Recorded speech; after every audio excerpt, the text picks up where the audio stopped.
Herzlich willkommen zu Tag. A cordial welcome to the second day of the Future of Critic of the Academy of Arts and Bundeskunsthalle. I would like to introduce Mrs. Lammert. She is in charge of special projects. I would like to introduce Collier Reichert, the head of the training program at Kunsthalle Bonn, and we organized the Congress together. We will again talk about critique, that is critique in hyperventilation, that is the situation is now precarious in economic terms, but also because of the circulation of knowledge, of utterances in platform capitalism. The public has been dismissed, and so to speak, it was chucked into the ether as a hologram by new models, and this is a good link to today, the rise. No, we actually put it differently, that is the fall and rise of the critical public. What is criticism? And this question is related to the heritage of enlightenment, which we must analyze time and again. Yesterday we asked about critical infrastructures which aim at political power, that is education and health, and interrelate all these things. Then today we will be talking about political theory and about the interlinks, the connection of the aesthetic and enlightenment. And together with Maria Domarela, Nikita Dhawan wrote the popular book Postcolonial Theory, which has several editions. She started her scientific career in Mumbai in India, where she studied philosophy and German studies and gender studies, and in 2021 she has worked at the Philosophical Institute of Dresden. She's a professor for political sciences, and I will never forget her speech with Andrea Davies and Bivat at the Academy of Arts, Colonial Repercussions in 2018. She is a bridge builder. Her most recent project is to rescue enlightenment from Europeans, in particular because the postcolonial studies are seen to be anti-enlightenment, which is related to terror. She proposes critical theories of decolonization. The favorite quote is, "We live in a world in which the level charts will never end." We are looking forward to the presentation. Kick off today with my talk. I'd like to give my deepest gratitude to the Bundeskunsthalle and the ADK for organizing this event. I think it's an extremely topical issue. And like I said, warm thanks to Angela and Kolya for the invitation. Last year, I was invited to deliver the opening keynote at the Kunstsammlung NRW in Düsseldorf for their initiative, for their exhibition Nichts als Zukunft. There was a special exhibition of the Ghanaian British artist Lynette Yadom Bayoke. The curator shared with me two interesting stories about the exhibition. The first story the curator told me was really encouraging about how the artist, whose parents were immigrants from Ghana and worked as nurses, was receiving incredible accolades. While the paintings were on their way to Düsseldorf, the insurance company called K20 as the value of one of the paintings had gone up dramatically, and so it had to be reevaluated. It was, of course, exciting to hear about the success of a Black artist who only paints Black people in her paintings doing everyday mundane things. But then came the second story, which was a sobering example of the challenges of decolonizing the arts. The curator was standing in the foyer when she was approached by a Black woman, a middle-aged Black woman, who told the curator she wanted to see the exhibition but could not afford the €12 ticket. The curator made it possible for the Black visitor to see the exhibition, but both these stories indicate the complex relation between art, art institutions, and capitalism. An excellent example of art washing is how during the COVID pandemic, while millions of people lost their livelihood and are driven to precarity, museums like Met are flushed with funds as its super wealthy donors became even richer during the crisis. So I know this because I was cooking one day and was listening to the radio, and there was a very interesting radio interview with the director, Max Hollein, who was asked about the crisis during that the art institutions were facing, and he said, well, our situation is different.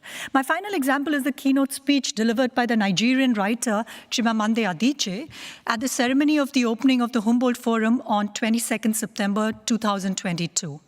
In all the German newspapers and social media reports, I mean, this was before Documenta, there was consensus about how critical Adichie's talk was and how celebrated this talk was, what a good resonance this talk had in the German media. And I merely wondered, what is the price of critique? How much did Adichie charge to remind Germans of their bad faith? So just to share a visual with you all here. While Adorno questions the right to the right of art to exist, also Existenzrecht der Kunst, during the pandemic, the foremost question has been, are the arts an essential service, as vital as health, education, defense? Also, I like the German question, systemrelevant, sind die Kunst, ist die Kunst systemrelevant? To take inspiration from the trade union Verdi, I would argue that certainly arts are systemrelevant, without question. But the question is, are they relevant in a false system? Die sind natürlich relevant, aber im falschen System relevant. Art practices, art institutions are deeply entrenched within structures of capitalism and neocolonialism, and thus in trying to resist hegemonic structures, they inadvertently consolidate these structures. Just a quick reminder, the first public museum opened in 1779, the Fridericianum in Kassel, and it was designed in the spirit of the Enlightenment idea of public sphere. Perhaps this is not that well known that the Landgrave Friedrich II sold soldiers to the British to finance this museum. Many of these soldiers were captured against their will and shipped over to North America to fight against the rebellion for independence in the British colonies. So there's been a lot of talk around the Nazi background of the Documenta, and this colonial background is sometimes kind of disregarded. This begs the question whether artistic practices and art institutions can play an emancipatory role in the face of current conditions of global inequality. Or are brute facts such as pie charts and statistics more accurate and efficient means of consciousness raising about global problems of poverty, war, and suffering? Nietzsche, in The Will to Power, remarks, "We have art in order not to die of the truth," which rejects reducing the complexity of our world to what Adorno and Horkheimer would call instrumental reason.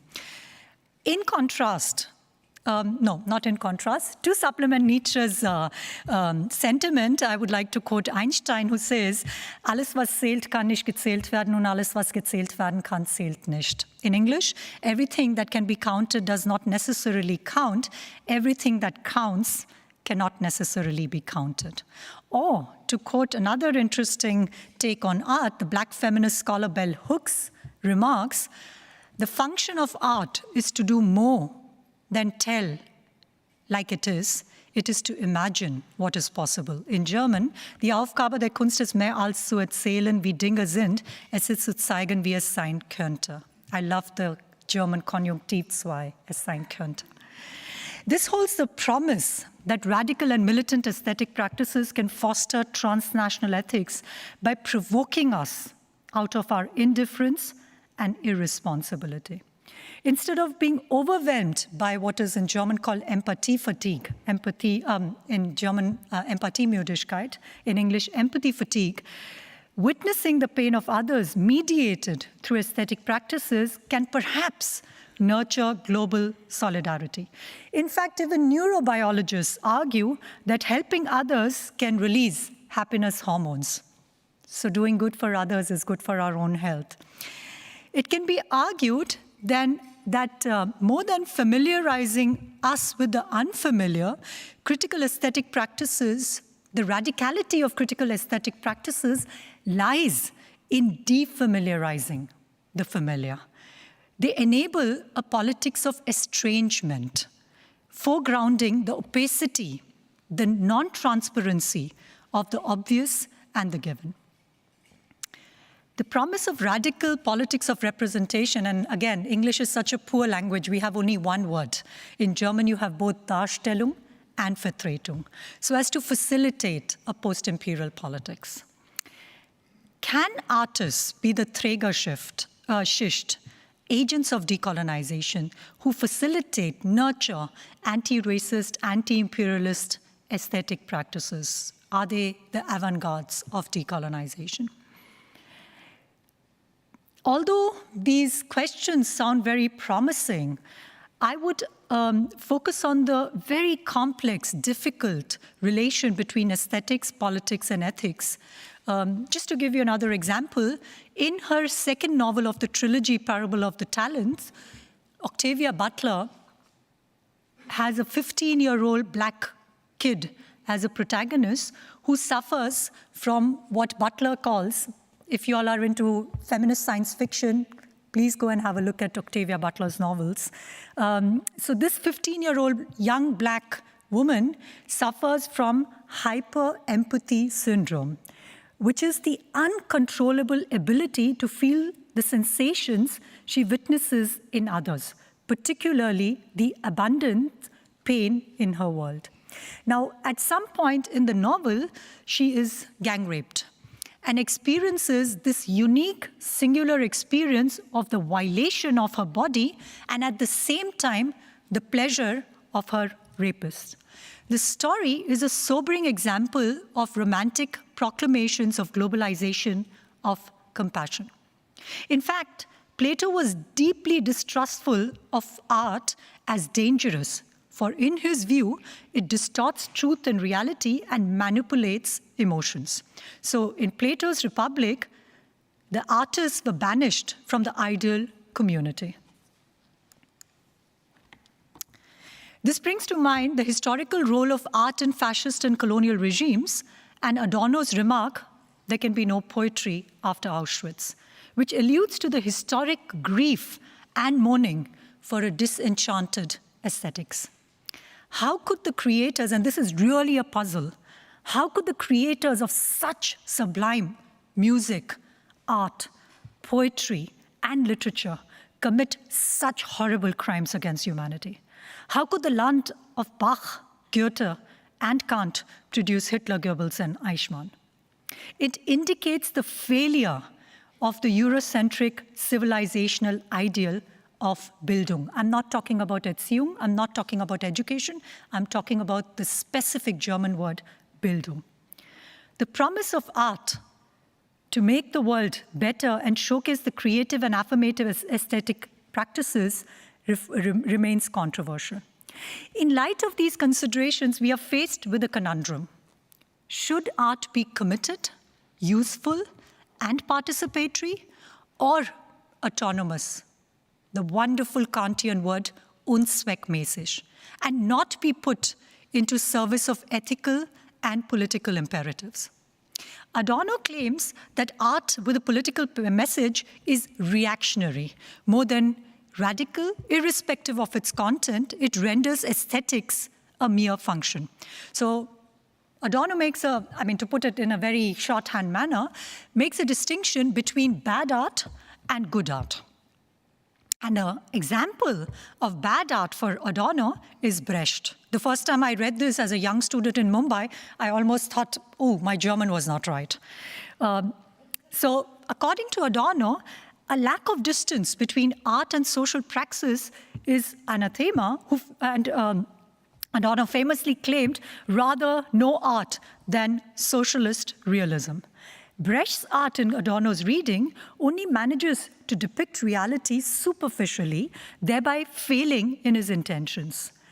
It only, this stands, in contrast to, so Brecht for Adorno is bad art, and good art is Beckett.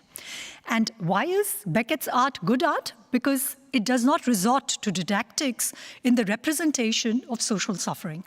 Dismissing Brecht's manipulative technique, which prioritizes doctrine over form, Adorno foregrounds the ambiguity of autonomous art that inspires rather than sermonizes.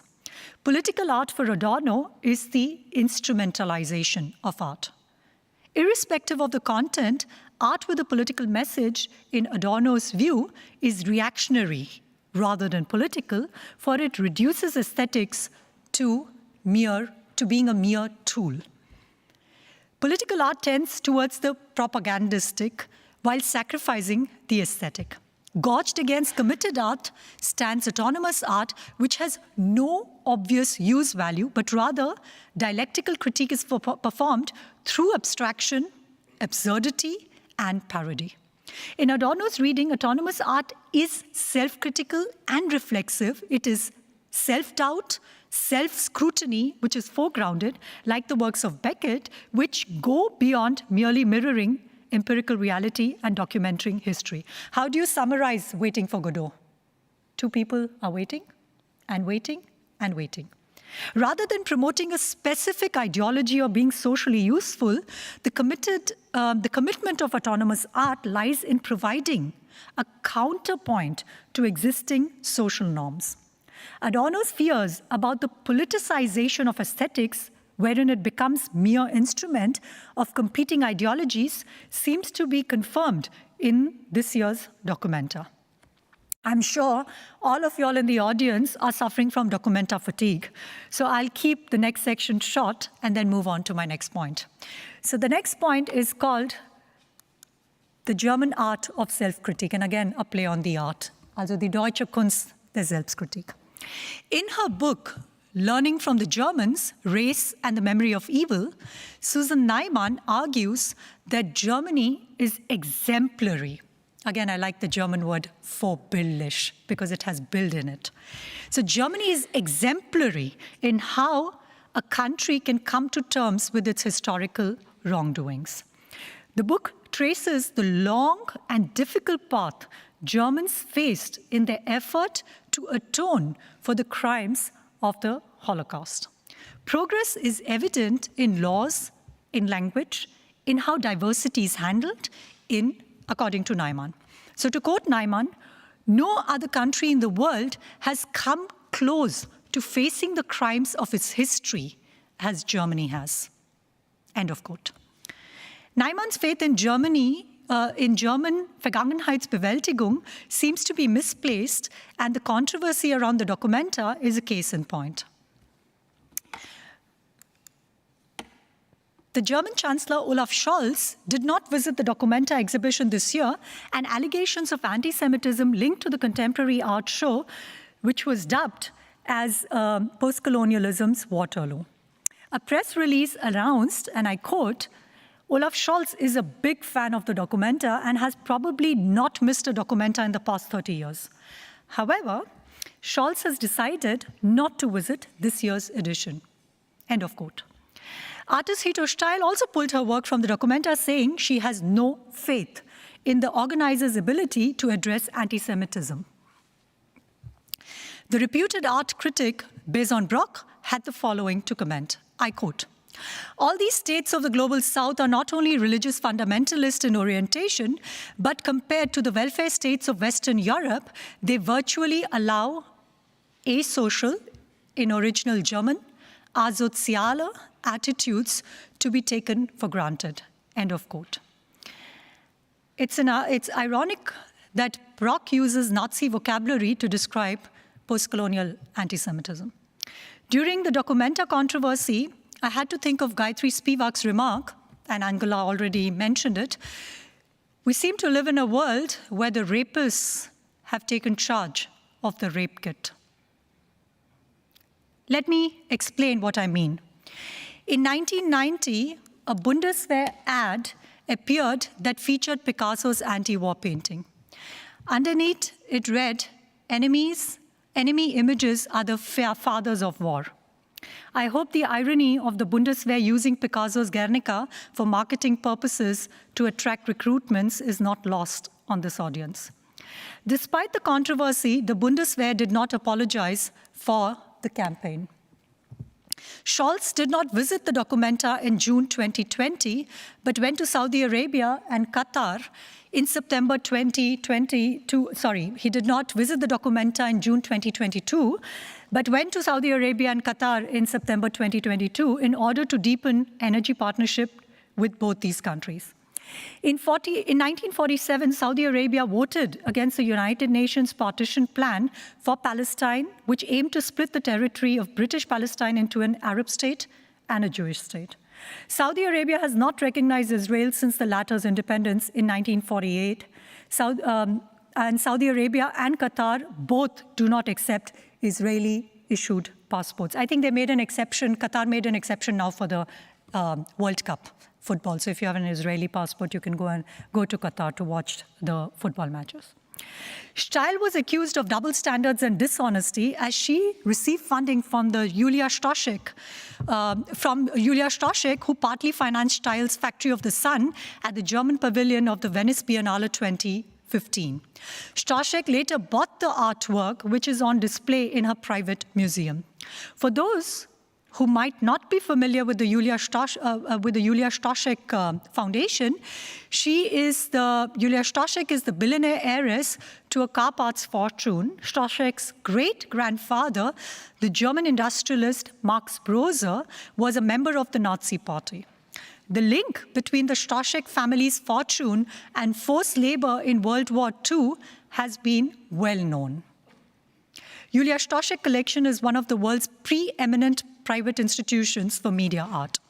Stoschek claimed that no artist from her collection has voiced concerns to her about her family history. In her words, they trust us. I take this quote from a New York Times article. Steil accuses postcolonial studies of ignoring the German context in her text, Kontext ist König außer der Deutsche, and of not adequately engaging with anti-Semitism while at the same time Steil at the same time received funding from the Stoschek Foundation with its dubious past.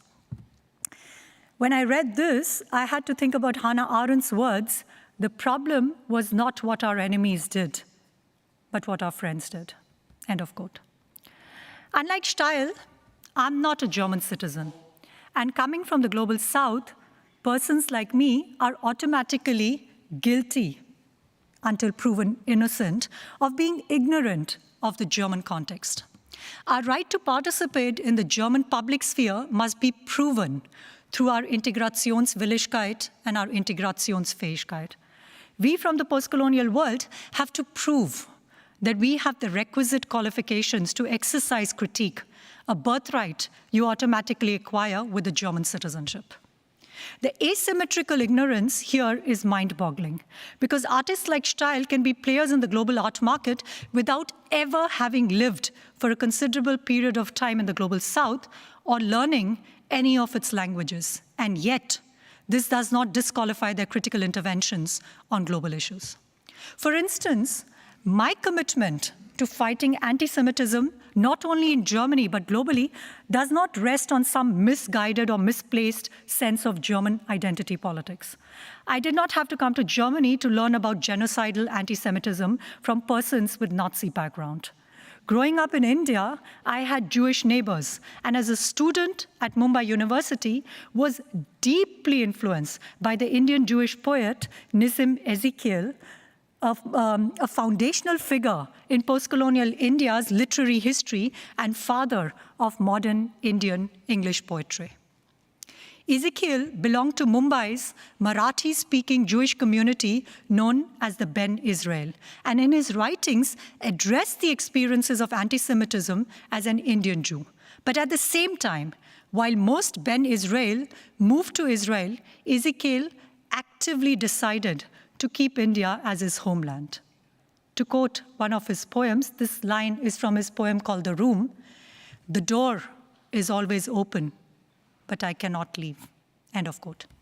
I give these examples because a common remark since the Documenta controversy has erupted is, and this is a remark I hear everywhere I go is, as a German citizen, it is my special responsibility to condemn anti-Semitism. I strongly reject this form of provinciality and draw attention to the astute analysis of the German-Israeli philosopher Omri Böhm, who chastises Jürgen Habermas for his politics. In an interview in 2012, Habermas stated, and I quote, "The present situation and the politics of the Israeli government do require a political kind of evaluation, but this is not the business of a private German citizen of my generation," end of quote. As Böhm compellingly argues, the critical engagement with the Holocaust should contribute to global solidarity and strengthening of universal norms of human rights and international law, instead of feeding ethno-nationalistic projects which exclude other forms of memorialization. Böhm warns that when the master, and here he's talking about Habermas, of discourse ethics and public intellectual par excellence avoids public exercise of one's reason, Kant told us, Enlightenment ist Ausgang aus der selbstverschuldeten Unmündigkeit, for English speakers, exit from self-incurred tutelage, and when Habermas refuses to take a stance, he is betraying Enlightenment critical tradition of having the courage to think for oneself, which is why I say we need to rescue the Enlightenment from the Europeans. This has far-reaching consequences that goes beyond self-censorship, as it indicates the ultimate test of Enlightenment thinking itself, in face of withdrawal of critical judgment and deliberation in the public sphere. It is not a coincidence that Habermas has been silent. It's not a coincidence, because Habermas has also been silent on colonialism and its consequences for critical theory. And I quote from an interview, when he was asked if his theory was relevant for the Third World, Habermas responded, and I quote him, "I'm tempted to say no. I'm aware of the fact that this is Eurocentrically limited view. I would rather pass the question," end of quote.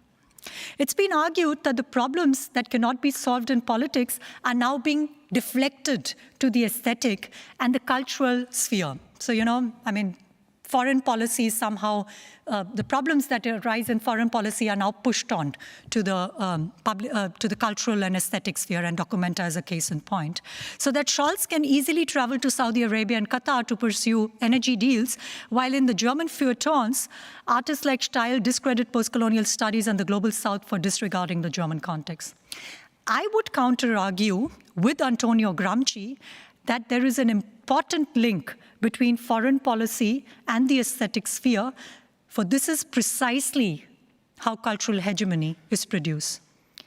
What an important role organic intellectuals play in the production of hegemony. It's not brute force and coercion, but the non-state apparatus and organic intellectuals, like artists and cultural workers, who consolidate state ideology. This is not to pit, and just to make a point, just to, politics of location, we are here at the Bundeskunsthalle here. It's a very, very important part of German soft power. We should not forget that.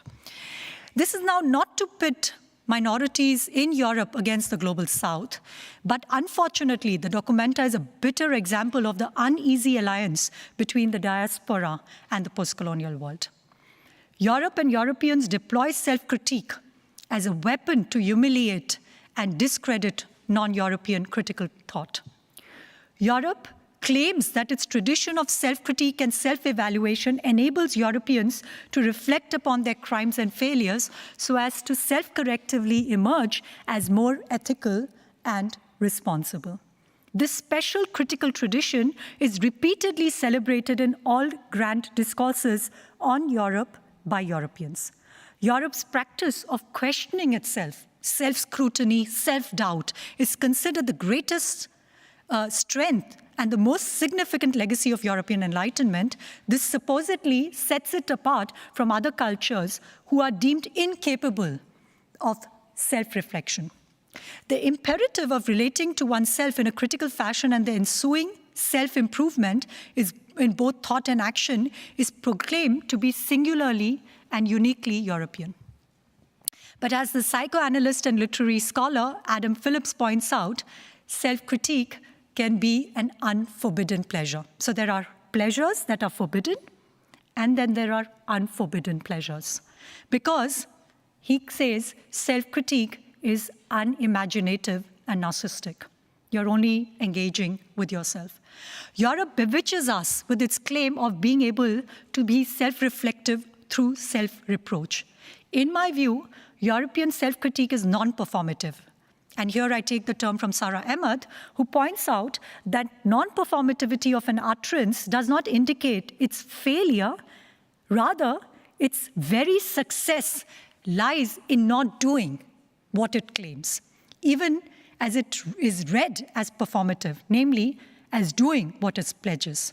The farce of European claims of self-improvement through the practice of self-critique is that there is a negative relation between rhetoric and reality. For all the talk about European commitments to anti-discrimination, equality, freedom, democracy, justice, human rights, critical rhetoric does not deliver a post-imperial politics and ethics. Just to give you again a concrete example, because I went into theory in the last 10-15 minutes, the murder of climate activists in countries like Colombia, Brazil, and the Philippines in recent years has been unprecedented. And yet, when we think about the current ecological movement, we think of the first world activists of Fridays for Future. So this is from the World Economic Forum in January 2020 Davos, and this is the image that was circulated all around the world. The original image actually looked like this. And they just simply cropped out the Ugandan activist Vanessa Nakate from the photo. So this is the image that was circulated all around the world. I hope you get my point. In her book, An Aesthetic Education, Gayatri Spivak speaks of transnational literacy and planetary ethics. So we're not talking about intercultural competence. We're not talking about the Integrationsfähigkeit and Willigkeit of migrants in the German context. We're talking about transnational literacy and planetary ethics. This moves beyond Western liberal notions of cosmopolitanism and digital humanities. Warning against dangers of performative gestures of inclusion, Spivak pleads for a redistribution of agency and a new international division of intellectual labor. Decentering Eurocentrism necessitates training the imagination to approach difference in a non-paternalistic manner. And here, art functions as pharmacon. It can be both poison, but also medicine, counterpoison.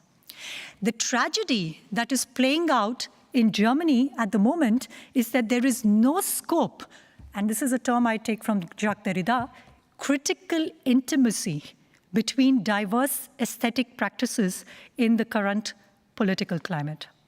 Any efforts to think together human suffering and pain in its various manifestations is rendered taboo. So my argument is you don't decolonize the space here by inviting Nikita Dhawan to give the keynote. I'm part of the transnational elite.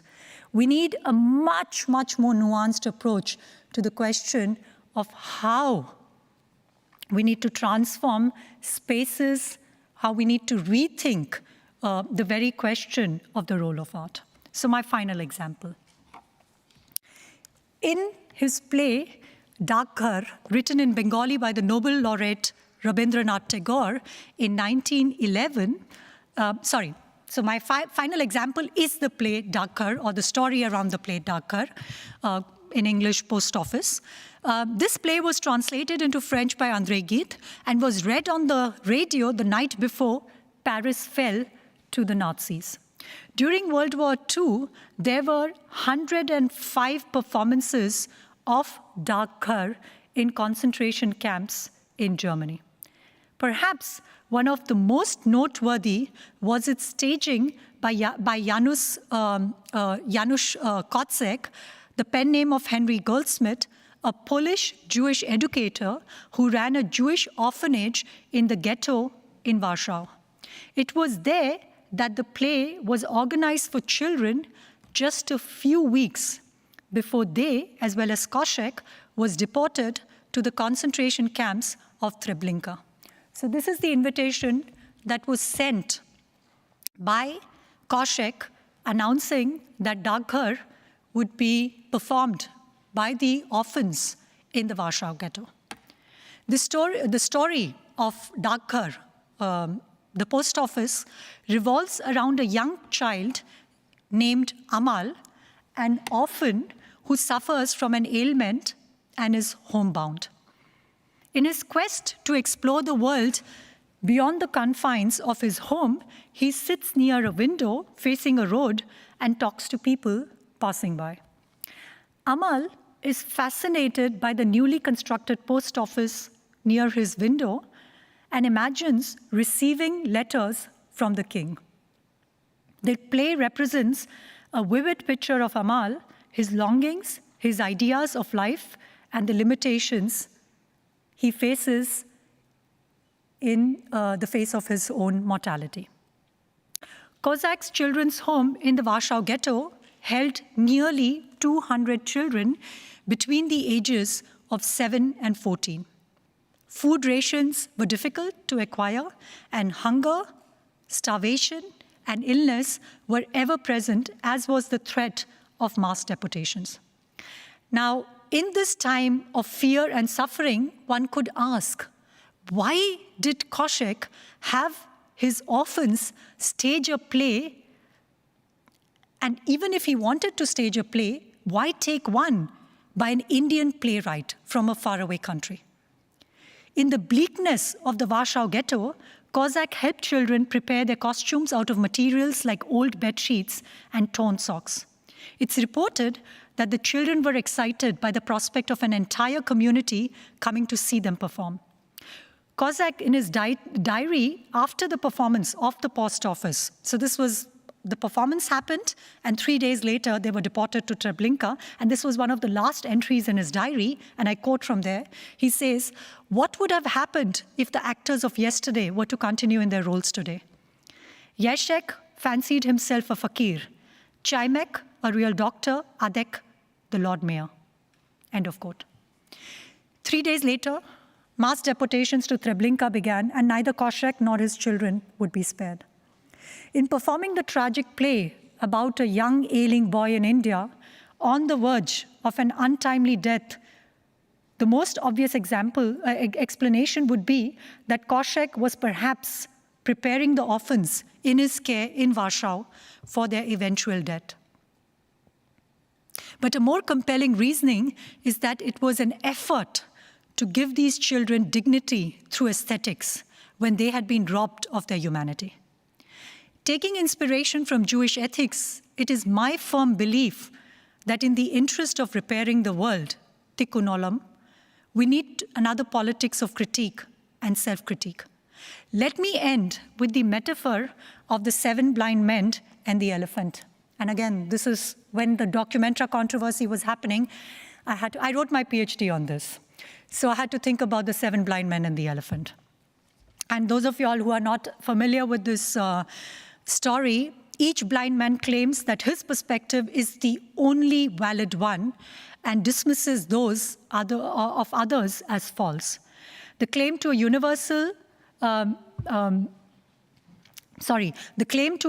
and uniform truth leads to the negation and exclusion of every other point of view. Now, in classical Aristotelian logic, which has deeply influenced Western thought and European Enlightenment,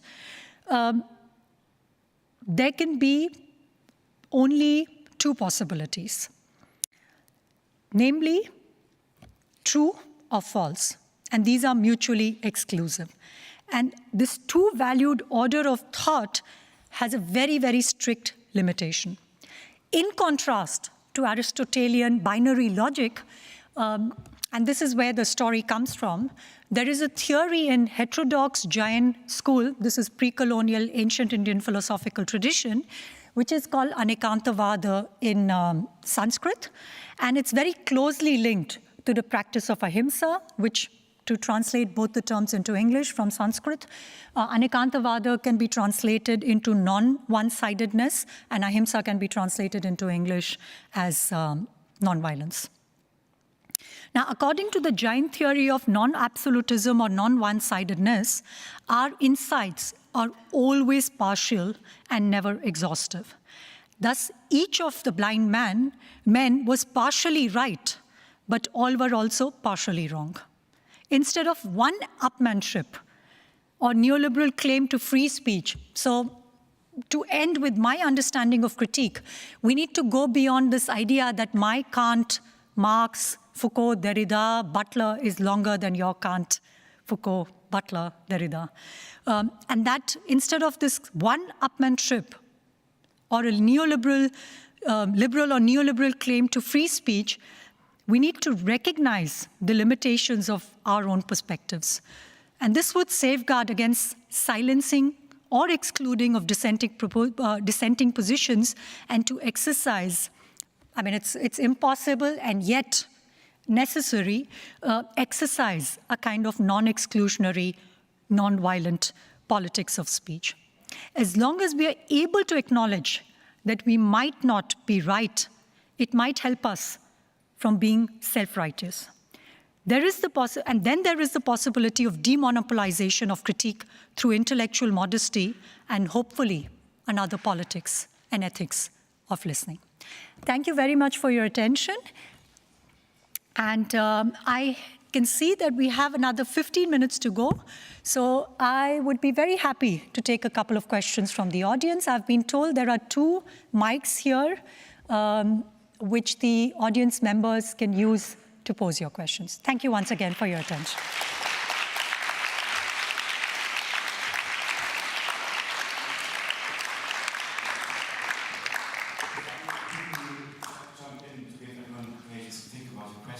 Hope are plenty.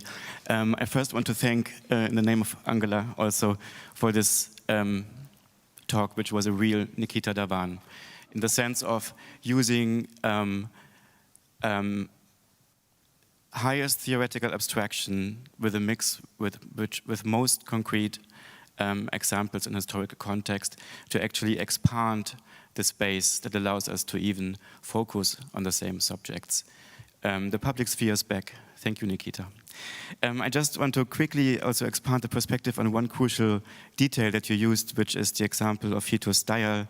And as Hito Steyr is a member of the Akademie der Künste and also will talk on the last panel of this conference on the 26th. I just wanted to hint to the fact that Hito Steyr has spent a lot of time in the global south, if you count the Kurdish communities or societies in Iraq and Syria and Turkey as part of the global south. And I think, as I understand her article, she did not, in general, judge post-colonial theory for a blindness on a German context, but rather called for responsibility when this theory is applied in Germany, in German institutions. Concerning the work that was brought by Julia Stoschek, as I understood, due to a lack of public funding, the only possibility to finish the German pavilion in the Venice Biennial in 2015 was actually to sell Factory Sun to Julia Stoschek. And under the impression of ongoings this summer, Hito Steyr decided to buy the work back. And both, like withdrawing from Documenta and buying the work back, are, of course, measures to insist on the necessity on dealing with German responsibilities. And as a half Japanese growing up in Bavaria, Hito Steyr really knows what it means to face racism in Germany. Thank you for her defense. It's interesting to hear these things, but I won't go into details because I don't want the discussion only to be about her. I just took her as a case in point. You mentioned her Japanese background, and it would have been, in that sense also, I think, a kind of perhaps ethical move to talk about also then Japanese occupation of Indonesia in all her in her comments or her interventions during the Documenta. So that's also, I think one of the most important things that we've learned from Spivak's Can the Subaltern Speak is not what is said, but what is left silent. Thank you.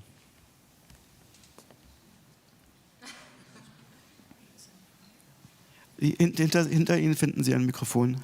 There's a microphone behind you. Yes. After that, China Kaye. Support what you have been saying. From my research in a completely different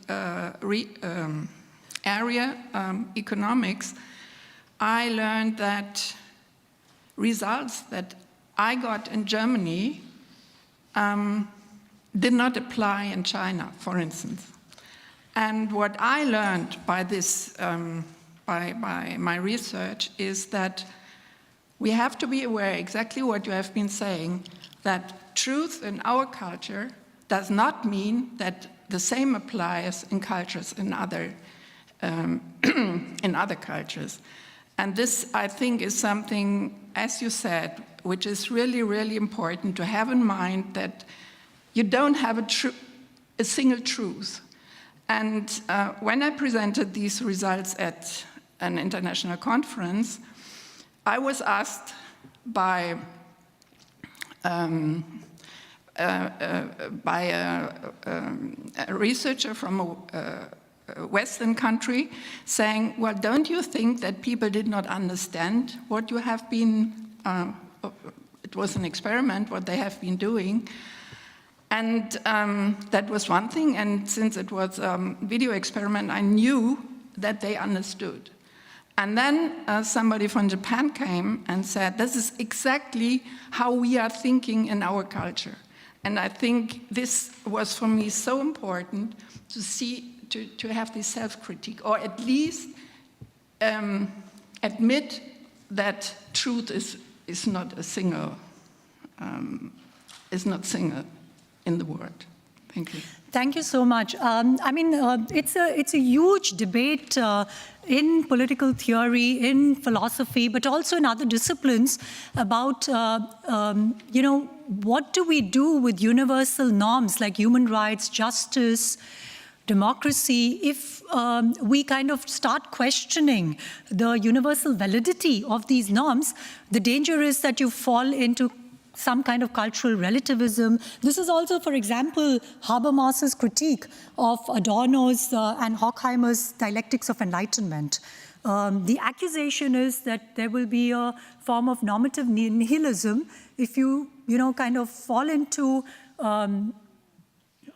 what Habermas calls the trap of, cultural relativism of plurality.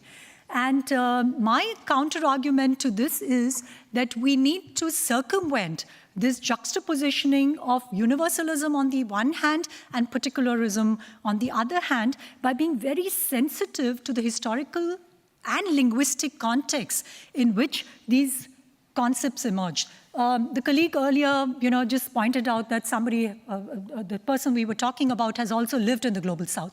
Now, my counter-argument here is that what is mostly happening, whether we're talking about aid workers or we're talking about cultural workers or artists or intellectuals, we're constantly parachuting from one context to the other. So wherever, we are conflict junkies, We're in Iran today and we are tomorrow in Brazil, and this also has partly to do with the digitalization of the public sphere.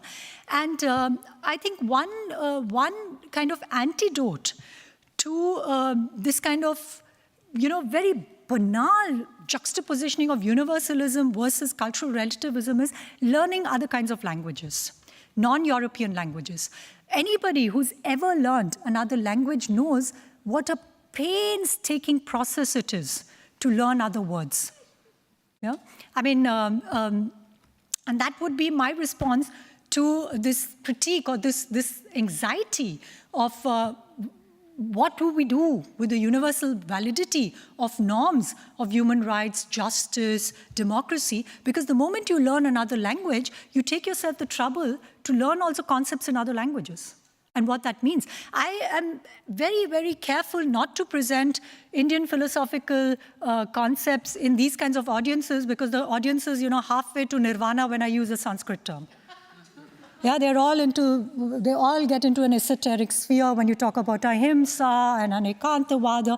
And the problem is, how do you present non-European concepts without them being orientalized, without exoticizing? I mean, if I stood here in a salwar kameez with a bindi and talked about ahimsa, all of y'all would get a spiritual orgasm here. So, you know, when people tell me, oh, this person knows the context, this person was here and this person was there, learn the language. See what it does to you, how long it takes to learn another language, to get into, and this is not my original argument. It's a very, very strong argument made by people who are talking about transnational ethics. You want to show solidarity with women who are protesting in Iran? Learn Farsi. Don't click on Twitter and say like. Spend the next 20 years in communicating with people there. Learn what their anxieties are, what their aspirations are, what their utopias are, and then we'll talk about transnational ethics. Sorry, I didn't mean to get. I feel very strongly about this because the problem that I think we are facing right now, and I know Heidegger is a deeply, deeply problematic thinker to quote in this context, is there's a lot of Gerede. The problem is that speech and words and categories have been completely, they've been purged of their efficaciousness. We throw words around when we use words like solidarity and talk about alliance building. And I think that sometimes we need to practice not only another ethics of listening, but another politics of also silence, so that the words may once again be reclaimed. But I wanted to give the audience a chance to pose more questions and not give you on another talk.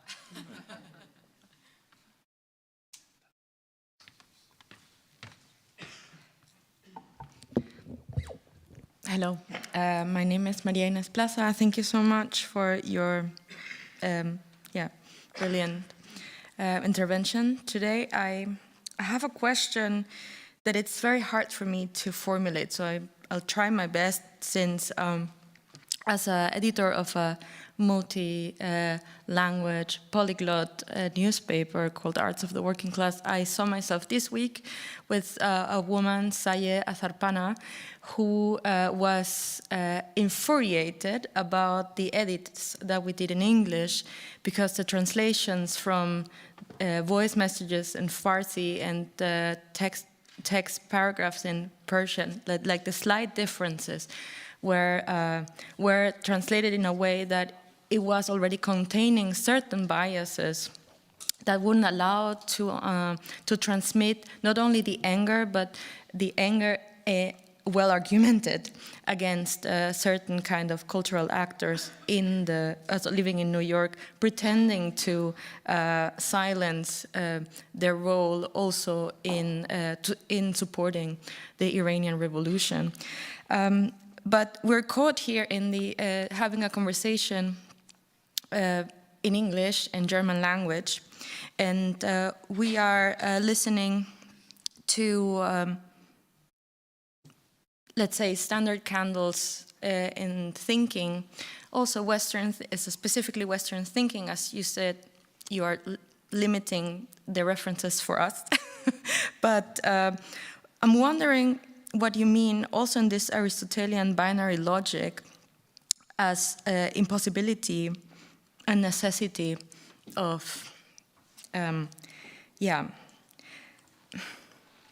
understanding that there is something more beyond the neoliberal claim of free speech. What is that impossibility and what is that necessity exactly? And if we can try to maybe use as an example the state of art criticism today, how would you place that binary logic and how would you suggest to exit it? Thank you. Thank you. You've raised a lot of very, very important issues, and the countdown in front of me says that I only have 3 minutes left. I'm just showing you my Integrationsfähigkeit and Willigkeit about timekeeping here. I don't know which of the questions to answer because you raised so many important points. Maybe I might just limit myself to the question of this point you made about, neoliberal and liberal approach to free speech and censorship. Again, to come back to what has been happening in Germany in the last few months, it's interesting to note that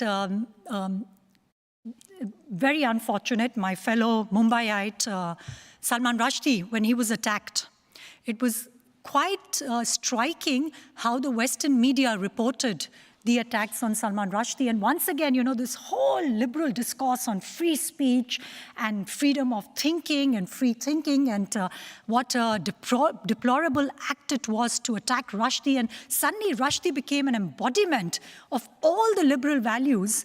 And I had to think, what a incredible hegemonic listening is playing out in the European context, because of course the target of Rushdie's critique is mostly Islam.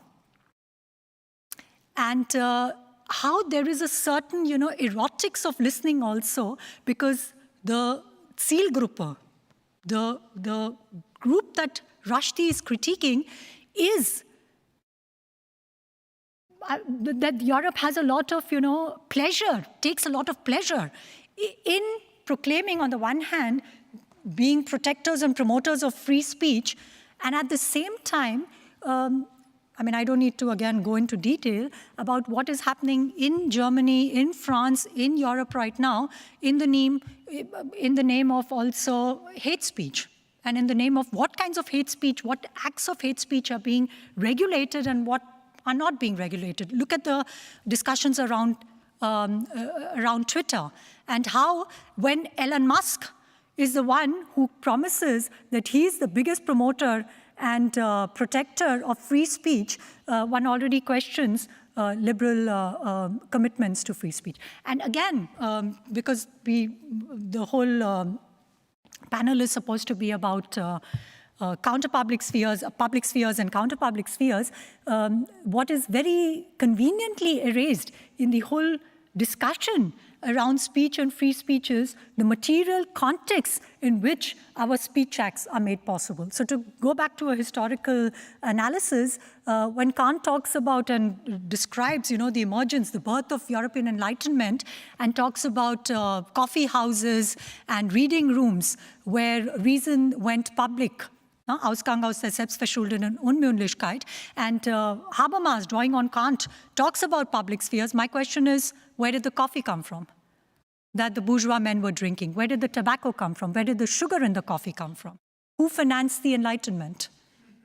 Yeah? To quote Fanon, Europe is literally a product of its colonies. And the same thing is playing out today, when we are tweeting our support, whether it's for Iranian protesters or whichever protest movement is flavor of the day, and what is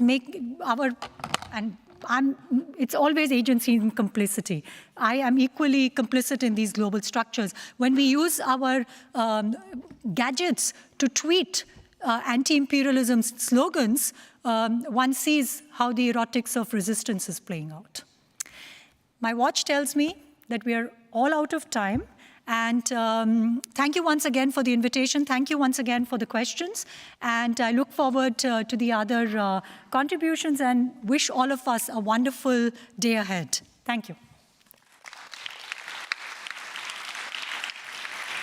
Thank you so much, Nikita, Dhawan, our most humble expression of thanks for pulling the ground away below our feet and expanding the space of speech. It reminds me that Kant actually celebrates his 200th, is it right? 200th birthday? 250? 300, of course. I'm sorry. The 300th birthday, as if I wouldn't have studied him in my philosophy studies, in 2024, and the Bundeskunsthalle will already start celebrating that birthday a little earlier, and you will learn more next week on Wednesday in the Bundeskunsthalle's press conference. Nikita Dhawan's talk made me more excited even for the feedback speech we will have tonight by Gina Carrière, who has been taking a lot of notes over the past 24 hours and will relate everything being said and heard in this Congress so far to the actual freedom fight that's going on now in Iran, where her sister lives. Now we go very basic in a way. If the public sphere has been trained with scholarly conversations about the arts, we now go back to this fundamental encounter between speech and non-speech form formulations. We have a panel called Was kann die Kritik, was können die Künste? That is chaired by my colleague Angela Lammert. Ich möchte noch auf Deutsch kurz einladen. But I would like to also invite you in German that at 1 o'clock, Jörg Heiser, the moderator of our 3:30 panel on the decolonization of aesthetic judgment, he's organizing a little tour through his curated exhibition right next door. It will take half an hour, so you will have time for lunch. The exhibition is inaugurated with an artwork by Gabriel Lester, which is also addressing topics of decolonization in a mirror cabinet. Gabriel Lester will be joining us tomorrow between 11 and 2 o'clock. He'll join us online. And all of those who feel like it on a Sunday are, of course, invited to join us in the forum. You don't have to apply for it, and you have to join the critique according to his concept. So enjoy our next panel on what are the means of criticism, what are the means of the arts. Thank you very much. What are the means of criticism? What are the means of the arts? What do the arts actually need criticism for? That's one of the questions. And how can criticism keep up with everything that arts can achieve? Yesterday we had Christian Demand as a guest, and his art was and his book was mentioned, addressing the issue of how the art got rid of critiques, and the role of artists, curators, and critics is something that we also addressed, is getting more fluid, and we'd like to start with that and follow up on what Nikita Dhawan talked about. We agreed on each one of us presenting ourselves, and in this context, we also want to think about how in the last years in the art sphere criticism has changed and what the possible interfaces between the different arts that are represented here, music, visual arts, architecture, what the interfaces are and what interfaces might be interesting for our talk. Annesley Black, would you like to start? Thank you. My name is Annesley Black. I'm a composer. I'm a freelancer, and I'm a professor for composing in new media. I compose concert music mainly, but also in context with new media, new concert situations. And I live in Frankfurt. My name is Wilfried Wang. I live and work in Berlin. I'm an architect. I'm a critic of architecture. I'm also a professor at a university. I curated different exhibitions at the German Museum of Architecture in Frankfurt in the late 90s. And I published various books. I wrote critical texts, and I actually regret some of them by now. And the others probably weren't as effective as they should have been. My name is Arnold Dreiblatt. I'm an artist. I'm also a composer. I worked in different media outlets. I also worked as a university lecturer. All of us are also involved with the Akademie der Künste, and at the moment I'm deputy director of the section of visual arts. Well, maybe Annesley would like to start. Maybe you want to dwell a little bit on how you observe the current situation in music criticism that might vary a little bit from the other art critiques. How do you understand the situation? Well, I think in many sections or in many fields of art, criticism of arts, but also in music, at the moment, I would say, doesn't have a lot of space, a lot of room if you observe it. So, first of all, music journalists very often simply don't have a lot of space to write about certain concerts or festivals. And then criticism or critiques usually are limited to just a few reviews on certain concerts or plays. And there are very few who write about the general aspects, the political background, the structures in music. So there are very few examples of that where you can actually report on these topics. And sometimes I don't know whether that has to do with the fact that we are scared of issuing this type of criticism, or whether it's simply not accepted. I was surprised,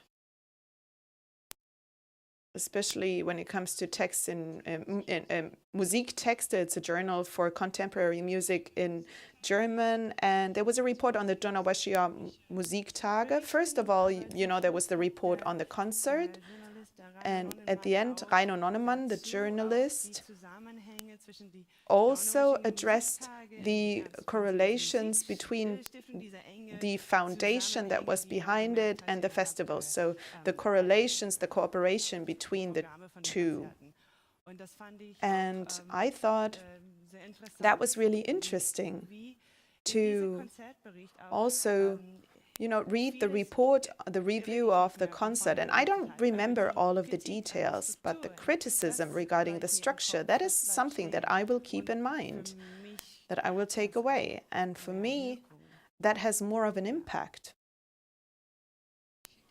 So to what extent does music criticism involve critical thinking? I think I think that's what you also try to say. Yes, critical thinking in music criticism. I mean, you could also turn it around and say how much critical thinking is possible within music itself.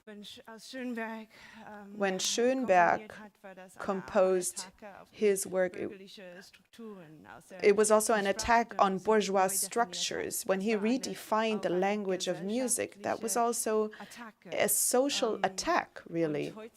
And nowadays, when you invent and develop a new musical language or a new material in the 60s, Lachmann, for example, that was also an attack on bourgeoisie, on bourgeois culture. And nowadays, when you invent a new language, then I would doubt that it would have the same effect. It's simply not a social criticism anymore. It's simply not possible anymore. And that's why I think music journalists and critics have problems, have difficulties to report on it, because it's simply difficult to develop a piece of music that involves social criticism. Very often, nowadays, it has to do with the structures that aren't part of the music, so text-based, image-based. It is very difficult to have a report on a concert that criticizes or that focuses on the critique on society. If there's no link between the external images, texts, and the musical structure behind it, if that isn't questioned. I think that brings us to Wilfried Lang, who organized a conference on criticism in architecture, and the question there was really addressing the buildings themselves. Maybe you want to talk a little bit about that? Well, one could maybe start by contextualizing architectural criticism by looking at the developments of the last decades and by observing to what extent this has developed from a print medium towards different other formats. And in principle, just like in other art sections, a certain center was lost. Now one could have the impression that there are very few critical texts on architecture. That's the one thing, and that was one of the reasons for us to organize this conference, because the websites that present Architecture Arch Daily and others are a sort of platform where you can buy your own space as an architect. The more you pay, the more visible you are on the homepage. And that is sort of an advertisement measure, not as much criticism. There are no critical texts on these websites. So that's the one thing. And on the other hand, architecture with the architecture industry, well, it is connected with building, with construction, and the given topics are, of course, sustainability. Also, the question of how the architectural industry will actually get up and finally implement what has been known for decades, that we simply cannot keep building the way we have been building in the past. And to what extent certain people try that out, not within Europe though, but outside of Europe. And that, I think, is what is interesting. There are examples in Ecuador, many young architects who, outside of these professional structures, work for very little money, so bottom-up, one could say, who build schools, for example, for communities and municipalities, municipalities that only have $120 to spend on material. And these architects provide their knowledge not in the spirit of copyright, but by saying, okay, we have the right to copy that knowledge. It is important to pass on knowledge in order to make sure that the world gets a better place, also in terms of construction and architecture. And that's a completely new way of acting. But of course, our older colleagues criticize this. They're very outspoken about that. And that's obvious because the foundation of our profession is questioned. And by that, I want to say that there's a very broad shift within the way of how we write criticism, and also when it comes to how individual critical architects implement those ideas. So there is a fragmentation taking place, really. And what happens in Germany and in the West, well, if you look at it, then you simply think, guys, you don't get it. We hear about, okay, we need more recycling, and what happens? The material, the construction material that in some of our regions makes up for 40–50% of the total weight is simply put into streets. So it's not recycling in the sense of using the material on the same level. It's more of a downcycling process. And if we keep working like that, then we are not going to add to this transition in all fields. And that's where architecture criticism, written criticism, is still very lazy, because they very much focus on the big names.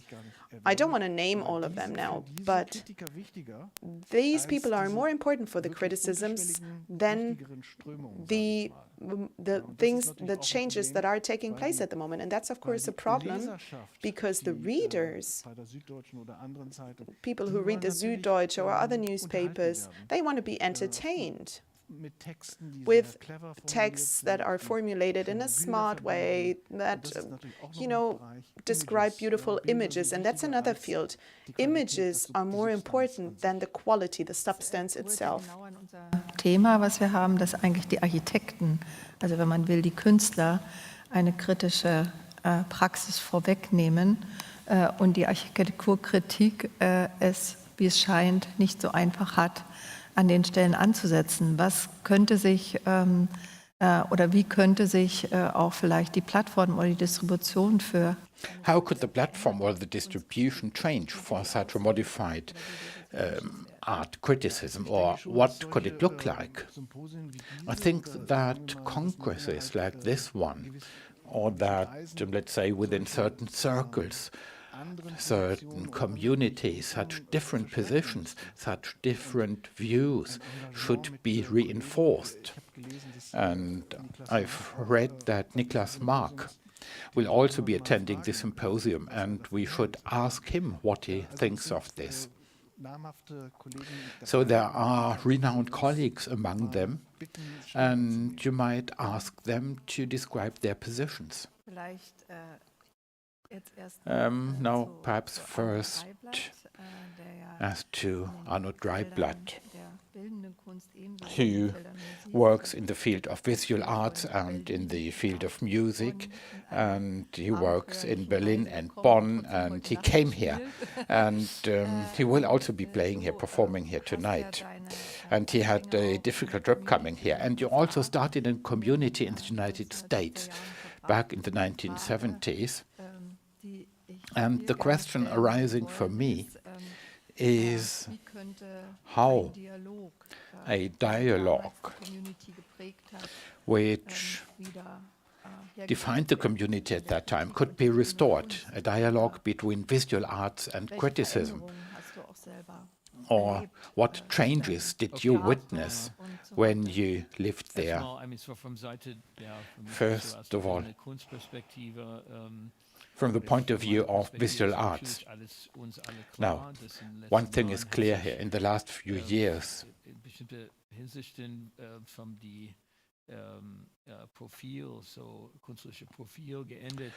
artistic profiles have changed, or at least several areas have changed. There is critics in theory and practice, activists, who also write about art or make music, and so they see this as the practice of art. This is going on, but there is still some opposition that is between design areas or applied areas, practical areas, and high art.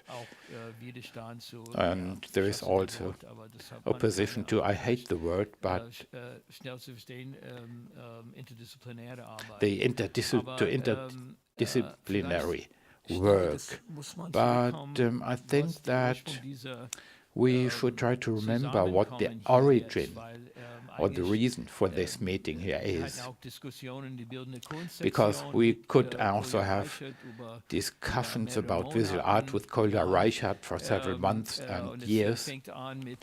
And it starts with the disappearance of a certain type of traditional or European or North American art criticism. And we are now occupying ourselves with a body of work, a biography, and also the historic context. And in the 70s or 80s, and even before that, some important texts were written, which now have disclosed a new trend, which may have changed our attitude to artistic processes. Must say, perhaps not everybody was here yesterday, but at the end of the day, I felt that I was attending a funeral. Perhaps the party yesterday evening was the after-funeral party, as in New Orleans, where you party after the body has been interred. or this morning during the keynote speech, I thought it might be only this type of criticism is dead. Yeah, of course, it's about money, how you can make a living with it, and or the network. And yesterday, I learned a new term that is the legacy media. And yesterday, tomorrow's, and also the generation. I think it was the intention yesterday to bring together several generations, and it was very clear that a certain generation doesn't expect this anymore. That is criticism or the prior idea of criticism. There is no need for this. Nobody's missing it. There was a big slide here, like in communication theory, input, output, who is listening, nobody is listening, nobody knows where you are, everything is very fast and short. But otherwise, well, I would say that yesterday, I mean, we're talking about the future of criticism, but actually it's the future of post-criticism, because criticism doesn't exist anymore. Or perhaps it does, or perhaps the criticism is not coming from us, but from other continents. Sorry, I think that was very confusing. Yeah, but the question is, isn't it a different type of criticism, which is no longer in line with our ideas or the experiences made in the 70s, but rather other networks, other communities? Yeah, for instance, new models was here yesterday. I had been waiting, and what are they supposed to do if it's all as it is? And I only understood presence. Okay, presence. Yeah, it may be here, it may be at a certain place together with others, but, well, it may also have a different meaning. So I think we should now try to find out what presence means and how it happens. Now, we are sitting here together, but then we are in a circle, yeah?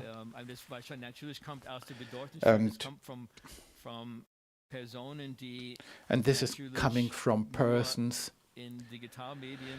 who are active only in digital media, and then there is also a need for presence and smaller networks and some sort of activism. But I'm not convinced, yeah? Yeah, yeah. Fair enough, but well, it might be a semantic problem.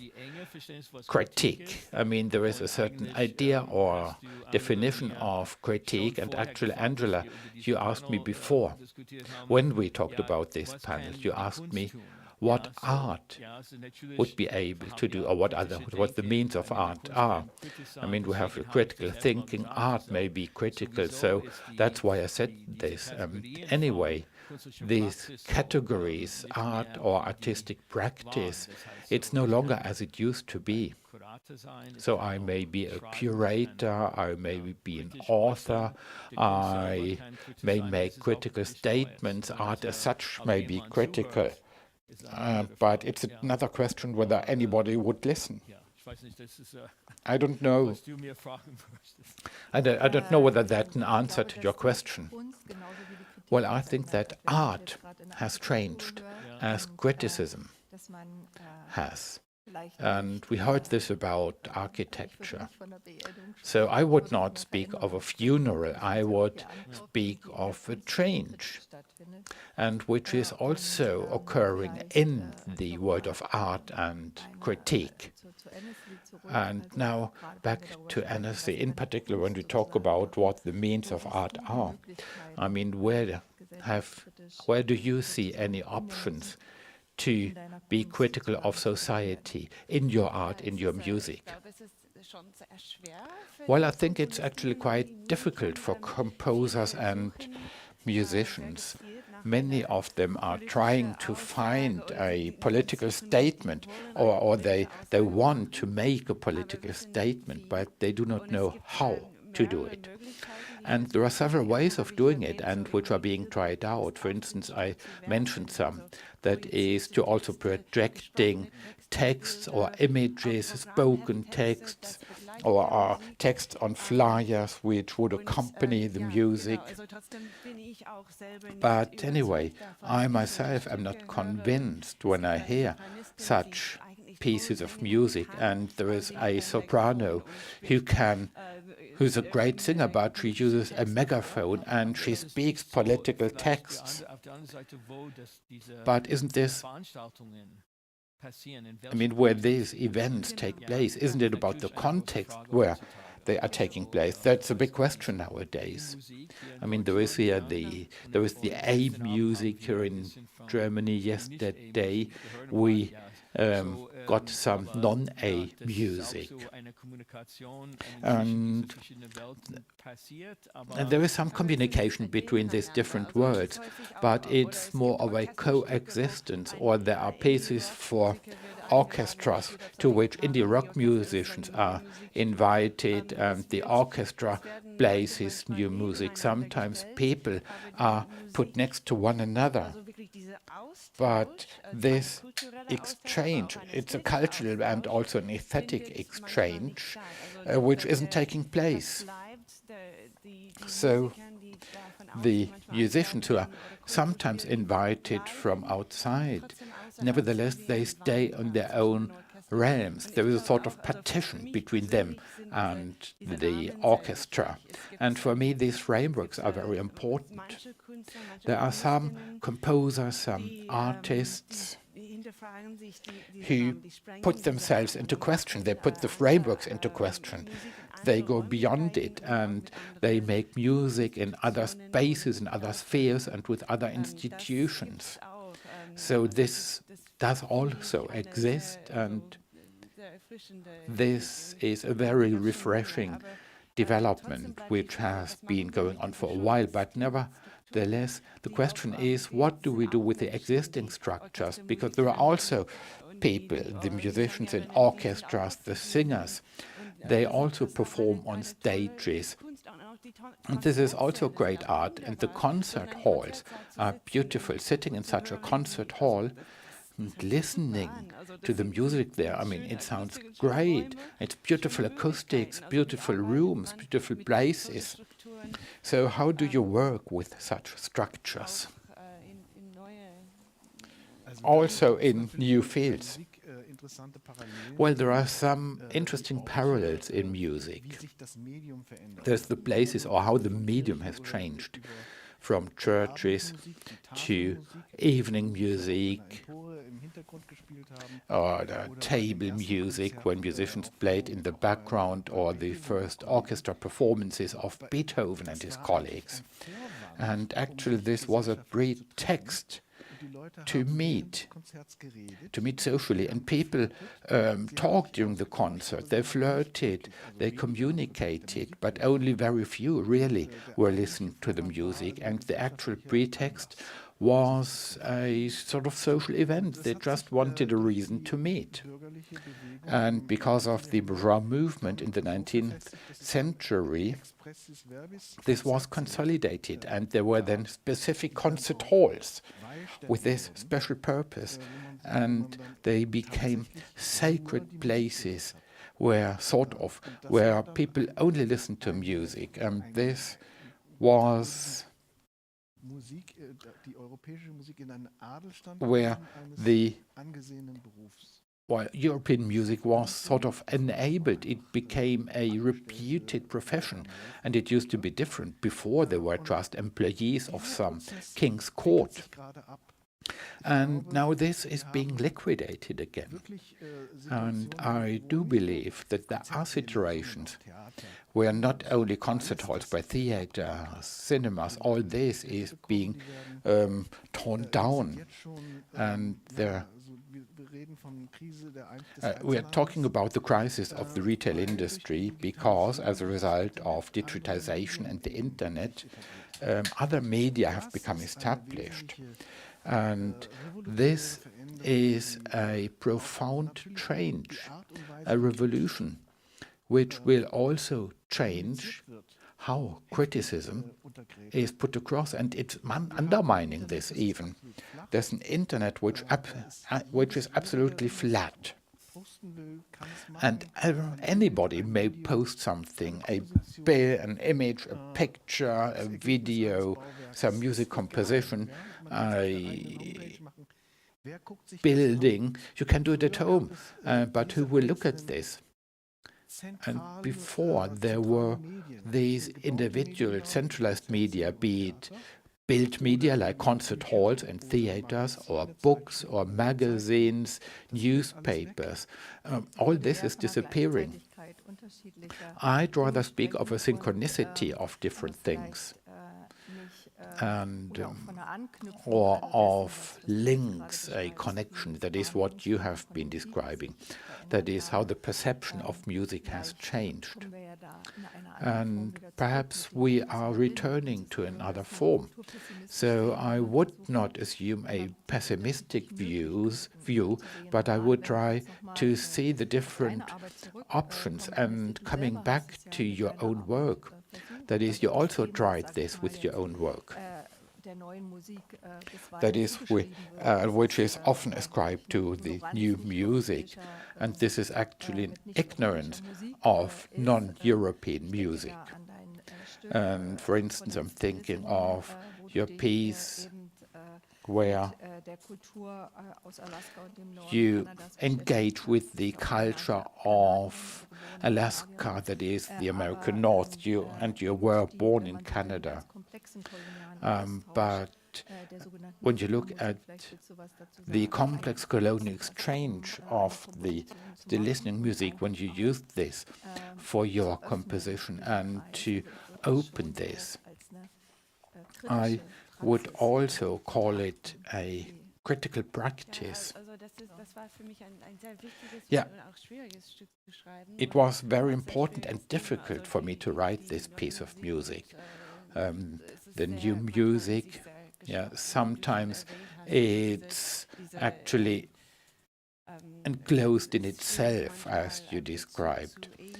And sometimes it's difficult to establish a link to A and U music. And with this project was very difficult and important to me. That is, to establish a link or contact with a culture which doesn't need me or our music and the European music and culture. Yeah, they do not need us. They have their own culture, their own music. And this is also at risk now.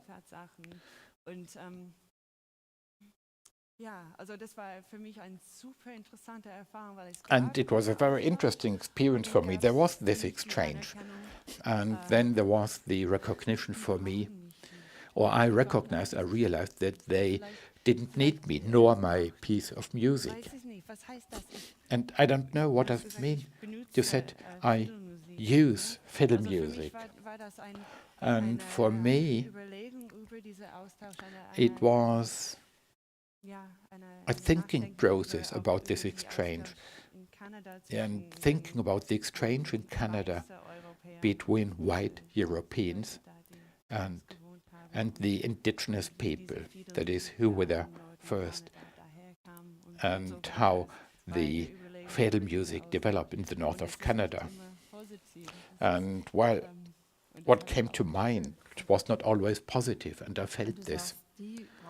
When you say they do not need the music, but perhaps we need this engagement with the music to engage with them.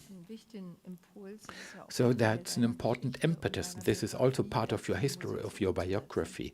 That is, you want to translate all this into music.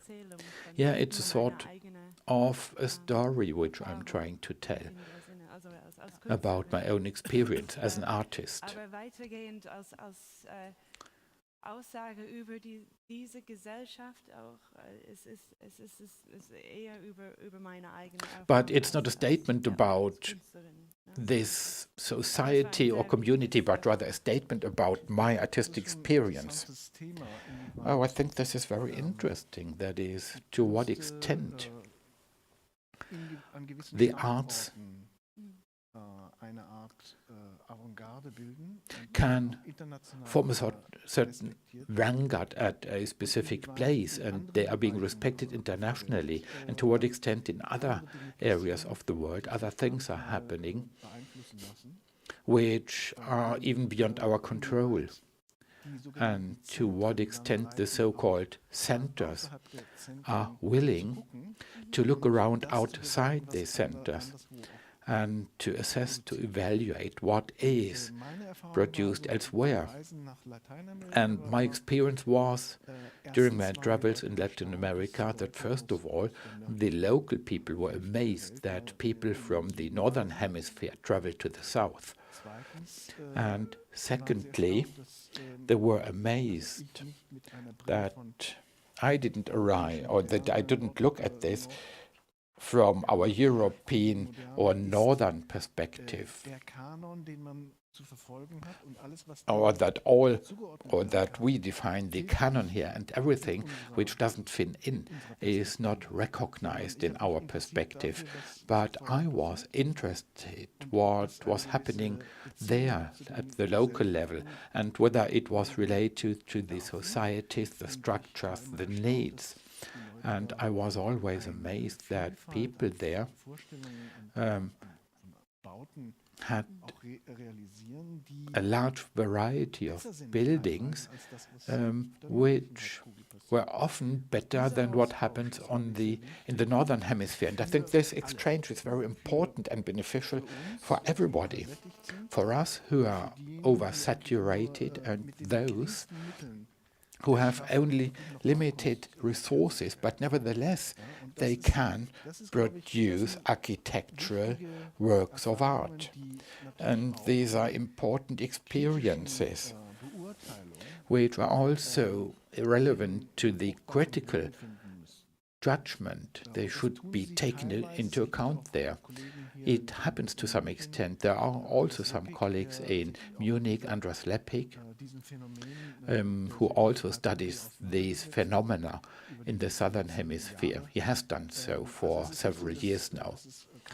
So it's not only so that this wouldn't exist in the northern hemisphere, but it's only very little. And the question is, how can we organize an exchange? What do we learn? And well, just to add to this, what we can learn from Latin American countries is the smart use of local traditions and local resources, local materials to develop their own architecture.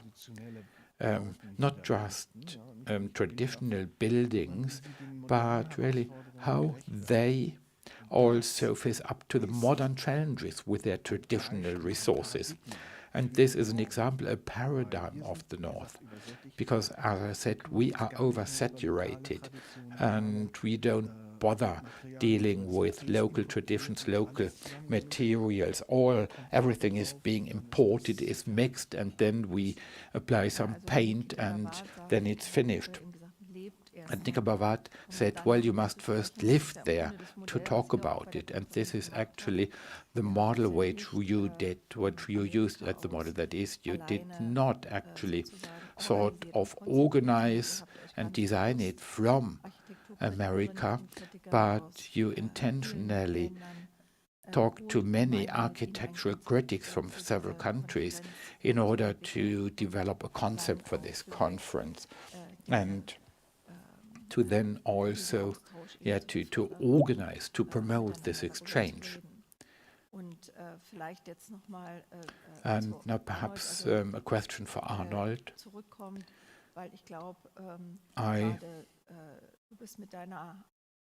Well, your work is often very participatory in the field of visual art, and you have always embodied a change of the notion of art in your own work, and you just try to describe this. For instance, I'm thinking of the exhibition with the Black Mountain College, where with the studies, and now the publication has just come out. So with performative, you called it performing archive. So you tried to do that, to also engage critically with such things as an artist working with this, with memories, with commemoration, with texts. And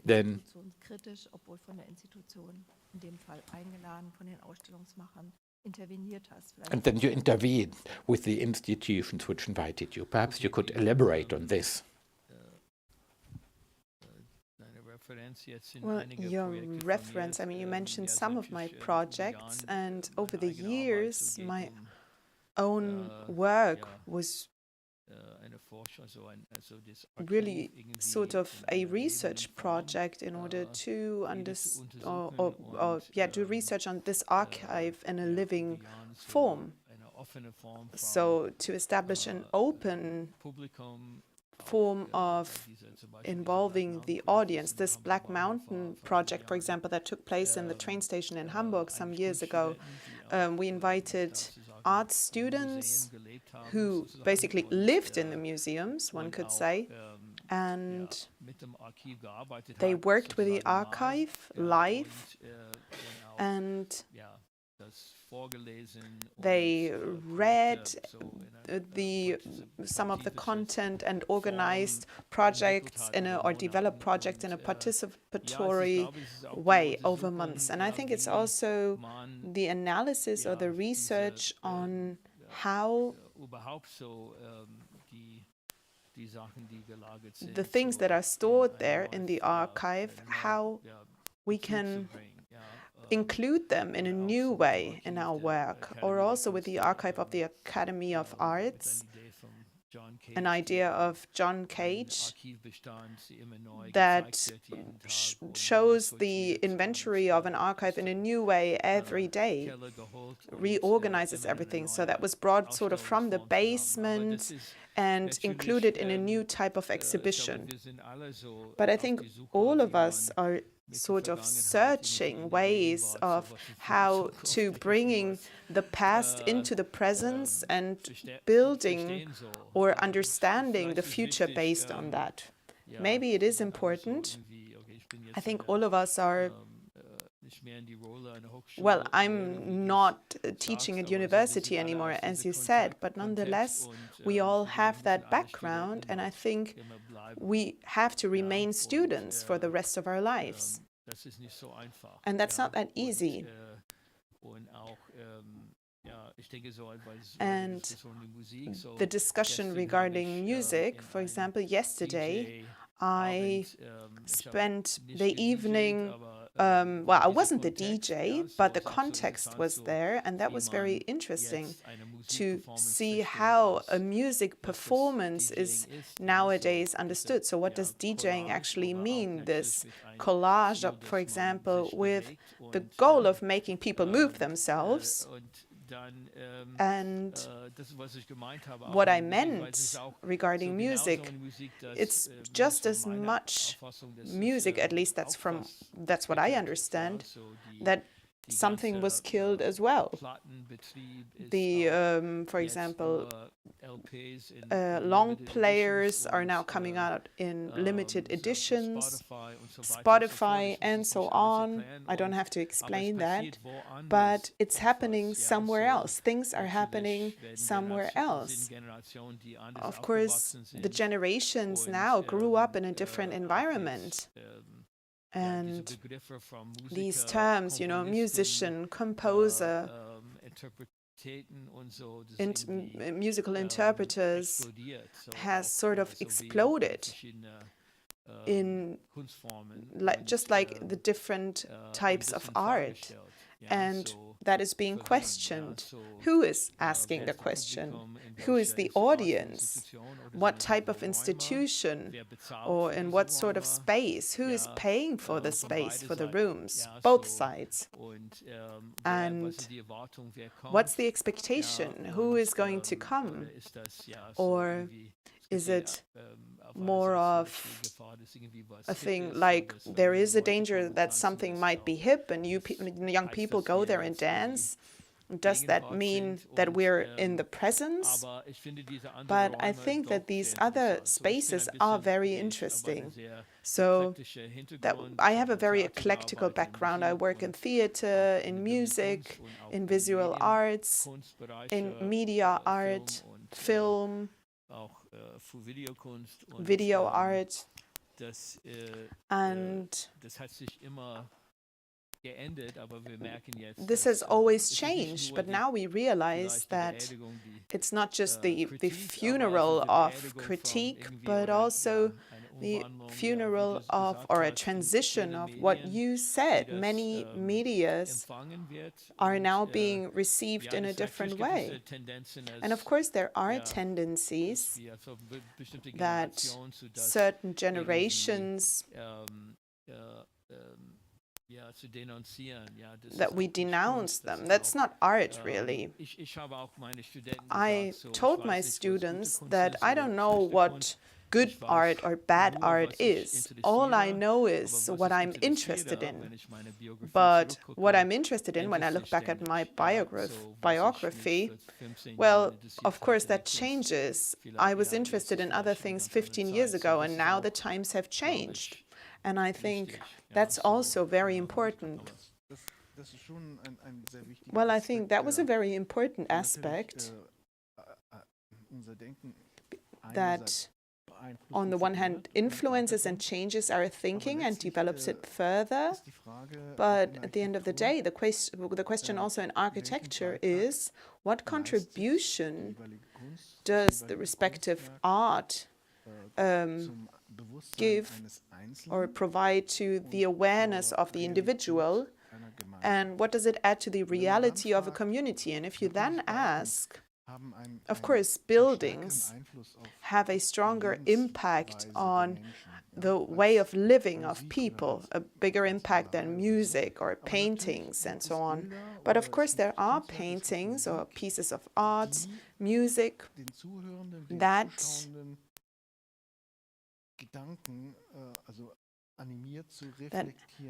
animates the viewer, the listener, to reflect, to think about his or her own existence, their life. And I think this raising awareness or the educational approach of art, I think, is one of the significant aspects for the fact that we produce art.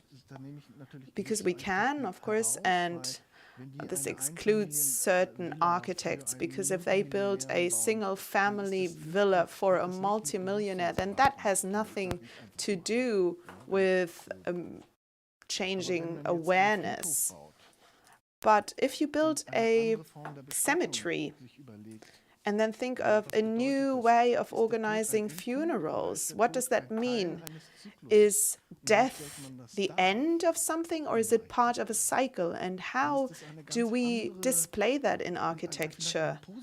Then that might be an indicator for those who grieve, who then go there and say, oh, this is interesting. I see the chapel, I see a little forest. I am sad that my friend has passed away, but nonetheless, I do see that life goes on. And if architecture achieves that, to change the way how we perceive things, without taking drugs, then I think that is on all of us. And then, of course, the question of whether criticism understands what we do and communicates it. Well, I think the framework where we observe things in, I think that framework is very important. these architectonical spaces to visit a cemetery, but also to create a framework where we say, okay, it's the funeral for criticism. We created a framework in order to observe the death of criticism. Well, we're still alive and we have to keep living. But I think for artwork itself, the framework is extremely important. And I think the internet hasn't kept its promises. It's not that flat hierarchy. We had the same thing with Twitter. When Twitter displays artwork or issues political statements, the framework becomes more important. And concert halls, LPs, retailers, yes, they're disappearing. I have difficulties with that because I think the internet is a very difficult place to stay in. It's a difficult place to really think about things and to experience art. I don't know. Maybe looking towards the future. One last question for each one of you. Wilfried, would you say that buildings, architecture, that is a criticism, or would you say that architecture criticism communicates that? Well, of course, as we said before, of course, every artwork, if it's part of a discourse, is also a criticism of the former artworks. And whether that is implicit, that's a different question. There is a designer, Eileen Gray. She created a building and she wrote a text about that building together with her partner, and in that text they basically criticized the foundation of modern arts. But her building is a modern building, and with her design she tried to create something more sensitive, more human, and she achieved that. And many have understood that. Le Corbusier, for example, he was jealous. But how we medialize that artwork, that is the question. And unfortunately, it has been oppressed. That's a different question. Question on how an artwork, if one building is seen as important but doesn't get the same attention as another building, then, both of them are unique, but one of them is being described by hundreds of critics, it's being praised, and the other building, well, is hardly known by anyone.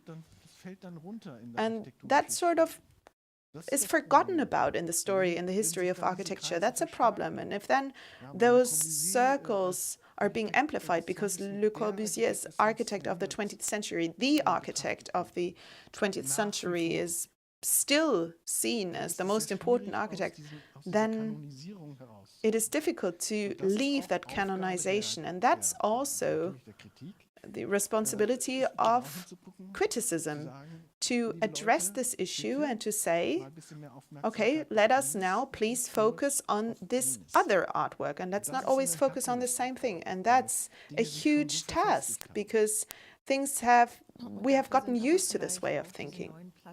Maybe these new platforms that we mentioned, maybe they are a good means to do that, in order to also get to know or find out about other communities and other things. Getting back to you, you yourself said that the internet hasn't kept its promises. That's what I understood regarding criticism. But nonetheless, you work with things that are connected to these digital technologies, or that have developed based on these technologies. I think of your piece with the endoscope camera, where you tried to see what an endoscope camera can do, what a flute cannot do, and the other way around. So you actually use these media technology in your artwork. Well, I spend a lot of time thinking about these topics, and I think that for me, the temptation is really to make something invisible visible, something physical, you know, something that is on the stage. A flute, for example, is very mysterious because you don't tend to see what is inside a flute. And it might also be a metaphor for mysterious places and lives, mysteries that we can find out about using the internet. All of a sudden we get a glimpse of this mysterious world. So it might be a metaphor for that, or it might be us trying to get hold of something physical that we cannot hold on to, the breath of the flutist that then has an impact on the surroundings. So simultaneously, you know, the lack of the physical aspects of this media, to bring that on the stage and make it present. That is sort of the difficulty when it comes to working with social media, with these new medias. I'm very critical of the new medias. I still have a very old phone. I don't have a smartphone, so I'm very critical when it comes to technology. But for me, it is fascinating, this whole world. And at the same time, my approach is very critical regarding this media. And maybe coming to the end, Arnold, your monument, the Blacklist in Munich at the Königsplatz, in context of an increase in anti-Semitism and all these conflicts, it was the right symbol at the right place.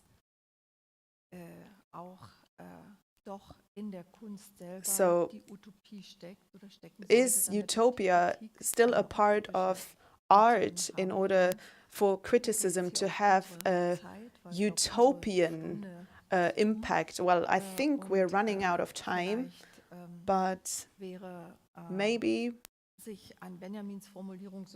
if we remember what Benjamin said, that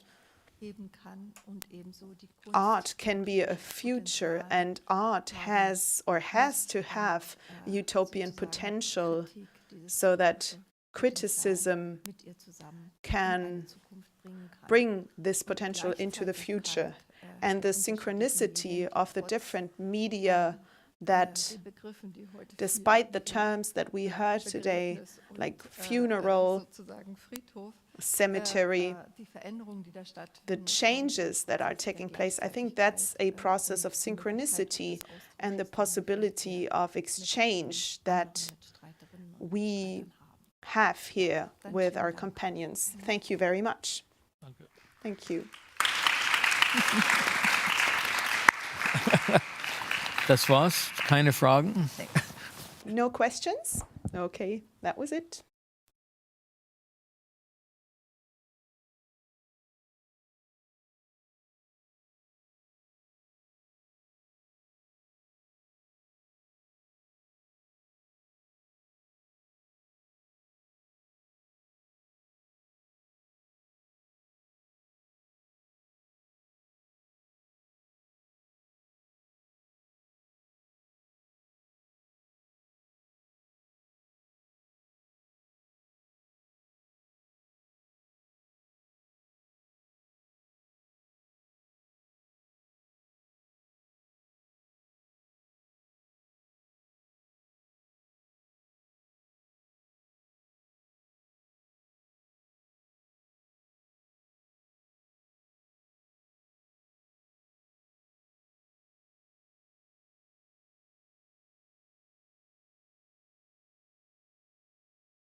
Seien Sie herzlich willkommen. Welcome back to the second session today. And before we start the panel proper, I would like to draw the attention of those who are today here for the first time to the beautiful of Alma Kruger cast of characters. We are very grateful to her for making this available to us. And also, we are also grateful to this Röggla gallery, because they allow us to display it here. Now, the following panel is making sense versus internal logic. Do criticism and the arts understand each other? That is, can criticism really describe the particularities of the works? Georg is an author and professor for art and publicity, an interesting combination. At the University of Applied Sciences in Münster, he studied political sciences and wrote his doctoral thesis about the early work of Martin Heidegger. Since 1991, he has written about contemporary art in the Neue Zürcher Zeitung, Frankfurter Zeitung, and in Artnet. And 2019, he has studied the historical character of contemporary art. In 2012, we had him at the Academy of Arts, where he discussed about this, and we are now looking forward to this panel discussion. Thank you very much indeed for this kind introduction. I'm very pleased to be sitting here, and I would like to thank you very much indeed for the invitation. I'm very pleased that we are sitting here. Mrs. Röggla, a vice president of the Academy of Sciences and Arts and Art, and author. Reineke, a music critic, and she's responsible for new work for broadcasting stations in Germany, and Helmut Draxler, a historian of art and a teacher at the University of Applied Art in Vienna. And I would like to start with some few personal comments. And in so doing, I would like to try and establish a link to yesterday's session. When I was invited to this Congress, or when I first heard about this meeting, rather, this Congress, the future of critique, then, and I'm saying this without being coquettish now, I said, well, you are not responsible for this, the future of critique. And never mind if you're not invited. Why is this so? Well, what I do is actually reviewing, that is daily critiques, and actually nobody is interested in this anymore, as we heard yesterday. The reviewing business is no longer making economic sense. Nobody clicks on this, but nevertheless it's still happening. When I look at what is happening around me in the newspaper which I write for and other quality papers, there are reviews of cinema films, of theater performances, of a great many books, of concerts, ballet, opera. So there is no lack of reviews. And I cannot say that I'm being flooded with feedback, but anyway, the feedback which I get does not really reflect a lack of interest in this, which I would like to state here. And when I look around in the scene where I'm active, with artists, with museum people, with teachers, that is, whoever is active in this field, then actually everybody is working at the next exhibition with a great deal of accuracy, with a lot of effort and expenses. And also the medium exhibition is not yet dying out. And as far as I'm concerned, I can say that the visit of exhibitions is an enriching experience for me if I see art which I think is relevant. And it's always a big difference whether I have been there in person or whether I've seen these works of art on some internet sites when it was displayed to me there. So I still like doing this. I like going to exhibitions, writing about these, and I think that it still does make sense to do this, because the point is no longer, at least not as much as before, that is when you just describe some impressions in such a way that somebody gets a certain idea of what the exhibition looked like. Nowadays you can really see this for yourself on the media if you like. But Another important point here in reviews is language is the possibility to differentiate. I would like to use an example to illustrate this. When I look at a adjacent genre, cinema, and when I read the reviews by Andreas Kilt about, well, cinema, mark my word. So I learn more about the medium cinema than what really happened to film. And I also learn more about the linguistic possibilities of critique. And this is very important, I would say. And there's editorial board meetings of the FAZ where I was. There used to be a highly gifted polemic, a theater critic, and he knew only up or down. That was characteristic of him. I didn't copy this, but at every meeting he said at some point in time, where is the culturing value added of this text? And he also attacked me. He said, well, if you want to write catalogs, do it somewhere else, but not here. And actually, I found this very helpful. So this was some critique expressed to myself, and I was very grateful to this because I understood something. I said, okay, newspapers are different, and I need also a different linguistic approach to my articles. And against this background, it's great that we also have an artist among us, an artist who herself works with language, and who, of course, will also notice how she is being reviewed. And I looked at other reviews in my newspaper, and we can make a test now. That is how criticism and art understand one another using your work. Just to start this, in 2020, Kathrin, you received a 35,000 euro award that called Wortmeldungen for a piece called Peasants' War Panorama, or an early bourgeois revolution painting. And now this is also a painting by Wanda Tübke, and it's in a building specifically made for this, so it's called the Early Bourgeois Revolution. So perhaps you could tell us how come that you used a work of art as the starting point, as the origin of a description of the Moors of the German presence.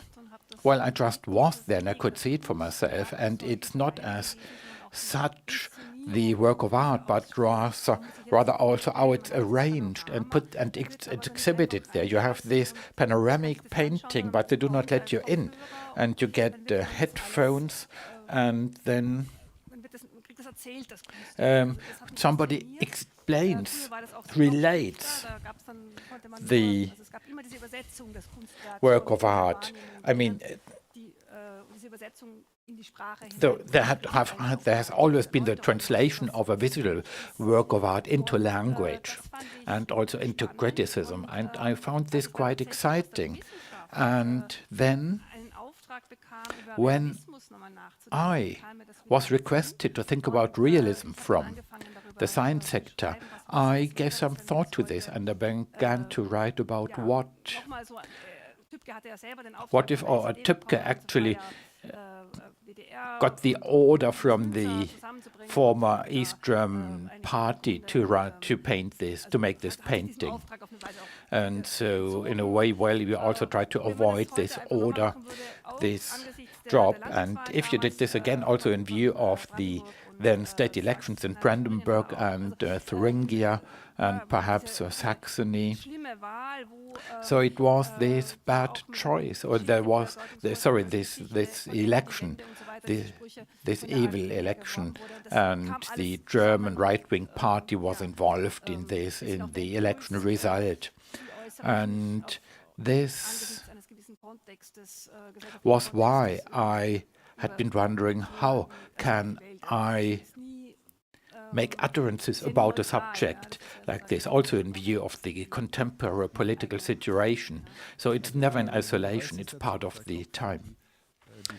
One review said that is for the benefit of those who do not know the painting in your text, nor the work of art per se. One review says the author describes a panorama which shows the political personnel of an era. The era is the present, and so it is the victims of the dividing wall, consumers, men, women, old men, the church people, and so on and so forth. And Röggla describes the present in view of the polarity which is prevailing in the political discourses in the just milieu, or those who do not want to follow one. And it may not be little wonder if all these things is not so preformated. A quote from a text that a third-party embarrassment is putting oneself in the position of someone else. Is something missing? Any objections? Well, I wouldn't. Yeah, actually, it's quite a good description. The juste milieu, of course, we could argue about the terms, but I wouldn't object to this. I do not expect critics to precisely reflect what I do in a text, because there are always different angles, different perspectives. What I would expect is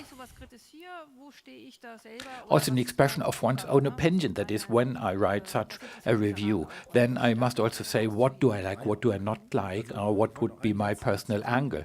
One more quote: there is not a description of the object of the observation of the text, but rather the observation itself, without its weaknesses and its ignorance. Yes, this concerns the question. Yeah, that's true. That is, there is a stronger weighting on the description, the process of description and perception, but at the same time, in real life, it is also part of, well, yeah, that is, we decide things. Our political life also consists of this perception, of this observation, and we cannot separate the one from the other. We can't say this or that, saying this is the world and this is the process of observation, but both go hand in hand. Yes, in this text I also could feel some melancholy. And perhaps you could call it a leftist melancholy, the failure of utopia in the former Eastern Germany. Where is the new peasants' war panorama? And I would like to know how you see this. And the reviews describe this, but that you really depict such a panorama. But my impression is that the text is actually saying that it's not possible to make such a panorama. So it was this question of universalism, which we talked about this morning, the totalism question, the totality question, and where is this melancholic moment? I deconstruct this. That is, you cannot really capture this. The text works in such a way that it moves in iterative loops and pixels on the screen, on the easel. So it doesn't stop with the melancholy. It's trying to find alternative models, which are only implied, briefly touched upon at the end, with the lawyers and so on. So actually, there is an option for action, but first of all, it starts from this panorama to then leave it behind. And in the text, you also mention the current form of the TV studio as the modern version of the panorama. How are you feeling here? Oh, fake bouquets. So I'm asking, in general, is there a review or a description or a statement about the work where you say, yes, the author has understood my book? Oh, time and again, I've often said that I felt understood, and I also got some criticism which I did understand. And anyway, writing is where you write a book and you are dissatisfied with it. And I would never say, oh, I've explained the word now. When you know that something is still missing, you move on to the next one. This is how I work. And it's also a permanent engagement with the subject. Reviews may be helpful, but you sometimes also have to see that, well, the reviews are missing the point. In particular, if you work as I do, there are expectations, storytelling, plotting, and when literary critics write articles, it's often about a sort of emotional education, sentimental education, and so on. That's all important, but when you use documentary tools with a certain subject, then this subject aspect is sort of neglected. The question is always, are there any protagonists you can put yourself in? So it's like a sort of a service function, which also put in, that is explaining the story, what happens in there. And it's also a very affect-rich language. So people are always enthusiastic or fascinated or repelled, revolted. I picked some terms, and yesterday, just for fun, I checked some reviews of contemporary authors, mainly women. And this is a very emotional language, a very emotional usage in reviews. So these are very typical genre things, that you are being categorized, is it this or that genre, would it fit in there? And sometimes they completely miss the point of the text. And well, that's okay if you yourself want something else, but then you should say so in the review. So this is always being presupposed, and this, well, sort of annoys me. Said, okay, show me how to do it, and if not so, then please do try to understand what it is about. I do not expect, I mean, there is imagination, and well, you will never be completely understood. I don't have this expectation. It's okay when somebody takes a more lateral view of this, but I would like to know the position of the person. Well, one or two more examples of reviews, and I would like to know what reviews do to you, what does it trigger in you, may it even influence your thinking. And so it says she has specialized in a form of the loss of identity in the digital morass, but it has become her stick, and there are no binding force in the text, that is psychological enmeshment or philosophical controversy about master data, inner and outer image worlds, to make these perceivable. This is a profound review. Probably you do not like hearing this, but can it have a positive effect on you? When you say it's your stick, and then they deny an originality. So I must say this is an example which is not very helpful. And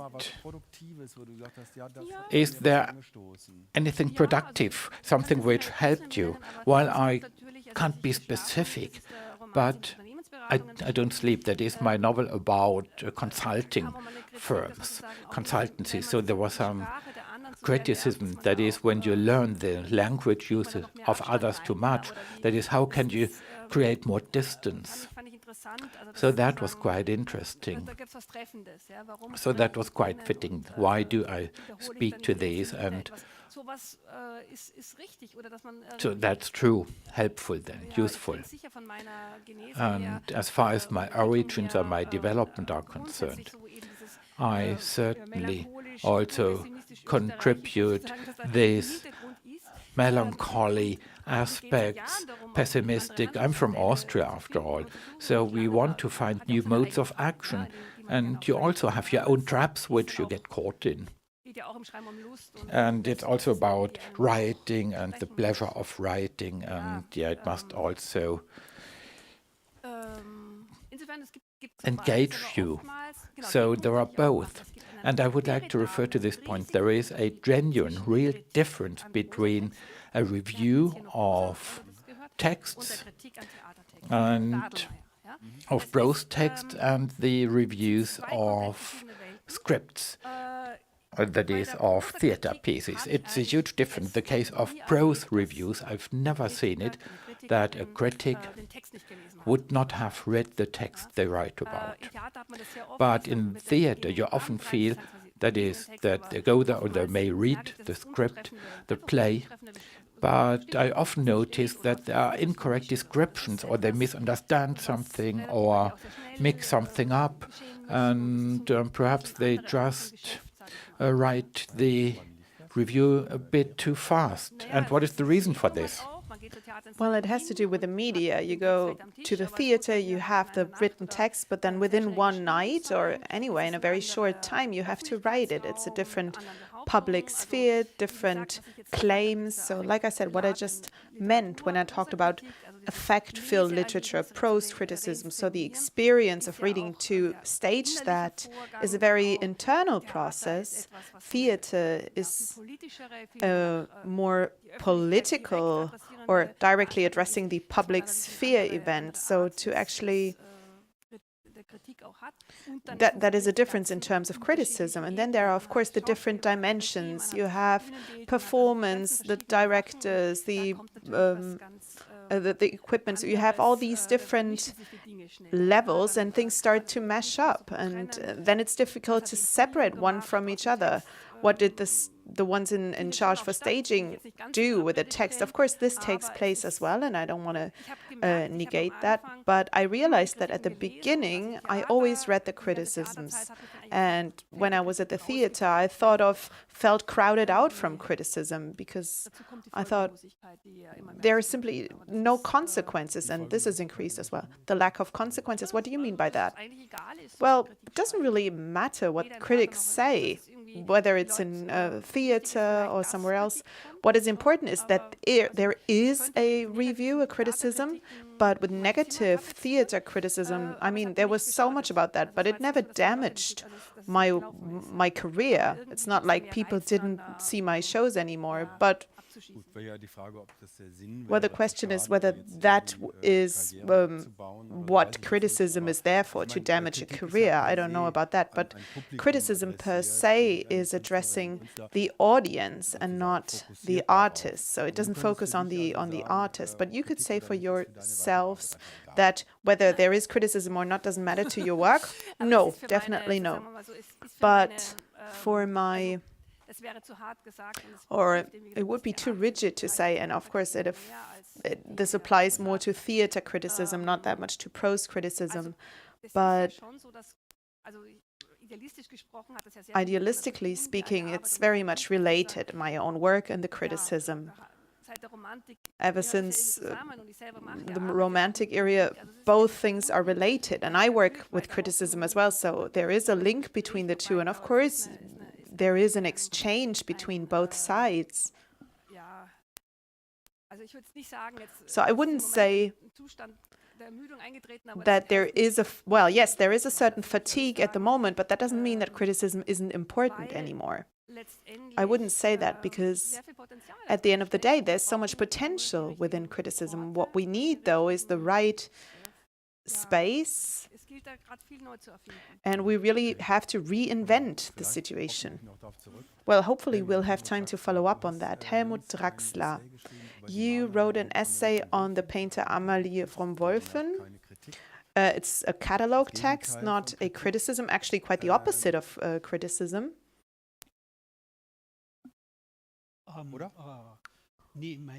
Well, from what I understand, it is a criticism, even though it's a very affirmative text, because criticism, art criticism, doesn't just consist of what we read in the culture section of the newspapers. I agree with that diagnosis, and I think it is a shame that there are magazines and newspapers like the Taz where they don't actually publish any criticisms anymore. On the other hand, art criticism is a literary genre with great texts, with the important history. I don't want to name anyone right now, but it's a very important way of having an exchange with artwork. So in this sense, it is, when we write a text on that, then we try to take the work seriously. And based on this silly cliche that everything that is successful is simply for the market, this sort of language that I'm really tired of hearing. But it's really about taking the work seriously. And in order to do that, you really have to go in there and work on it, work with it on the different levels. And in this sense, I think that a catalog text can also be art criticism. And regarding the criticism on criticism, I think it really, there's a very special context. The critical language, or the language of criticism, has automized itself. It's really developed itself. And now we have magazines that are almost a mainstream criticality. And the discussion on the Documenta is a typical example for that. There's no room for a specific exchange in addressing this topic. And in this context, I think it is way more interesting for me to address the artwork itself. And it sounds like a very conservative argument, but this morning, I mean, Adorno was mentioned, and I think there's no way past it. If not, criticism stops being critical. That's the problem. And on this level, I think we have to ask ourselves the question of how artwork and criticism, how both things can be linked. Getting back to the question of whether criticism and the arts understand each other. When you said, okay, I'll write that text, to what extent was the artist Amelie von Wolfen a sort of primary source of the interview? Was that necessary for you, or what's the process? How did it happen? Well, we've known each other for 30 years, and that is why we didn't really have to talk about the details that much and look into the details. And of course, my approach stems from a more theoretical perspective. What is interesting, though, is the encounter. What happens within the work? How can I describe it? How does that exchange make sense for my own work? Where are the interesting aspects for the practice of writing, in this case of art criticism, but also for the political interests behind it? And there, it's really important to get into it. And in this case, talks with the artist are very important. So I had to ask her what her perspective is. It's not a model where the position of the artist is sort of the ideal of creation, and the criticism just copies what is being thought. That would be the traditional approach.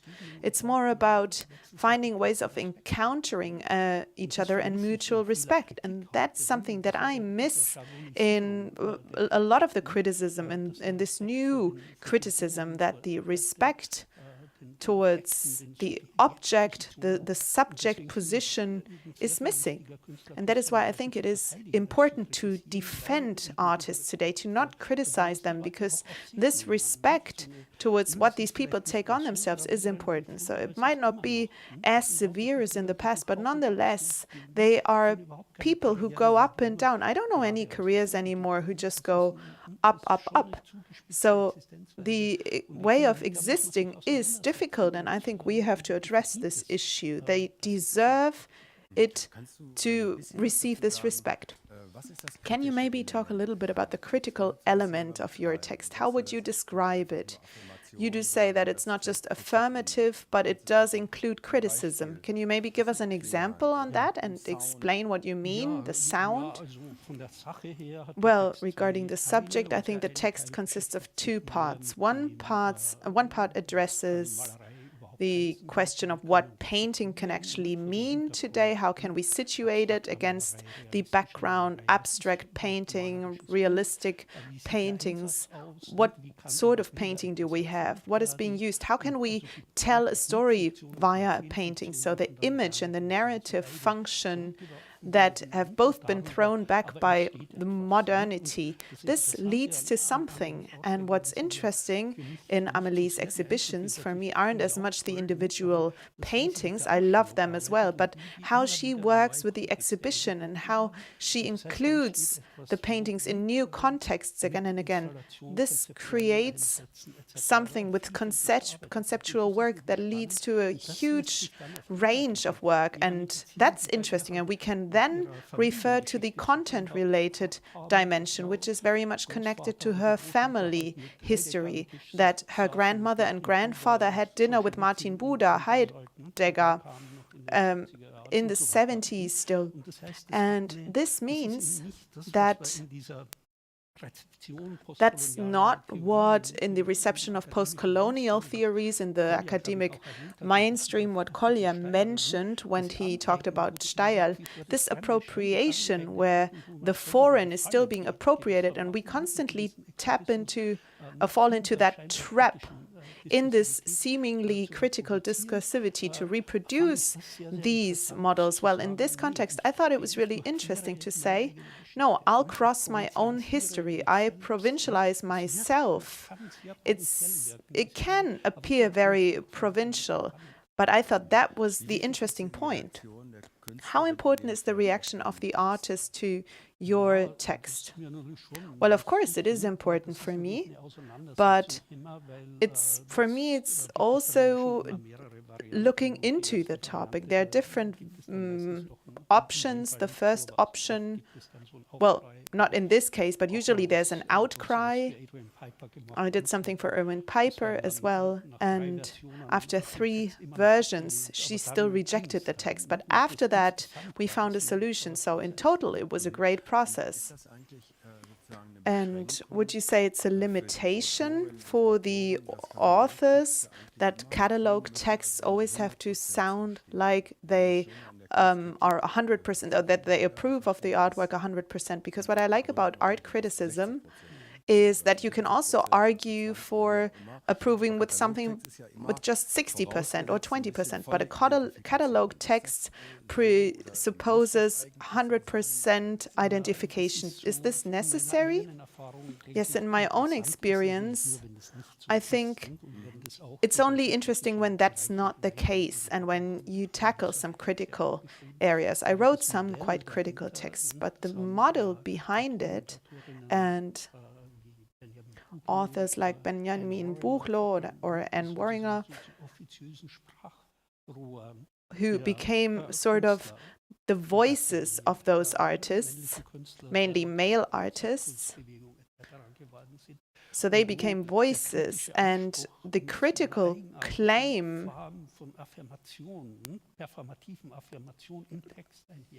went hand in hand with a performative action within the text. And these texts are amazing. Nonetheless, I felt sort of uncomfortable due to this shift, that with this authoritarian gesture, the criticality of a certain work is being presented. And due to this uncomfortable feeling, I try to find my own way. And this is something that always meets understanding, always means misunderstanding as well. And in this misunderstanding, in reacting to each other with the artists react to criticism. Criticism then includes that and asks for a sort of systemic self-critic. Otherwise, you cannot do art criticism. Leonie, Reineke, you are working in the field of new music, and you're also the host of some features, of many features, radio shows, and you once said that you were perceived as a chronist and not as much as a critic, and you're happy with that. Can you explain why you're happy, why you're satisfied? And how do you get by as a chronist who is not a critic?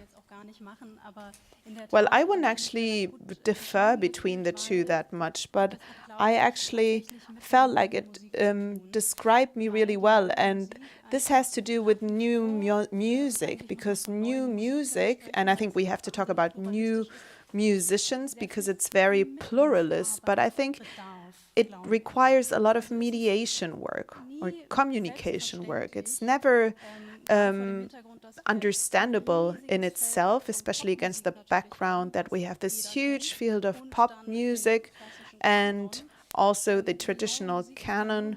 New music is just a small niche of that. Nonetheless, here in Germany, in our broadcasting systems, it's very well represented, but I do not want to assume that any listener, every listener knows about new music in the 20th century. And I think it is important that we manage to create links or to offer links to new music, contemporary music, also for an audience that might not know as much of this music. And that is why I think communicating, talking about music that you don't hear on a daily basis plays an important role. And there we really need to find a new language, terminology, associations, pictures, or anything in order to embed and describe the whole thing, to communicate it. So one of your shows was called, what was the title? Without Words. Our failure to describe music. That sounds very interesting, and I want to quote something that you said. Even experts of the music industry fail when they try to describe their own experience of music. The term beautiful isn't really a statement. Just like when you talk about smells, nice isn't a way to describe them. Are there any possibilities to maybe find a way of talking about music that listeners use on a daily basis? And what can we learn from science when it comes to talking about beauty in music? I could probably ask you directly. What do you need this language? What do we need the communication for if we actually feel ourselves how and whether we enjoy music? Well, the title of the show was, of course, quite pointedly. It was provocative against myself as well, as a person whose work it is, whose profession it is to talk and speak about music. But I think especially because music touches so many people and because so many people have music in their lives. We never read a novel as many times as we listen to a song that we enjoy. And that is why we are interested in learning about it and reflecting on it. And in order to do that, we have to be able to think about it. In order to think about it, we have to know how to speak about it. So I am sort of confronted with the fact that I need to find my own words to talk about it. And what I observed was, apart from professional music criticism, that in our daily life, when you ask somebody on the street to describe their favorite song, why do you like that song? What does it sound like? The answers you get are usually sort of helpless, and people are generally very unsatisfied with the fact that they can't describe their favorite music. They're looking for words. They acknowledge that they're lacking the language. So if you confront them at some point and say, do you feel like language is failing you when it comes to describing the song? Then they usually say yes. So obviously you can see I'm struggling. So many people are not very happy with that.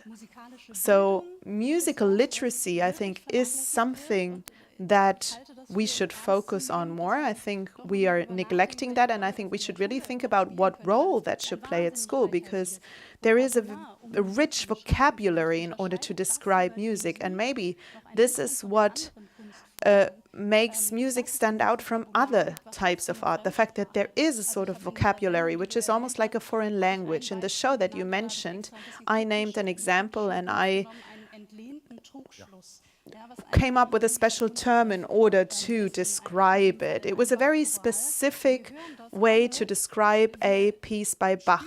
It's something that when you hear the music, you really feel that something is happening.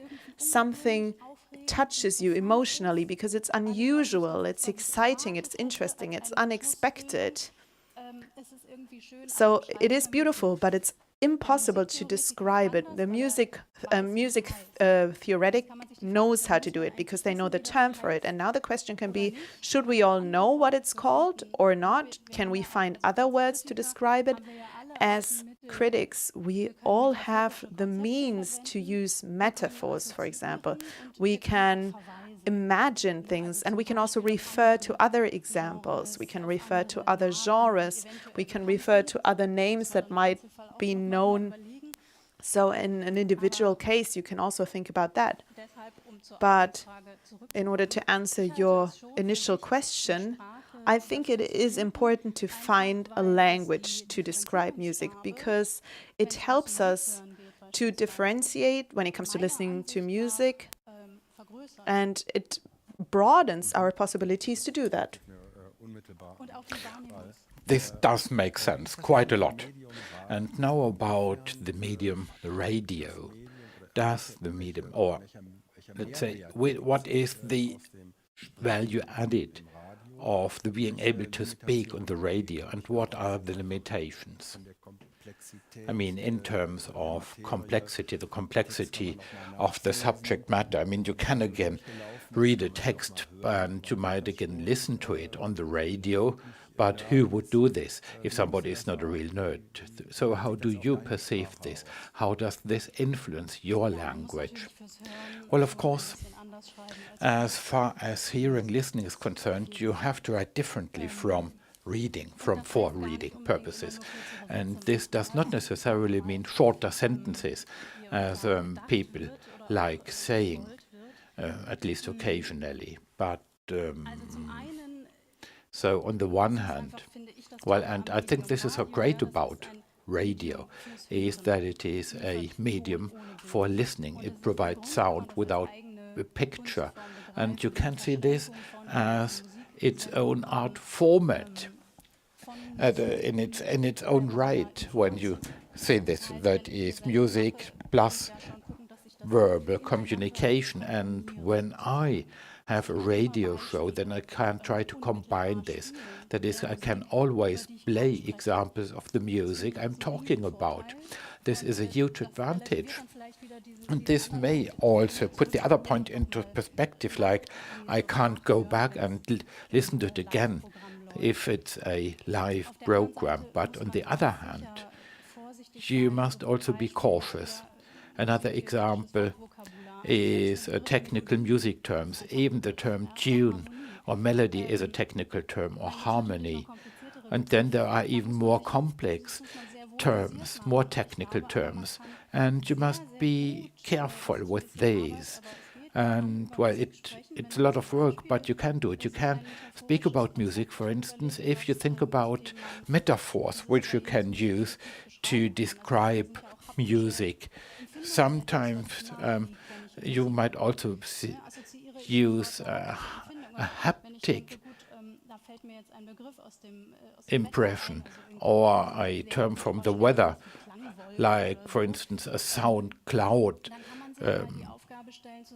Then you might tell yourself, okay, all the descriptions which I'm making, well, I will use them only from the field of meteorology, just to give yourself a certain task, some homework. And you can always work with images and associations. And as far as people in the street are concerned, when I ask them to describe their favorite music, I noticed that they often describe the emotions which were caused by the music, but not the music. And these people like listening to different types or pieces of music.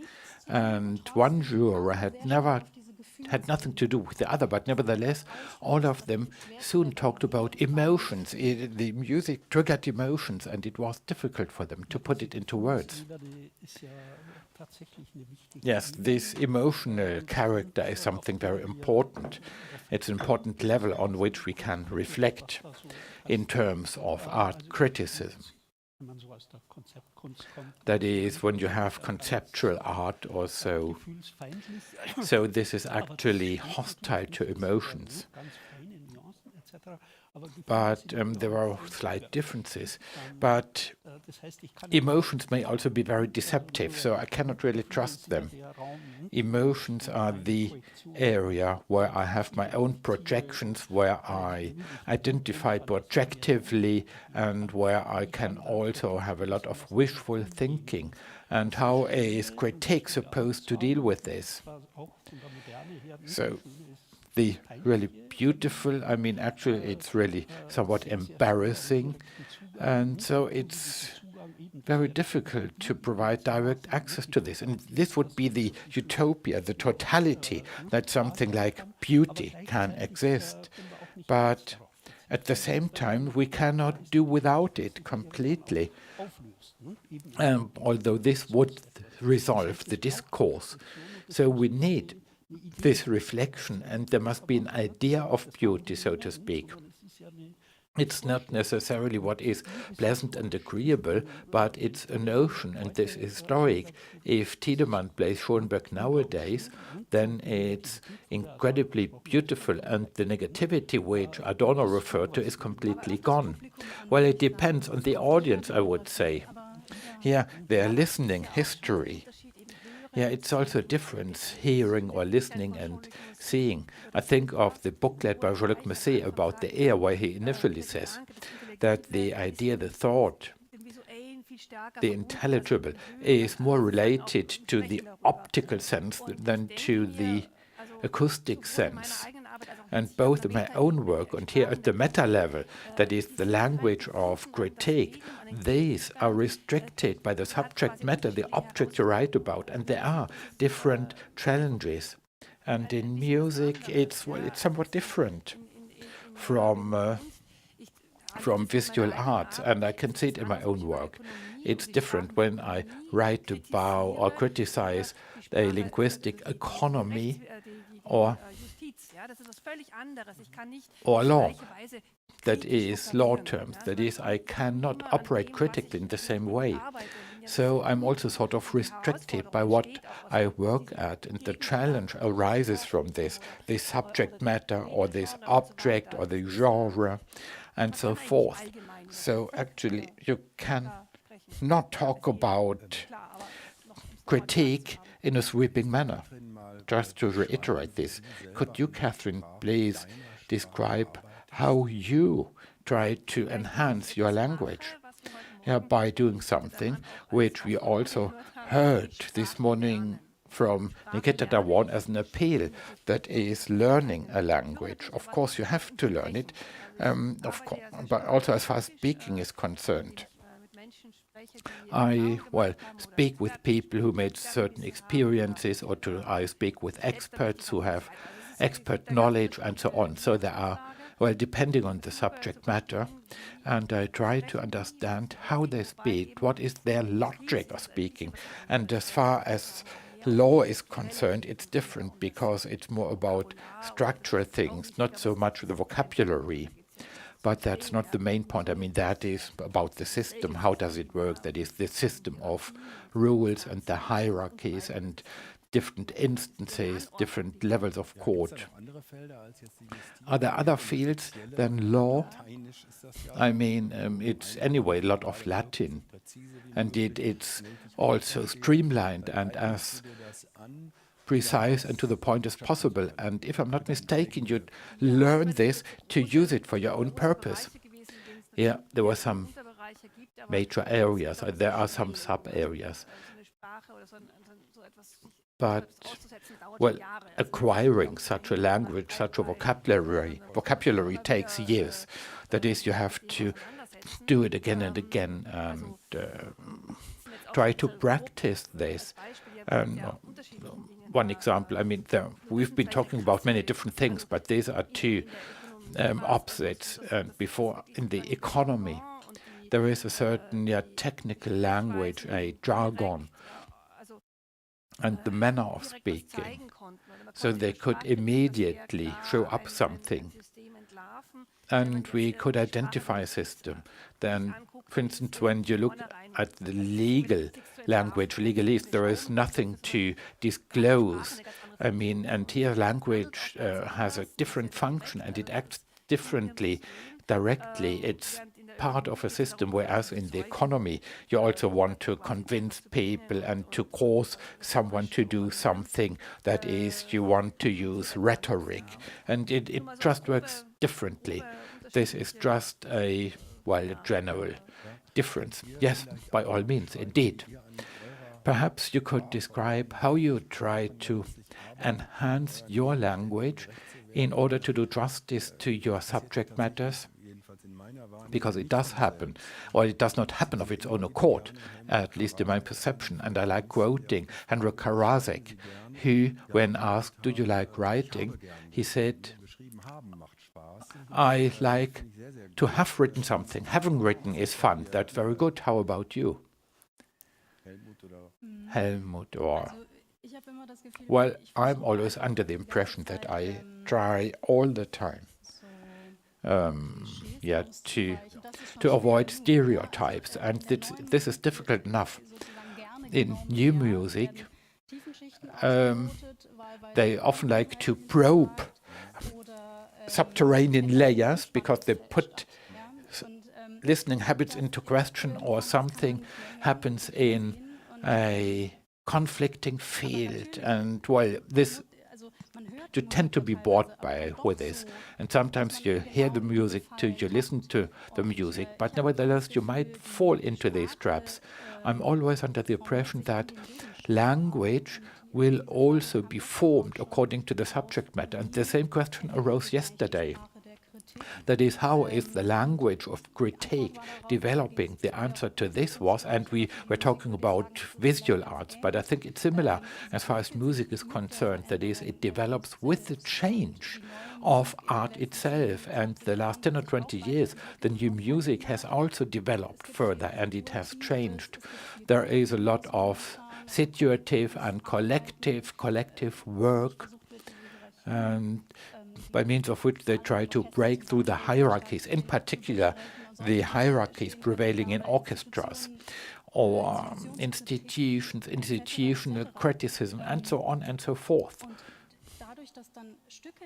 And because some pieces are created here against a different backdrop, in a different context, where you should also be able to categorize it as a critic, you might also describe it differently, or the pieces as such are not only music, but music has been enlarged to also comprise something visual happening on the stage or in multimedia, and you must find a new vocabulary for this. And actually I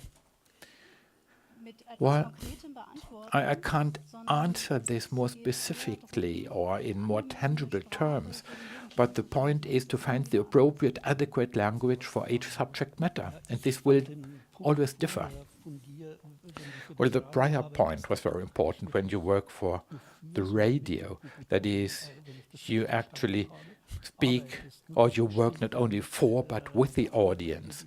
It will also determine how you write and speak. And this is also media related. When I write a catalog text, or when I give my lectures, then I can see all the people.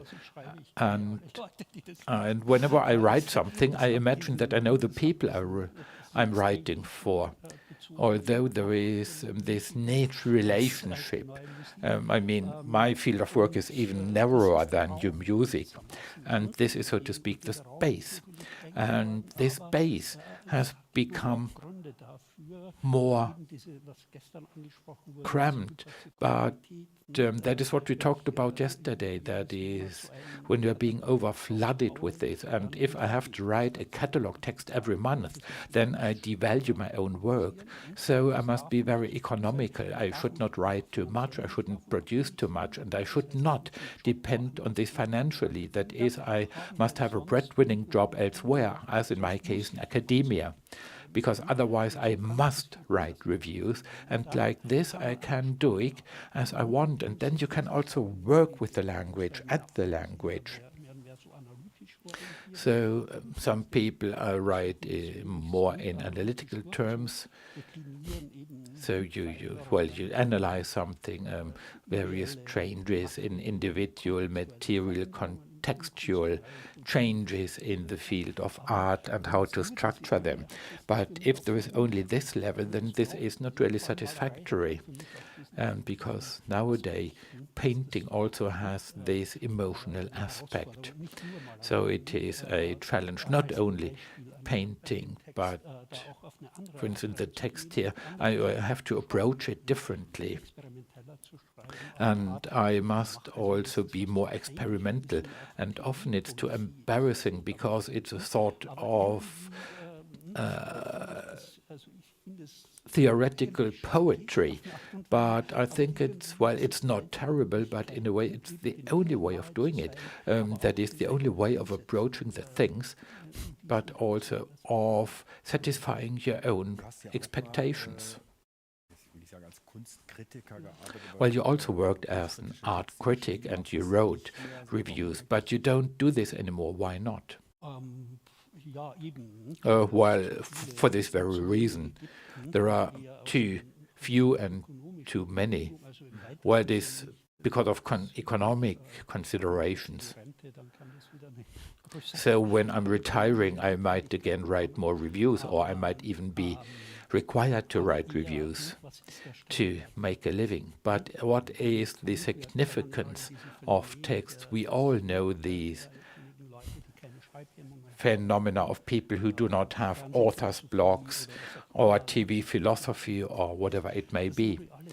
So all this is very difficult, and this will also undermine the perceptive process, and everything is getting worse and worse. But anyway, the situation for critical writing has never been good. And this or have been a historical development since the 18th century, that relationship between review and art and criticism changed. So what all this means, and this is just a continuity. There is an ongoing change in this relationship. And these doomsday perspectives are very suspicious. Some bureaucrats and managers do this, and I think that we must oppose this in one way or another and try to take all the subject matter seriously, music, theater, and what else. You name it. Kathrin, when you have published something, then are you still eager to see how people will respond to this?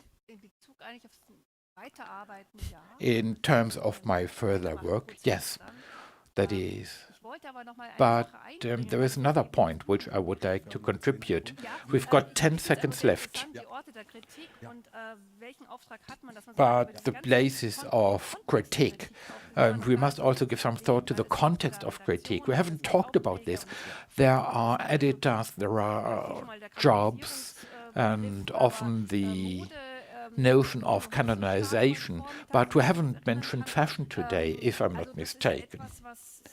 And this is also changing extremely, must say, because apparently I contradict myself.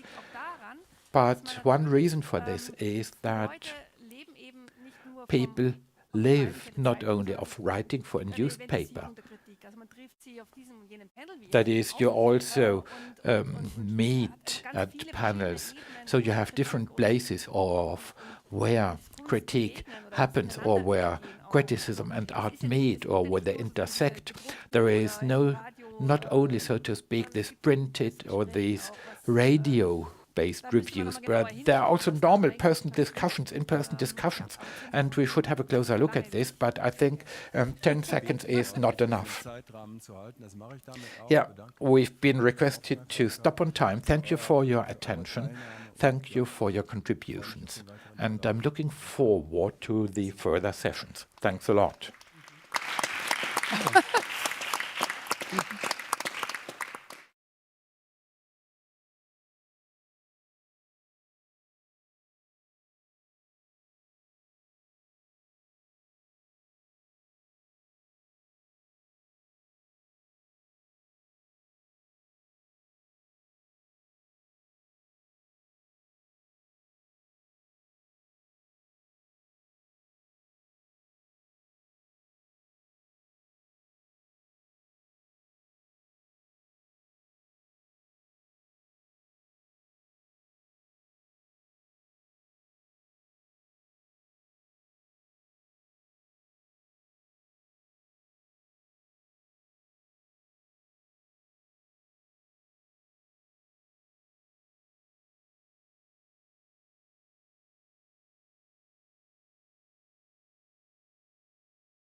Ich freue mich sehr, das nächste Panel. I'm delighted to announce our next panel on the future of critique. It is now my pleasure to present our moderator, Jörg Heiser, one of the most important voices of German and English-speaking art criticism. He was one of the founders of the magazine Frieze. He's in charge for the German edition that was published until a few years ago. He wrote for different newspapers like the Süddeutsche Zeitung, the FAZ.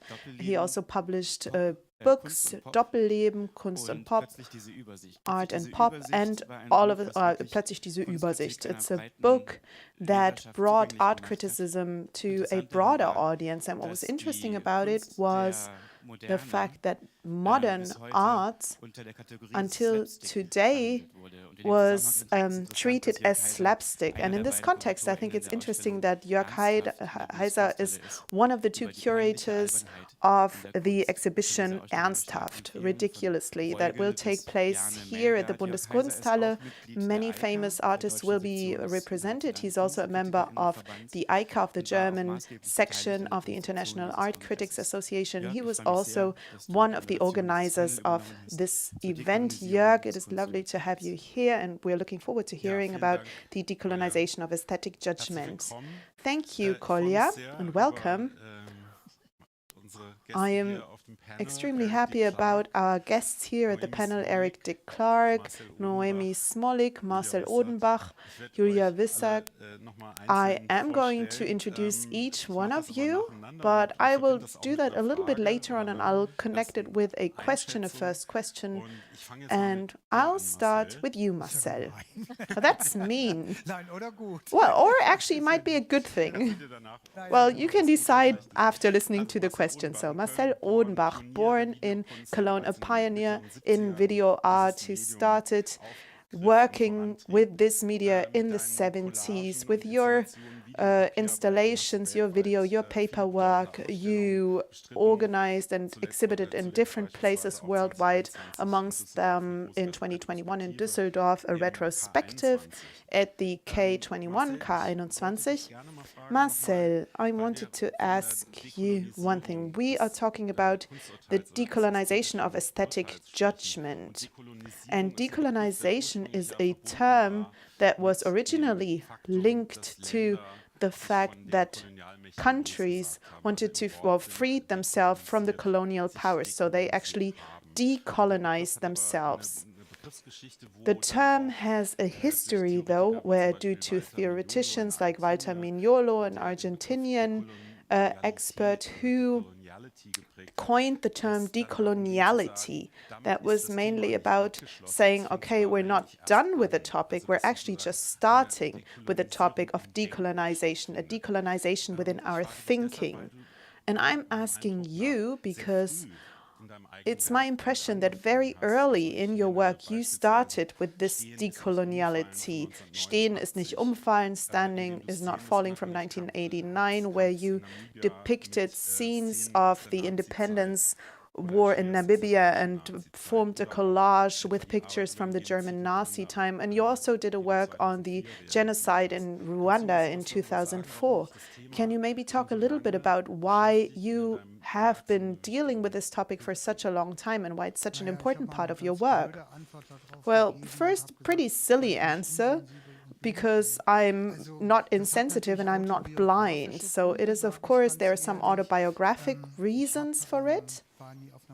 I never went to an art university, to an art academy. I studied art history, and back then I wrote my thesis on the image of traveling and expeditions in the 18th century overseas. And back then I realized how racist and colonial the depictions are that illustrated these reports, these articles. And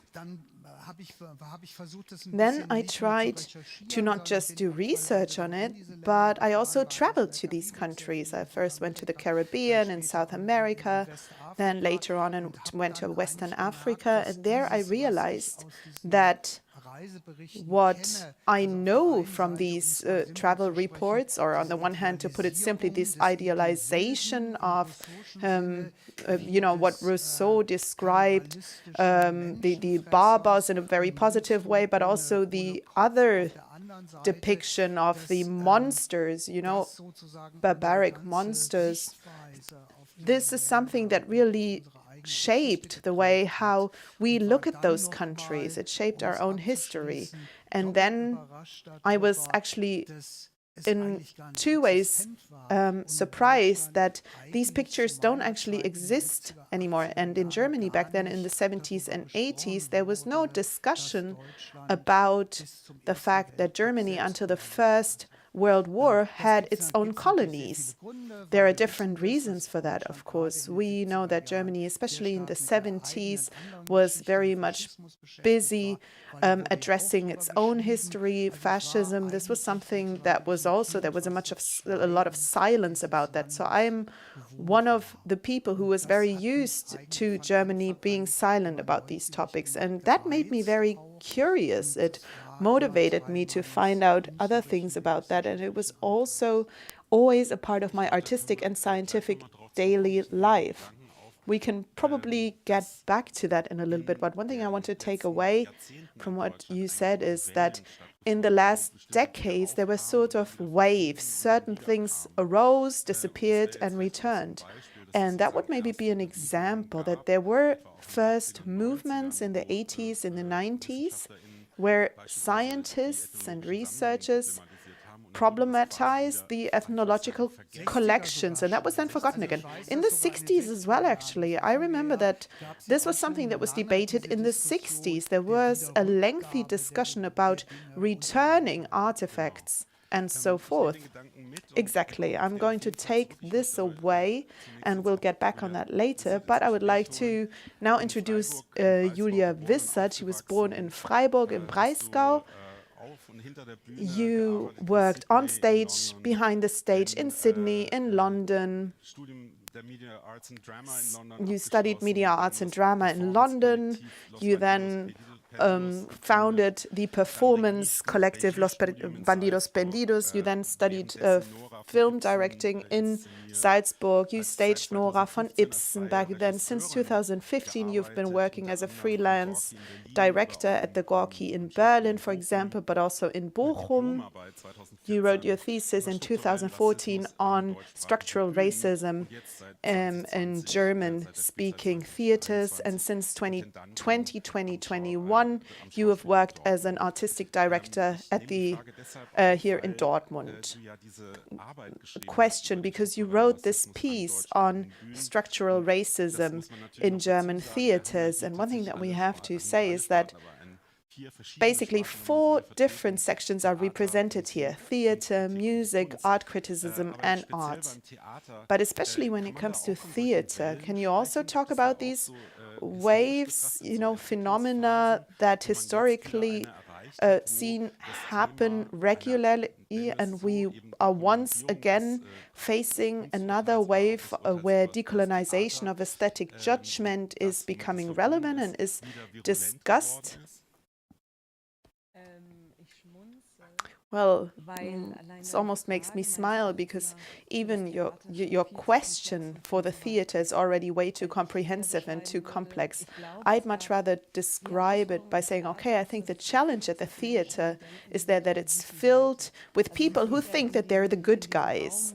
So you enter this space because, yes, you're a lefty, you are liberal, you want to build this utopia. And for a long time, nobody realized that within this utopia, a heterogeneity of people was created, the people who are allowed to work in there. Then communication of art started to happen with a certain tradition and history that became more important when guest workers from foreign countries came, and their children were also supposed to get interested in art. And this impetus of culturalization, and to put it in a very pointed manner, one could say that now we have those noble savages who came here, and they're now about to learn about our culture. And this hegemonial gaze, this colonial gaze, for a very long time simply wasn't reflected upon. And these reflection processes, I would say, started or have been taking place since about 20 years. So for a very long time, artists talked about structural racism. They simply weren't heard, though. And then at some point what happened was that a new generation of artists came up, standing on the shoulders of those who actually already addressed the issues before, but they were able to articulate themselves because they wanted to enter the institution theater, but realized that first of all you have to clean up the working environment in order to take place. So I would say it's my impression that yes, there were certain movements, waves that took place in different spaces, and now there are movements, and this is a bit difficult, but now we have a new movement with people who bring in a different position, a different perspective, and who therefore think very differently about these issues regarding decoloniality and who describe it based from the institutions. And with movements or waves, what's usually what goes with that, it is the so-called backlash. Did you experience a backlash yourself? So this was almost a rhetoric question. Well,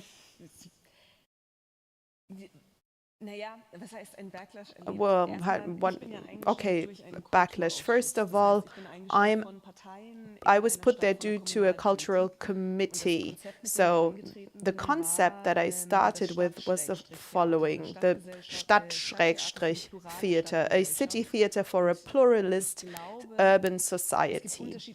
And I think there are different fantasies regarding who determines in what city what an urban society is, what they do, and what the hegemony within the institutions, how that is being deconstructed. What's behind that is a power-critical, diversity-sensitive creativity approach to bring that in and to first talk about performing arts.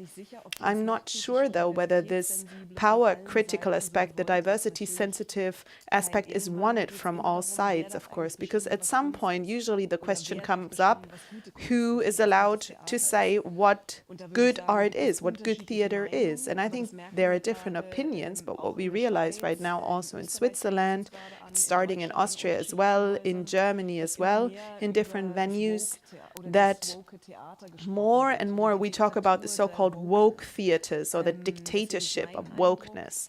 That is why I have the feeling that slow but steady there are reactions on the trial to decolonize the perspective in the institutions. We are going to take a closer look at what terms this relates to, because I think what is happening there is a certain synchronicity with the art world, with visual arts. But first of all, I'd like to move on to Eric. Eric, you're born in California. You moved to Europe, to Cologne, actually quite a while ago. You founded the wonderful group Whirlpool Production in Cologne. From Disco to Disco, Town Across Town was a great hit, #1 in Italy.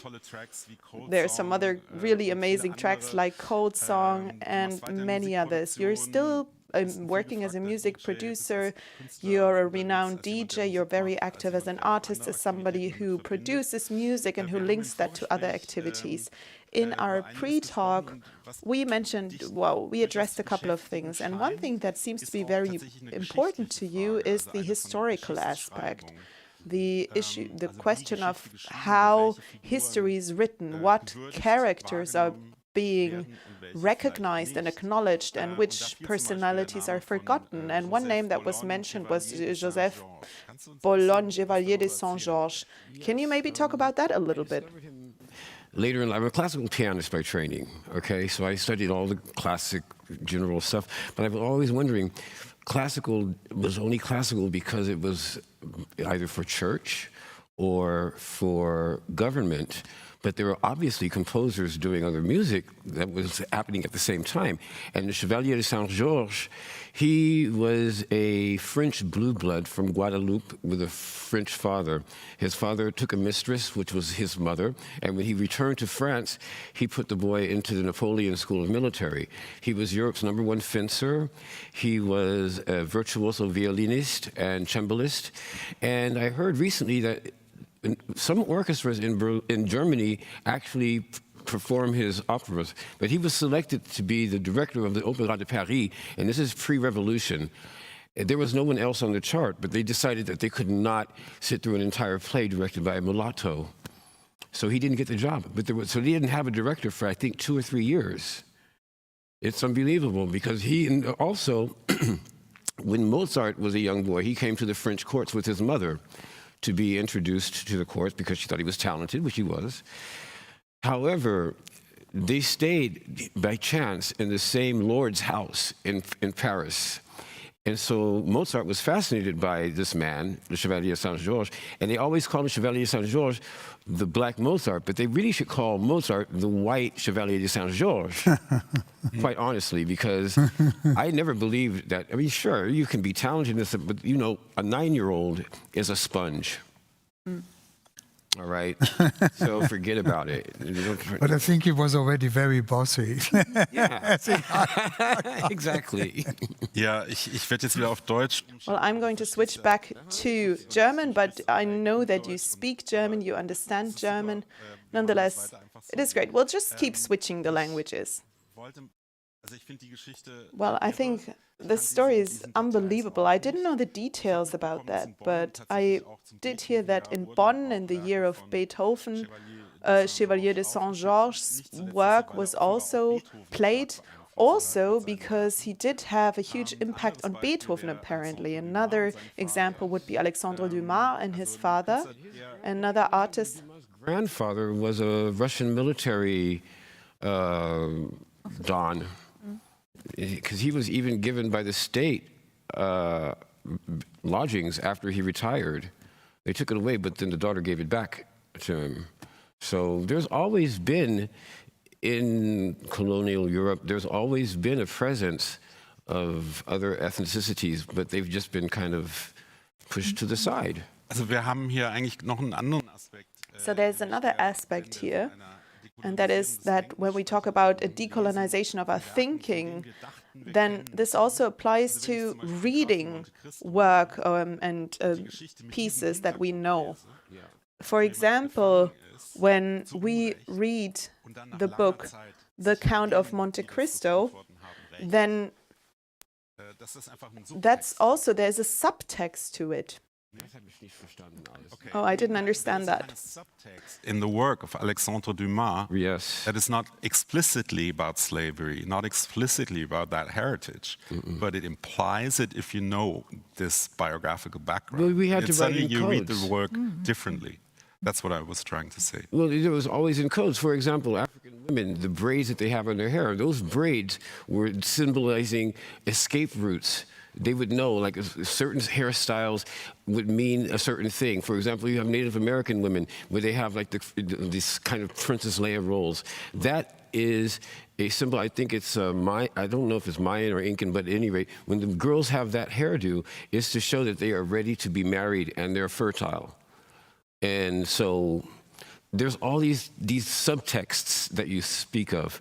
There's a lot of them, especially in the ethnic cultures, because we had to do things in a way that didn't offend the people that we were working with, but at the same time, we had to communicate clandestinely with each other. You see? Absolutely, yeah. Going back to the Ja, zurück zur Gegenwart oder zumindest den jüngeren Jahrzehnten, auch im Hinblick auf die in terms of parts of now I'm talking English, parts of the history being suppressed or told the wrong way. Are there parts of the way the myths and stories about the foundations of electronic music, of dance and disco, are misrepresented? Personally, I can't say that. I've seen the arguments from other artists, who, say that, because I'm a woman, I have difficulty, because I'm black, they don't play my music. But I've never thought like that. I was not raised that way. I was raised, you can do anything you want to. You just have to, just really focus and do it. And so I'd never really thought of these other limitations. I know they exist from hearing, but personally, I have no experience with that. I mean, I received a Lifetime Achievement Award from a foreigner. I'm a foreigner in the country that gave me the award. So I'm probably the wrong person to ask. You're talking about the Holger Czukay Prize. The Holger Czukay Prize, yes. That you received that was the other really week. Amazing. Ich glaube, dass in der bildenden Kunst das anders war. Yes. In der bildenden Kunst? Das anders war ein bisschen. Okay. Als zum Beispiel in der Musik. In studios for 5 years. Also, Sorry. No, I think Man hört euch, in the visual art in this time in the 90s, I think it was different than in the music scene. Because when you remember when we did the show in Harlem at the Three-Legged Race show, 95, I mean, the government or the official American art scene gave me the idea that there doesn't exist in the black community an art scene. And there was David Hammonds and there were some few other people, but the rest were not existing. Ja, wir kommen darauf nochmal zurück. Das wollte ich sowieso noch erwähnen. We're coming back to this, and I was going to mention this when we speak specifically about art. That is what occurred in the art scene in waves. And how this was perceived. That is what is included in art. Noemi Smolik, you are an art critic. You were born in Prague. You grew up in Prague. And you wrote about the origin of abstract painting. And you also worked as a professor in Hamburg and Dresden. You wrote many art reviews in quality papers. And your book about the other Russian modern era is still in progress, and it will be published next year by Matev and Salz. And you also wrote articles for the catalogue of the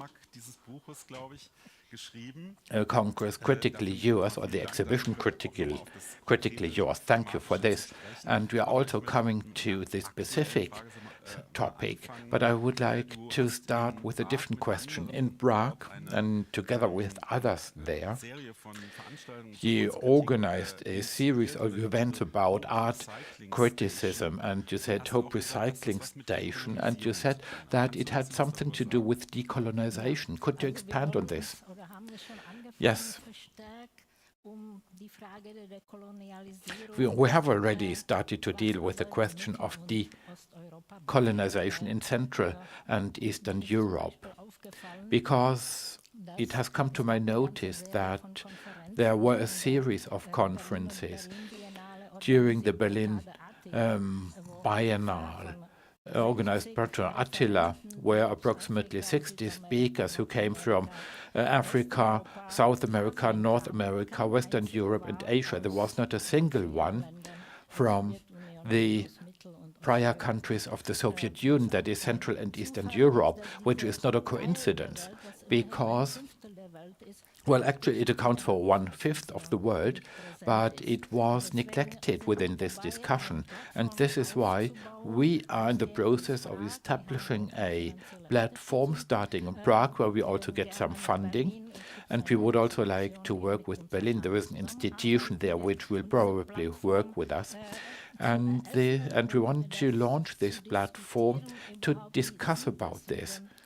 That is the situation of the post-colonial discussion in those countries. And I'm very committed to this. You mentioned this book, which will be published next year, about the so-called, I say, Russian avant-garde. And it's not only about the Russian avant-garde, but also the development of Russian art since 1861. 1861 is the year when the Russian peasants were emancipated, and they suddenly formed a sort of peasants' councils, and they even had a parliament. And the upshot of this was that they lived in a completely different tradition, with icons, with all this old tradition. And the communication with the intellectual educated in the West, above all in Petersburg, was almost impossible.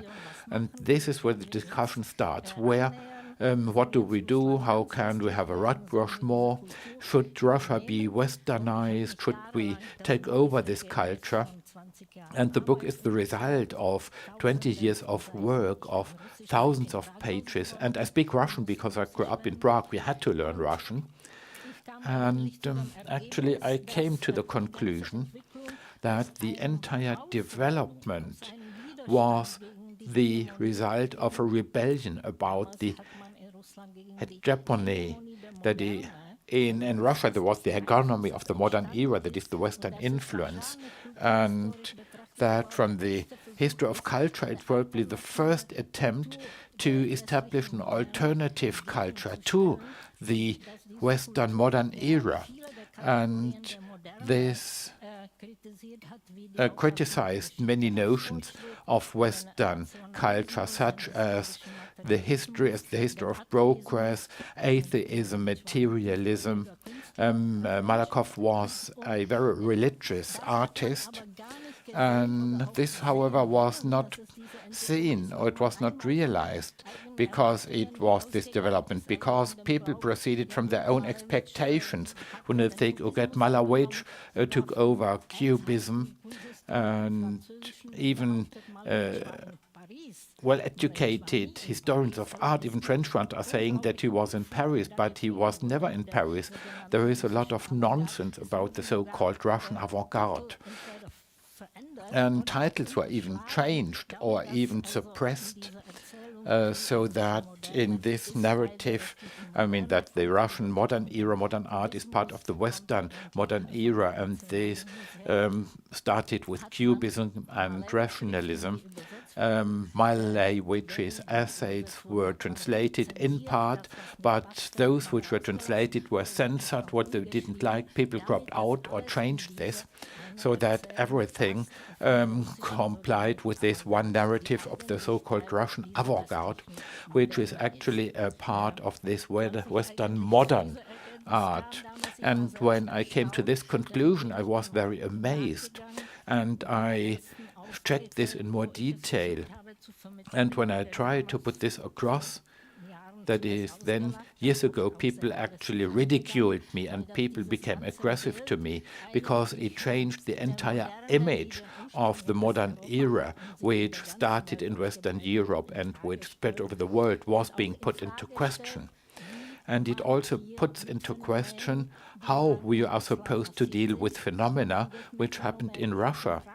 But there were also phenomena which happened in Prague or in Czechoslovakia, and I will give you some examples. That is, how to deal with those, how to fiddle with this, to adjust it so that it is in line with the one narrative, the preferred narrative, where people are confirming time and again that here in Western Europe we are at the top of the development and everybody else were the stragglers. And may I take up this idea? We will come back to this, but eventually this is nothing but the falsification of history. We have a modern narrative, the origin of the modern era, and we talked about an example which you also have in the exhibition, Dada, that this sound poem was first by Virklikov, a friend of Malevich, and he invented this years before the cabaret Voltaire had these sound poems. There was this connection, but light had never been shed on it because it didn't fit the picture, as you said, because there was always this claim of hegemony. Modern is modern and the West, but this can't be so. These may have been some adepts who made contributions, but not those who made an original contribution. And I would like to take this idea because I've been wondering whether it might not be the same in theater, that we are always hearing this claim of a consolidated picture of the great classics and all these names are mentioned time and again, and actually I'm speaking about theater criticism, or it's part of it, perhaps also the wider discussion of an audience. So what do you do about it when somebody will again saying, why don't you have this in your program? And I mentioned this, Ibsen is a classic script playwright, he's part of the canon. So it's not only about what is performed, but also how it is performed. What is the state of the discussion, the current state? And this is even a controversial, if not even aggressive discussion. While I work as the artistic director of the theater in Dortmund, I'd say if I spoke about this self-critically, I started with something of which I thought that everybody would like to go to the institution saying we want to create theater which will really represent a city like Dortmund with its structures and also behind the scenes. And I would tell my younger self, perhaps it is occasionally good to stay below the radar and to only think about the history and with ideas which will be too crass for some people, and I say, let's try it. I have always understood this as an invitation. Thank you. So, we all know that nobody is interested in theater. It's a fact. I mean, when you put it bluntly, in the past 30 years, it's been clear that fewer and fewer people go to the theater. So as an institution, you should be bound to wonder why, how come? But what happened, or what I'm hearing time and again, is that we have to play more classics. But what is interesting here is that if I were to ask you what happens in Hamlet, only very few people know more than somebody is standing there with a skull in his hand saying to be or not to be, or something like that. But nevertheless, there is a myth about what theater should be, and this is such a powerful myth that people are demanding time and again these classic pieces. And I'm under the impression that we are now undergoing a paradigm shift about what it might be, but we do not know yet what it will have been, and we're testing a lot. There are also the rewriting of classic plays, feminist rewriting, and to extend an invitation to those who believe to know what the classic is, know what the theater is. And there is another current which says performance, documentary theater, this biopic, blockbuster, more pop culture in theaters. And then I really try to expand the discussion to find out what they think, what a classic play is, and well, according to what I found out so far, what it's supposed to be is great pictures and great emotions and great stories. And that is where we must provide a translation, so to speak, making this transparent that great pictures or stories are not only Hamlet or Nora, of which I would say probably fewest people know what Nora is actually about. But we must really go back to the essence of theater and say theater is just great stories about different times and seeing ourselves on the stage, or imagine that we are standing on the stage. And this may also happen when you watch a story of which you may superficially think that actually it's got nothing to do with me, because at the end of the day we will realize that it's about love, dying, mama and papa, everybody, and in between perhaps some ghosts. I mean, some are really that banal.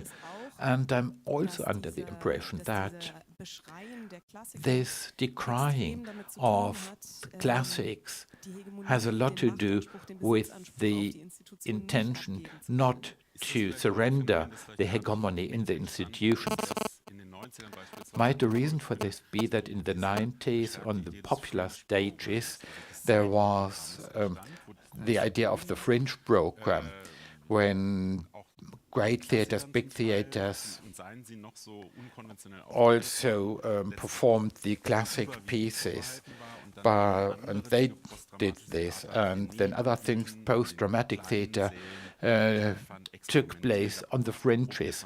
There were also many experiments, and on the big stage, I'm not saying that this was such a success stage, but this is now the prevailing model, and we have now reached a point where we're saying, okay, this hierarchy in there might be part of the problem. And now we should change this, and then there might be the big shitstorm when people are saying, nope, enough is enough, and now the classics of the traditional theater, all this is being taken away from us. That's what I thought. And I've reached a point where I realized that the problem of the separation, the distinction, is not that, but the problem of the distinction, the categorization, is insisting on large crowds coming to the theater, because most people do not want to walk on big stages with great text, which everybody has seen 180 times. But there are attempts to change things and to perform them. But it takes ages. It takes ages to build up and educate a new audience. And before something can be created, this is at least the case now. People are again talking about the footfall in theaters, the capacity utilization. Yeah, they're saying you are not successful enough, you're not making enough money to pay for yourself, although no theater in the world, no museum in the world can pay for itself, and this will never be so, and it shouldn't be so, so that we have these spaces as spaces for a discourse spaces where we can negotiate as a society, as a community. But as long there is this neoliberal link between money, income and the program, I think this will change much more slowly, because you risk that if the figures are not right, your job will be gone. And with me or behind me, there are 35 people where they are dependent on my contract. And then you're a different situation. That is, will I push it through, that we invite the performance troupe from I don't know where, so that we attract a large audience, or you try to push through a sort of hidden agenda. So then eventually in 10 years' time you will see what will have worked. And as to what Eric said, that's very interesting, because you said something which you don't see. How did you put it? There is a different message in there. I remember this when I read this book as a child, and I thought, oh my God, I am the Count of Monte Cristo. And I thought, what a sensational, a great book, of course. And it was because of the mask. And at some point, that is, after I had read Black Skin, White Mask, and had read more about the discourse, and when I realized that I had to teach myself speaking about an experience, because you don't have this in German, I again returned to the book, because I didn't know that Alessandro Dumas probably looked as I do, and that there is a message in there, but which doesn't work in our minds, but it's something more emotional. Or, well, perhaps it's wrong, but you notice that somebody talks about something which I can't translate for myself as a young person, and I notice there is something which is being discussed. And I think this is the beginning. That is, when you think about how emotions and perceptions can be translated into drama art, in dramatic art, to perhaps become the new canon. I would like to take up what you have just been saying about this hierarchy, the hierarchization, which took place and which we must come to terms with, because in art we have similar phenomena. One example, Marcel, you also briefly touched upon this. A classical text, Why Have There Been No Great Women Artists by Wunda Nochlin. Actually, there is also such a paradigm where art critics said, well, let's have a closer look at whether this is true, that there were no great women in art. And we know Gentileschi and many others were just ignored for a long time. Or, so to speak, they were just treated as footnotes, or they were not shown at all, or their work was even ascribed to men. There were some famous cases when it was realized this is not by XY, but by her. But what we also realized at the same time in the text which I just mentioned, she is also saying that it was the same for black artists in the US. And 2 or 3 years ago in the Hamburg train station, there was the major Jack Whitten exhibition. He's a great artist. And in the 60s and 70s, he didn't participate in any of the major MoMA exhibitions because for this there was the category black artists, and artists like him were only shown within this context in New York. I mean also at very important places, but always within this category. So this is a parallel to what was a step in the right direction in the 70s, that is women art, exhibitions only for women, but at the same time it was also a restriction, a categorization. Well, we have the same thing at the moment with the Hahn Award of Bowling. Via, I think, 87, 86, honored by the Queen as well, based in the Caribbean. Nobody knew him in Germany. And he is extremely important also for abstract paintings, and well, he always was important. It's another good example. I experienced it and quite differently with an experience with Western Africa, because as we know, Africa is a huge continent, so Western Africa. I went there multiple times, and I wouldn't say that I taught people there because I don't like the term teaching in this context, but I would say that I offered my things. So I offered workshops, brought films along, showed videos of artists who I collected. So on the one hand, I was insulted for teaching or showing or confronting poor people with something that they wouldn't understand anyway. And I always thought, why? I'm here as somebody to communicate this. And the other thing that I thought was interesting, how I returned to Europe and I wanted to curate an exhibition with video art from Africa. And nobody was interested in doing that because everybody says, oh, it's not typical for Africa to work with videos. And it was also understood by many people who had stood up for African art. Well, it was called colonial by them because I dared to bring videos to Africa. So they said, well, video is a white media that doesn't belong to Africa because Africans like to paint. Well, back then there was an exhibition, Magicien de la Terre, in Paris, exactly. And that's, I guess this brings us to the next point, that the thinking of decolonization or decolonizing thinking also went through different phases and periods. So there was a period when there was a certain thought of infactness, so at least a part of the discourse wanted to say, well, no, this is not actually westernized, it's a different art with different media, and now we're at a point where that, and right so, is being problematized as being othering. So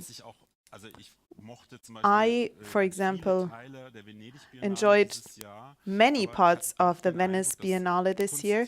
Nonetheless, I felt like art from Africa usually was shown when it had to do with ceramics or traditional crafts.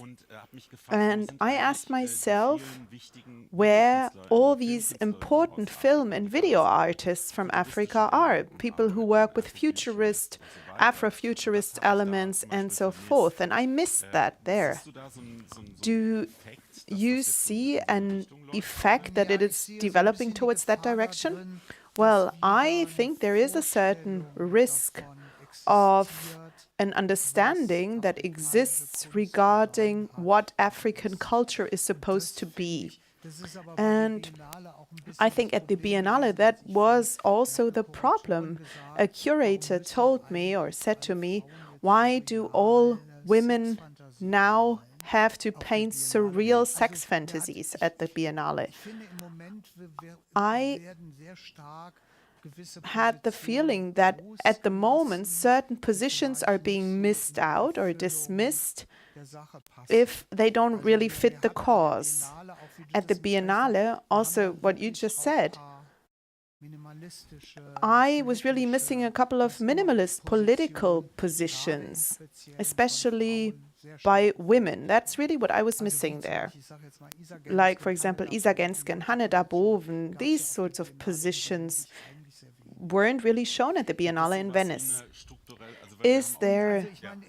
Oh, and sorry to interrupt, but we talked about it before, how I, in the 70s and 80s, went to Ghana, Nigeria, Burkina Faso. Back then, photography and film played a major role there, especially as a means of, or as a measure to free themselves from these traditional things in order to create something that is independent of the so-called white space. And that's something that I really miss at the moment when it comes to the reception of what is officially shown in galleries from Africa. I'd like to ask all our panelists, because we talked about fixing history, one could say, or the way how history... Well, if I may say something. Yeah, don't worry, I'll ask you next, but let me just finish the sentence. So, fixing history, it means basically that it's about oppressing certain knowledge, making it invisible. And the question is it actually forgotten if it's not part of history books? We're talking about education in museums, in schools, and so on. So places where knowledge is being passed over, and all of a sudden it simply doesn't appear anymore, that knowledge. And that will bring me to you, but my question was whether on the side of those who are critically addressing these issues, whether there are also maybe certain movements of amnesia, so that certain things that were already achieved, that we already knew, are being forgotten once again. Well, I raised my hand because you talked about rewriting history, but I think this goes well with what I said about our dealing with Russian art. Rewriting history also happens there, Western Europe and Western European art and history, but this goes even deeper. I think my book therefore has the subtitle of the decolonization of art history, and what is behind that is really a sort of colonial perspective on Central and Eastern Europe, with this understanding or the imagination that we are sort of the ones who are at the top of this progressive development, and when in Eastern Europe something happened, then it was basically taken over from us. And with this perspective, I think you can always observe it, whether it's literal scholars or art historian. But the first thing you do when you meet an artist is you say, okay, when was he in Paris? When was he in Berlin? When he was in Paris, who did he meet there? And if he met that person, well, then he was probably a realist, and so on. And then you don't really look into what that person actually was. And my biggest problem is that in Middle Europe and Eastern Europe, the languages, Slavic languages, are very different. They deal very differently with the past.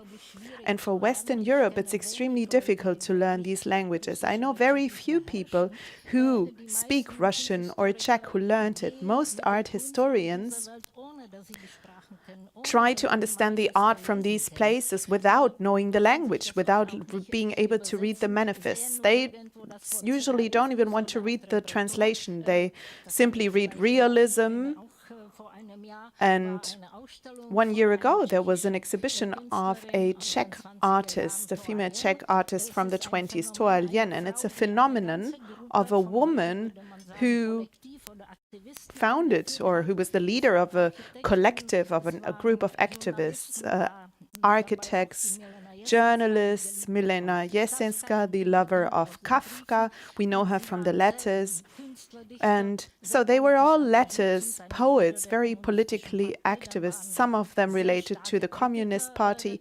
Some of them were really criticizing the Communist Party. And when the Communist Party reached power, then back then, those who didn't manage to escape on time were actually sent to prison. Some of them were even killed. So this story by itself is really fascinating. And she was a leader of this activist group. That group was very much interested in liberal sex emancipation. They published their own newspaper, and André Breton heard of her. At some point, he heard about this crazy woman in Prague. He went there, and he then wrote a text for them. Then an exhibition took place in Hamburg of a curator who doesn't speak a word of Czech.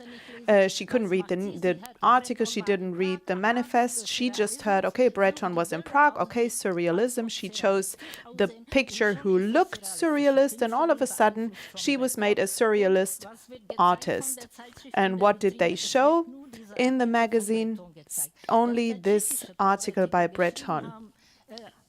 The fact that Czech theoreticians also wrote about it, and those texts were translated, that was simply forgotten. It was ignored. And the artist was then talked about here in Germany, but all her political autonomy and those other aspects were ignored. And the curators actually were awarded for that exhibition. That's a crazy example. And I would like to talk about an example from the music industry. There is this story related to techno,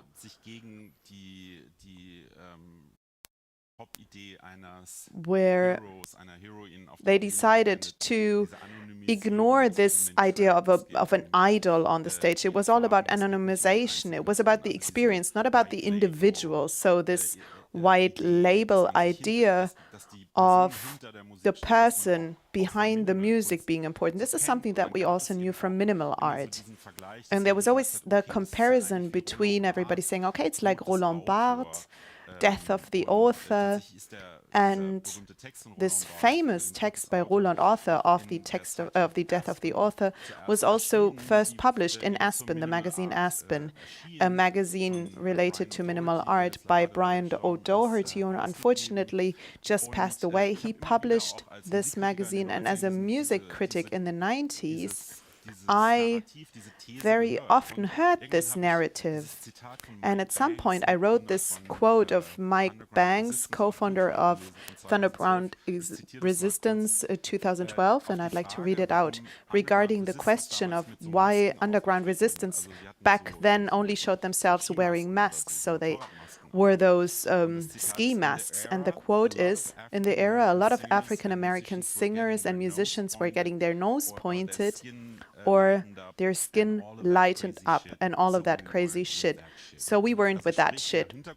So the background was really the fact, and I think the most popular example is Michael Jackson, that there were many black artists who said, in order to become successful, or there was simply so much pressure on them to turn themselves whiter in whatever way. And they tried to withdraw from that. And I don't really say that because of the fact that back then there was this trend, but I'm emphasizing this because there was this wrong understanding of anonymization, so that white music critics like me back then said, oh, it's like Roland Barthes, it's about them being anonymous, so it's more of an artistic idea. The fact that there was a reality behind it, a way more specific reality, way more specific than just an abstract reality idea. Do you know what I mean? This is where I'd like to know what you say regarding this question.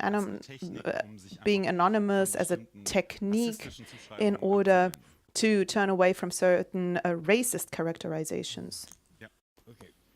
The first time I noticed that would have been in a lot of disco bands. You didn't know who was in them. A lot of people grew up listening to Change and thinking it was just another American funk disco band. But they were Italians. They just hired whoever was in Italy that was American that had those voices. And they were basically passing as a, for example, we had in the 1920s, there was a man named the Singing Cowboy. He was a black singing cowboy in film. And he only passed away a few years ago. I cannot remember. Turns out he was Italian. And he was passing as black because it was easier for him to get work. Because Italians were also hated when they were coming over on Ellis Island and everything. They weren't liked. Now they're like all the other white people, but back then they weren't. And so he would easier be able to work as a black singing cowboy in the United States than he would as an Italian leading man or even a supporting actor. He wasn't getting any roles. So that stuck with me all my life. And I never, like I said, I've never thought of color first. I figured I'm just going to show you what I can do and you're going to forget about it. And luckily it's worked.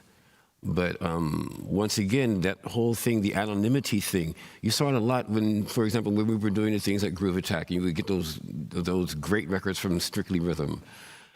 Very rarely did you know who anybody was. You know, you knew the producer, but you still didn't know what they looked like, you know? And this whole thing, when you think of something like Michael Jackson you were talking about, well, before Michael Jackson, you have people like Sammy Davis Jr., okay? Sammy Davis Jr. was on stage from the age of 3 till death. And one of the first movie roles he had at the age of 8 was in a movie that was featuring Ethel Waters. And she petitioned to have him in the movie.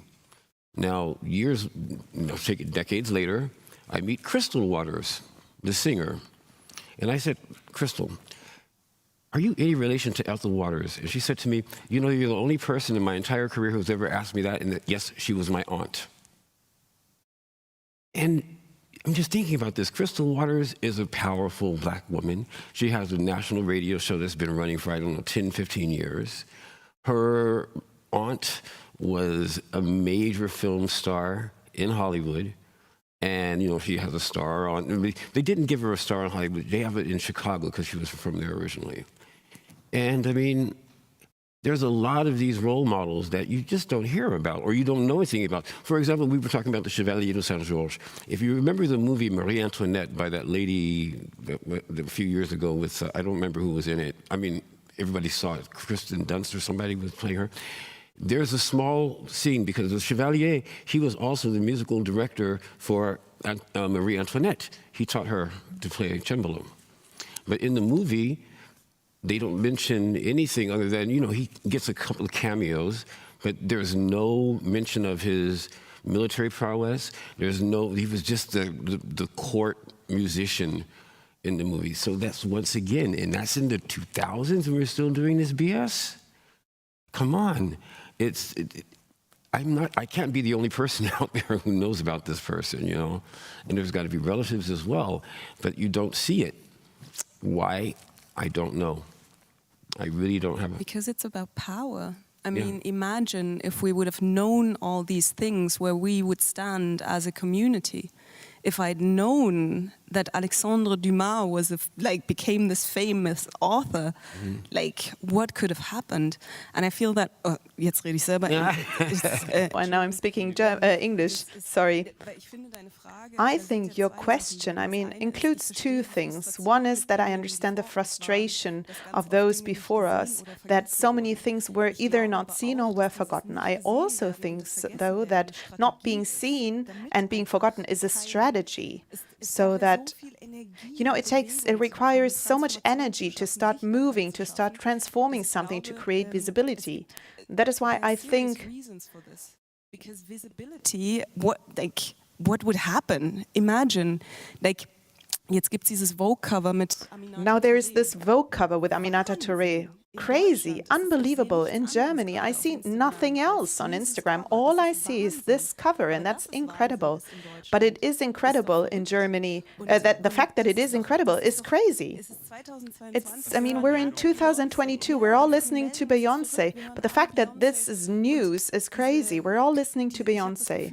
And I have the feeling that this interruption of history, that things were made to disappear, that Sofia Coppola is simply not thinking about these things, leads to, once again, this knowledge not being passed on. And I'm under the impression that as long as these interruptions take place, every person has to re-find out and has to put in an effort in finding out what has actually happened. I think the situation in Germany got better, but you have to continuously contextualize yourself. Trans-ident persons, queer people, non-binary people. We are lacking archives. We are lacking visibility of history in order to categorize ourselves in terms of time as well. And I think this leads to the fact that the older you are, it could seem like things were forgotten, even though it can simply be that some things aren't known. And we are talking based on that claim that one person has to move forward in order to make something visible so that others can talk about it. And sorry, one more thing, and I'll keep it short. But regarding visibility and this anonymous city, I can really understand that, because in order to be successful, you have to know how to play the game, and the game is determined by white people. It is obvious why Michael Jackson took on this fucked up lifestyle, because he became Michael Jackson. And I don't think that a black, dark-skinned person with a big nose and an afro back then could have become Michael Jackson. Because Da gibt's so ein Saturday Night Live sketch. There's a Saturday Night Live sketch when people realized Beyoncé was black. I don't know if you know it. It sort of plays with the idea of people sitting in the kitchen and everybody says, oh, it's Monday, great. And then all of a sudden you hear it. People just found out Beyoncé is a black woman and everybody is shocked. They're screaming because they didn't know that Beyoncé was a black woman. And this pop goddess, that moment was being othered, and all of a sudden it was visible that this claim to universalism was understood. And that sketch, I think, dates back to 2020. And what I'm trying to describe is that the success is still determined by a certain type of critic. If you see it and you say, okay, of course, what did you say? The text, the author disappears. That's the text that you remembered. If I would have looked at it, I probably would have looked at it from a different perspective and said, well, I don't know. Is probably anonymous because being black in the US back then was dangerous. People would risk their life. Maybe that would have been something. And I think as long as we don't have plurality or multi-perspectivity in criticism and in the industry, in these interfaces, it will happen again and again that a high degree of adaptation will take place, because there will still be the claim where people will say, but is that actually art? Is that the type of art we want in order to be successful enough, in order to become part of the white cubes? That's the question. Is it still African art when it's video art? Everybody on the continent knows that video art exists. There's a great film industry in the African continent. As if there was no knowledge. And these interruptions basically lead to success, or whatever we understand as success, only reaches a certain degree, because at the end of the line, at least now, there's always a white person who then passes a judgment on art from a perspective that she or he might not be able to decodify, because she's not the addressee. Or a group, as you've just decided in the scene of Saturday Night Live, as a sort of social agreement, consensus, which is not even outspoken, the phenomena of passing, which you mentioned. And by the way, there is a beautiful essay about this by Adrian Piper. And this has a long history in Hollywood, that is black actors who played Hispanics passing for white, or white ones, of whom we do not know what white actually means, or Italian or whatever. And all these things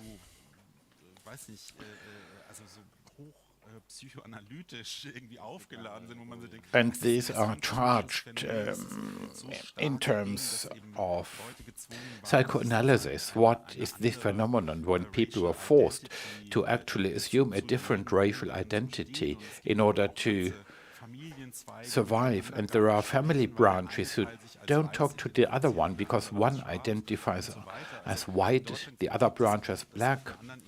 But in Germany, you also have this at a different level. I'm thinking of, for instance, the singer Marianne Rosenberg, who very late in her career said that her family were Sintis and that her father survived Auschwitz.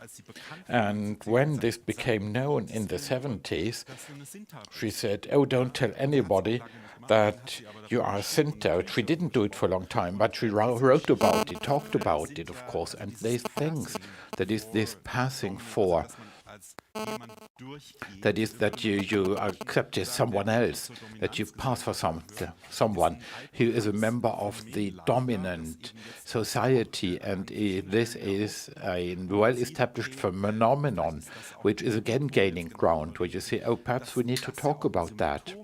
And this may also be a symptom of what you described, that time and again there is this domination. For instance, there is an interesting artist by, oh, but then he must, or she must have been influenced by Breton. But the point is time and again to confirm your own superiority and domination. And even the Russians in this great country, so they actually took over the modern era, modern art from us, as we thought. So it's time and again the same. That is, people want to confirm their own superiority, and they're very touchy about this, because this claim of superiority has a lot to do with narcissism. And this morning we talked about a critical attitude. We said that there is a lot of narcissism, and you may be very touchy when this impression, this feeling of superiority is being put into question, and it's not different in sports. Now everybody is talking at once. And now I don't want to bore you with the Russians, but because of this development, Roman Jakobson, and later and then a well-known linguist, was a friend of Malevich. He came from this development, and it was Roman Jakobson in Prague who has coined these terms for structuralism. And there was one of his students in New York, he was Levi Strauss. He came back to Paris, and in Paris then he established his own school of thought without saying that it actually came from Jakobson. And only now is it being realized that Jakobson was in the background, behind the scenes, but because it was presented by a Frenchman, it was spread over. And Jakobson was only an emigrated Russian person, and he wouldn't have been able to push it through. And we have now come to a point which we must address, that those who, not all of them, but some of those, and, well, actually, everybody might make this mistake, including myself, when somebody says, I am also part of an attempt to decolonize thinking. But that then, nevertheless, there are new preconditions. And we're also noticing this more now because of the war in Ukraine, because we have certain models in our minds, and a domination is presupposed. There is this West European culture, and it's dominant, and we have to fight against it. And this domination is then also being seen as the only paradigmatic one. And then suddenly people like you and others are coming and say, no, we must also have a look at the history of the Soviet Union and the colonial history in Central Asia and in Caucasus, and talk to people in Georgia when they hear the term colonialism.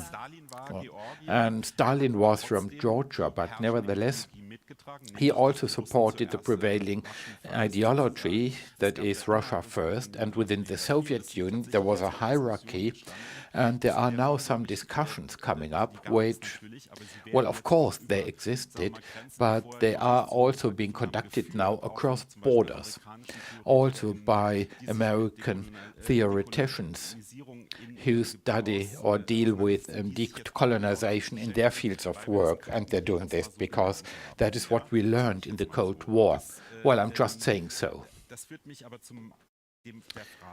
But this brings me to the question, als Problem eingeschrieben ist, ist das, was man manchmal so betroffenen Konkurrenz oder Opfer, which is often called a victim competition. So, which discrimination situation is the one which deserves most attention, or which scenario of exploitation? And this is then against the solidarization of certain groups. Here the buzzword is intersectionality. It's not really competition, but the point is just to open the discussion and to be aware of this. And because I'm now speaking here about Central and Eastern Europe, although I have lived here for many years and identify more with the West, but they are expecting solidarity in this discussion, and time and again they felt excluded. But that's what I'm saying. But it's not competition, they're expecting some sort of solidarity. That is, they want to become active players in this discussion. It's not about competition. It's not about who may have been oppressed more or not, but the problem is that these countries are having a problem with this. And we need to talk about this problem. And this is very important in social political terms, because in Central and Eastern Europe there is a lot of disappointment and a feeling, an impression of still being decolonized, not being taken seriously. But I don't know why you are contradicting me. That is exactly what I have been saying. That this is a point where we say, yeah, okay, but we are still being colonized because you are talking about us, not with us. That is, or perhaps one brief example. It was a couple of years ago, a Slovak artist, Julius Kolak, was discovered. And I got an invitation to a symposium in Bratislava, that is the capital of Slovakia, organized from Vienna. And on the panel there are one British person, two Germans, and one person from Estonia, and I called the person organizing this. And I said, but you cannot organize a symposium about a Slovak chancellor without a Slovak panelist there. And there were two critics who came with the artist who made the catalogs. And that time it was still risky because they might even be imprisoned because of this. So I called them and said, well, you can't do this. What should the Slovaks feel like? And we said, oh, actually, it's quite difficult. These Slovak art critics are not able to think in the international context. This is true, and because of this experience, in the past 20 years, there has been a lot of distrust which came up there. Also the Czechs and the Slovaks, and this is very dangerous because you can see what is developing in Hungary and Poland and also in Russia. The Russians are immensely disappointed, and even the artists and intellectuals, of how they have been accepted. They are not being accepted as equals, and for years I have written about the Russian avant-garde, and there are many symposiums where a German historian of art or French one tries to explain to a Russian art historian what Malevich meant, although they haven't written most articles because they exist only in Russian.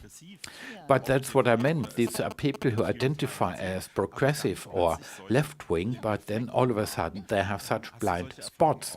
Have you also made this experience in the environment of the theater? Well, yes, of course. It will not stop. This type of domination thinking or the white supremacy culture is not specific for one type of art, for one form of art. No, of course, yeah. Or quite often, I can see that discussions are often flipped over, so to speak, when they're saying it's not about the program, not wokeness, but we now realize this young woman, whether she really can calculate, we're not sure. And when they check, well, is it about the program, about money, and so on and so forth, and you keep checking and probing, and then you notice, oh, there is nothing, because what is there? But, well, we cannot talk about it because it doesn't exist. And I would be interested in how we can make it discussable that we work in structures, institutions, colleagues who are subject to this thinking as because I'm not excluded, I'm not an exception here. That is those who have internalized this mode of thinking. And the question is, how can we reflect on this or ask ourselves why is the criticism of a certain director greater? Or I usually ask the counter question, would you also ask this question of Stefan Bachmann, another artistic director, or question of such and such? And I was initially asked quite often why there are so many women all of a sudden working at Dortmund Theater, and whether it's true that I didn't like women. And I initially gave a silly answer until the theater goddess came, and I said, did you also ask Kai Voges why so many men were working at the theater? So I turned this question round. My impression is that we will not make progress as long as we do not talk about it. We must talk about this talking or about this thinking. And this form of irritation is quite amusing sometimes as a performative intervention, but of course it's also really a pain in the neck because it doesn't stop. And it's actually quite terrifying when I see as my interlocutor, as a result of the questions asked or the claims raised, then when I then realize where we are standing as a society. You said before that German, and this is also a basic problem at the German urban theater, the place of the foundation of the nation, that we should always put into question the myth of being German, or we should discuss or have a controversy about what is German. There is a fantasy about who is German, who is not, and this also affects my work. It affects the canon, and it also affects critique. In 2015 there was this phase when a great many refugees came from the continent, and many theaters wanted to do great projects to support refugees. And then projects were launched where people were not paid and they were behind bars so that they were supposed to play refugees. And you noticed that it was well-intentioned, but it only confirmed something which had anyway been around, that because of the inscenation on the stage, because of the play on the stage, you could see what was the dominating angle, the perspective, and what fantasy about bodies is becoming visible. We must now support refugees, and this is why we put them behind bars, we show them on rubber dinghies, and I think we will be seeing live fests for many years on the German stages. And there is the same phenomenon in visual art, that you take up a subject and then in the general public, that is as if you are making sort of spiritual experience, that they have now understood that this is the problem, and then above their head, so to speak, that is ignoring them, that is they do not listen to those concerned. And so they want to stage themselves as knights in shining armor coming to the rescue. And this, yeah, and we could also briefly talk about social media before I open the discussion to the public. So we will be having a couple of minutes left if there are any questions from the audience. But I would like to refer to the social media. During the pandemic, there were a great many phenomena at Black Lives Matter, for instance, that institutions made very verbose statements, and there was often the accusation that they were only doing window dressing. That is, you have your display, you rearrange it, but nothing will change at the rear of the shop. So that's one side of the medal as far as social media is concerned. Another point I want to raise is that there are also players in this context who use social media as a tool to also acquire importance and political power, and sometimes they even hijack this subject. Are you also observing such a development in social media, both in terms of window dressing and the hijacking of justified important political issues for one's own narcissistic agenda? I think that many people, due to the possibility, react too fast to things without really doing the research and without becoming aware of the fact that sometimes, very often actually, it's tasteless and it lacks respect. I've also noticed it in this debate on anti-Semitism, what is allowed, what's not allowed in visual arts. So this whole discussion regarding censorship and whether something is censored and to what extent am I somebody who's allowed to issue a statement regarding a certain topic, to what extent I will be judged for doing that, and whether I'm actually willing to deal with the complaints, with the backlash that I will get. And a lot is happening in this field, and actually a lot of it is moving into a bad direction, because the measures that are being used are almost fascist measures, I would say, in part. So people are put under pressure, and they then act too fast without being able to think about their actions. So within one day, artwork is supposed to be hidden. Then, you get interviews, you have to answer them within 2 days. If not, you might get problems. And these are the things really where I think respect is really missing, without knowing whether it's actually true. Or sometimes you also realize it when it comes to facts that are being mentioned. I talk about a certain case. Unfortunately, I'm not allowed to talk about it in public, but a case where actual facts are being used that are not true, where you realize, okay, the person has not really looked into the details. The person wasn't even there. It's all, the person only heard about something happening.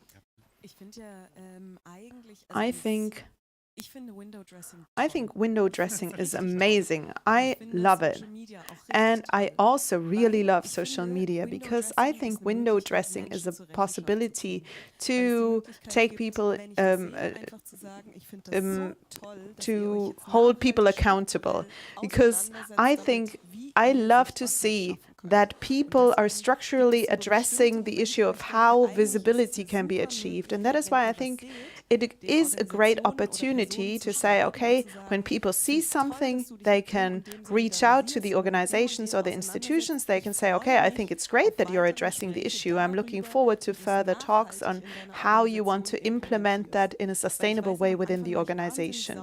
Because I remember that at the beginning I was incredibly angry until I thought, okay, why not simply ask about the next steps so it doesn't remain window dressings? So all I do is I say, okay, I saw what you do. I think it's great. I think it's great that you want to do something for Black Lives Matter. And now I'm really looking forward to seeing your 10-step plan. Eric? Yeah, well, window dressing. I've done that before, actually, for shops as a job. And I got a commission once by a lady. She was buying antiques, and she bought an antique watch that had a German dictator on it that didn't do so well. All right, but she wanted it in the window. So I found in the back of the store, they had all these mannequins that were just parts of mannequins. So I just put the parts of the mannequins on the bottom of the floor, and I had that guy on the watch in the window with a gold frame around it hanging from the window. The window was broken the next day. It turns out, I didn't know that the shop owner was Jewish, and they loved it. Mm-hmm. I was very confused. I never worked for them again. I mean, after that, it was just like I needed the money, but still. I was like, no, these people are weird. I don't know. The whole appropriation and the way that we have developed without informing a lot of people who, like you were saying earlier about not researching a subject before you give an opinion on it, that is so detached from any form of reality when it comes to critique that it makes me shocked. I just don't understand it. It is very disrespectful, and it has absolutely nothing to do with forwarding the agenda, forwarding a positive agenda, let's say.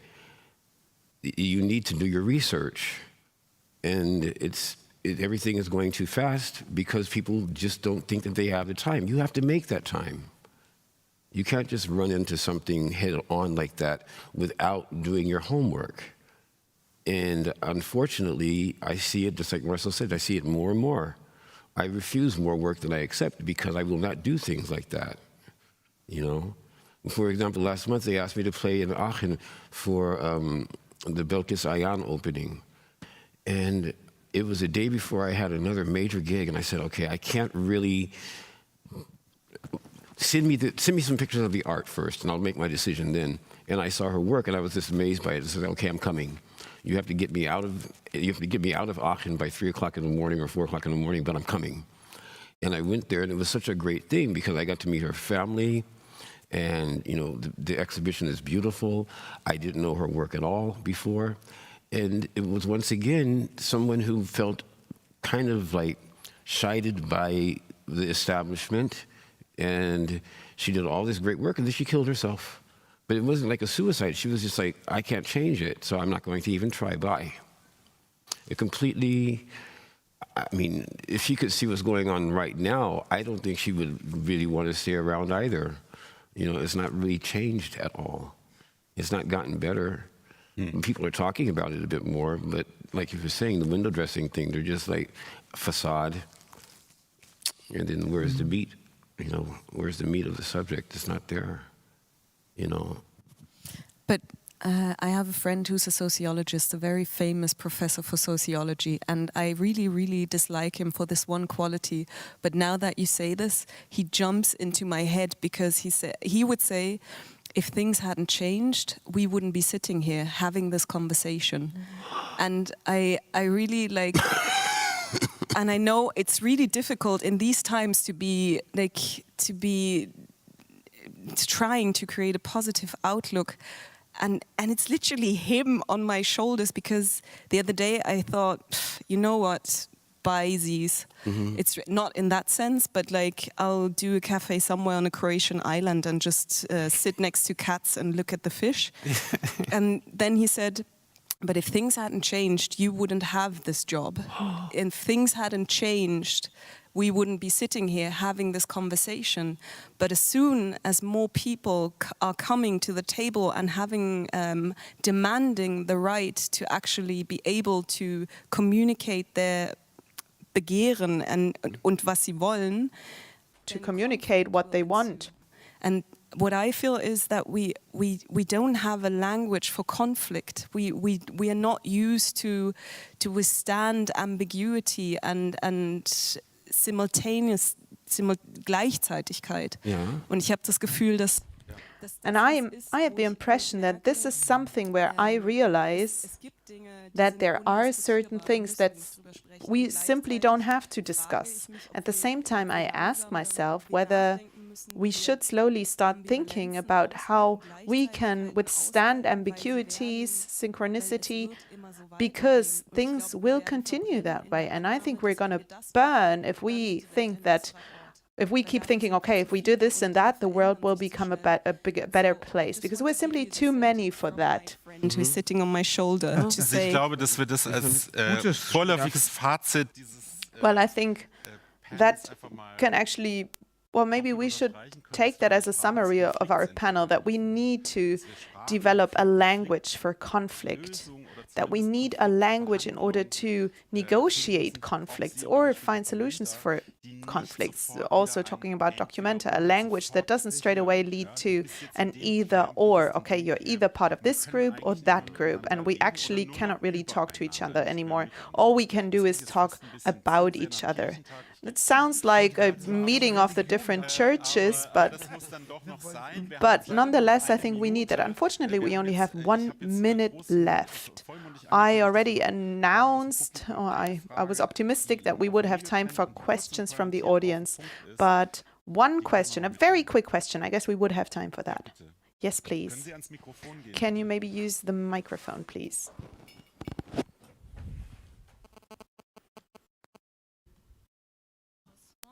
To Ms. Smolik, I would like to ask you one thing. I'm really looking forward to reading your book on the Russian avant-garde. I do ask myself, though, whether the experiences in art history writing can be transmitted to literature, because the Russian and the Prague structuralism is something that is very clear in the history of literature. It doesn't start with Levi Strauss. Yes, I'm pretty sure that it can also be used in the field of theater and literature. Brecht, for example, owns a lot to Russian theater. This whole theory of alienation is something that he actually got from a Russian theater. So I would say many things have been developed in Russia. So much has happened there in front of a very different background than what we assumed.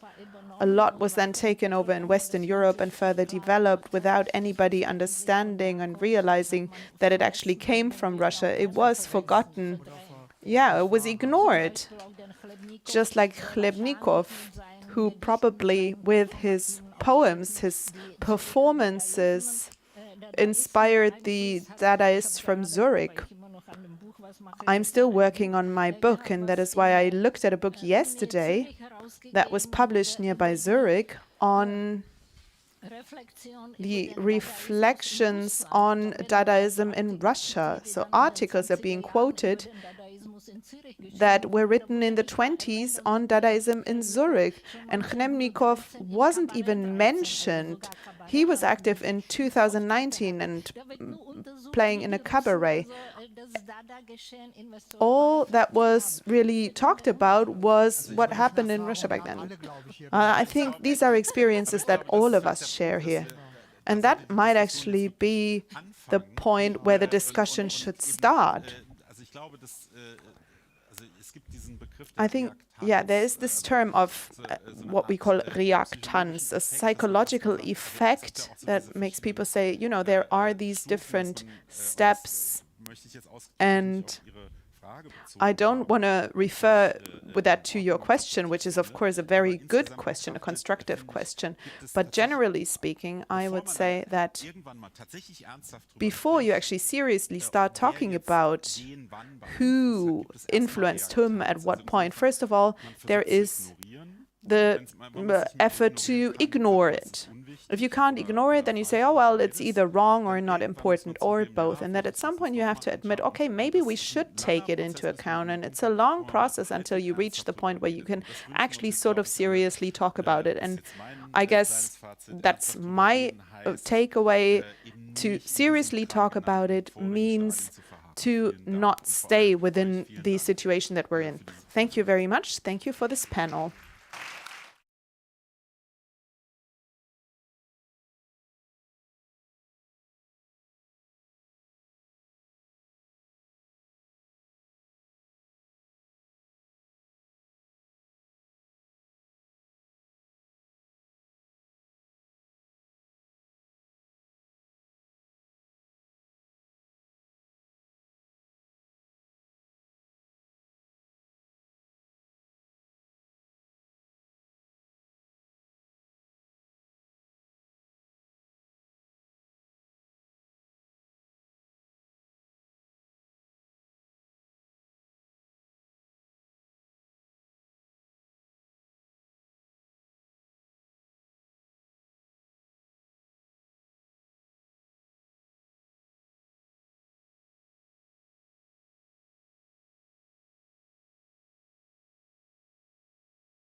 Ich möchte Sie zu unserem Now I would like to announce you to the final panel. That is, what will subject mean in the future? And as you can see, there is just one subject here on the stage in person, because Eva Illouz had to cancel her attendance here because she's fallen ill, but she's joining us online. And the same applies to Zairong Xiang, who could not travel to Bonn for the same reasons. The criticism is related to the discard subject and which fluid collective subject forms are being reflected in the current transformation of criticism. And Cotton is a translator and author, and she has also written some reviews and done poetry slams. And aufzunehmen mit jedem Satz, ja fast schon mit jedem Wort, auf mindestens 3 bis 4 Deutungsebenen. And she uses words which have very ambiguous meaning, and the focuses on the art of what is simple. And she's interested in language, also resulting from AI, and she has been a member of the Academy of Art since 2017. And I cannot help mentioning a wonderful splinter of Uko Koch in this context. And poetry cannot be translated simultaneously. Somit den Körper, der die Beine zusammenhalten muss. Doch ist das immer noch leichtere Arbeit für Individualität. Für sie ist eigentlich jede Arbeit absurd, als die Steine umzudrehen, zu sortieren, sie anzuerkennen und in Ruhe gangbare Wege zu bauen. Es wird vielleicht Fragen gehen, wie funktioniert It may be questions about how a subject works in transformalism, how we can perform a criticism of affection. We are looking forward to the discussion. Thank you. I'm very lonely here, but I'm very glad to see Zairong Xiang. How are you going? How's it going? What time is it in China? I'm in the future. it's already the 20th of November, so like midnight 35. Great. So we actually can talk to the subject of the future this evening. Exactly. Zhang Zairong, Dr. Zhang, has written a very interesting book. For me, it's very interesting, called Queer Ancient Ways, a Decolonial Exploration, Punctum Books 2018. After studying, doing his PhD in comparative literature in Tübingen and Perpignan, he was in various projects at the Potsdam University and at ICI Berlin, and is now assistant professor of comparative literature at Duke Kunshan University, as well as associate director of arts at the same place. So we are honored to have you here.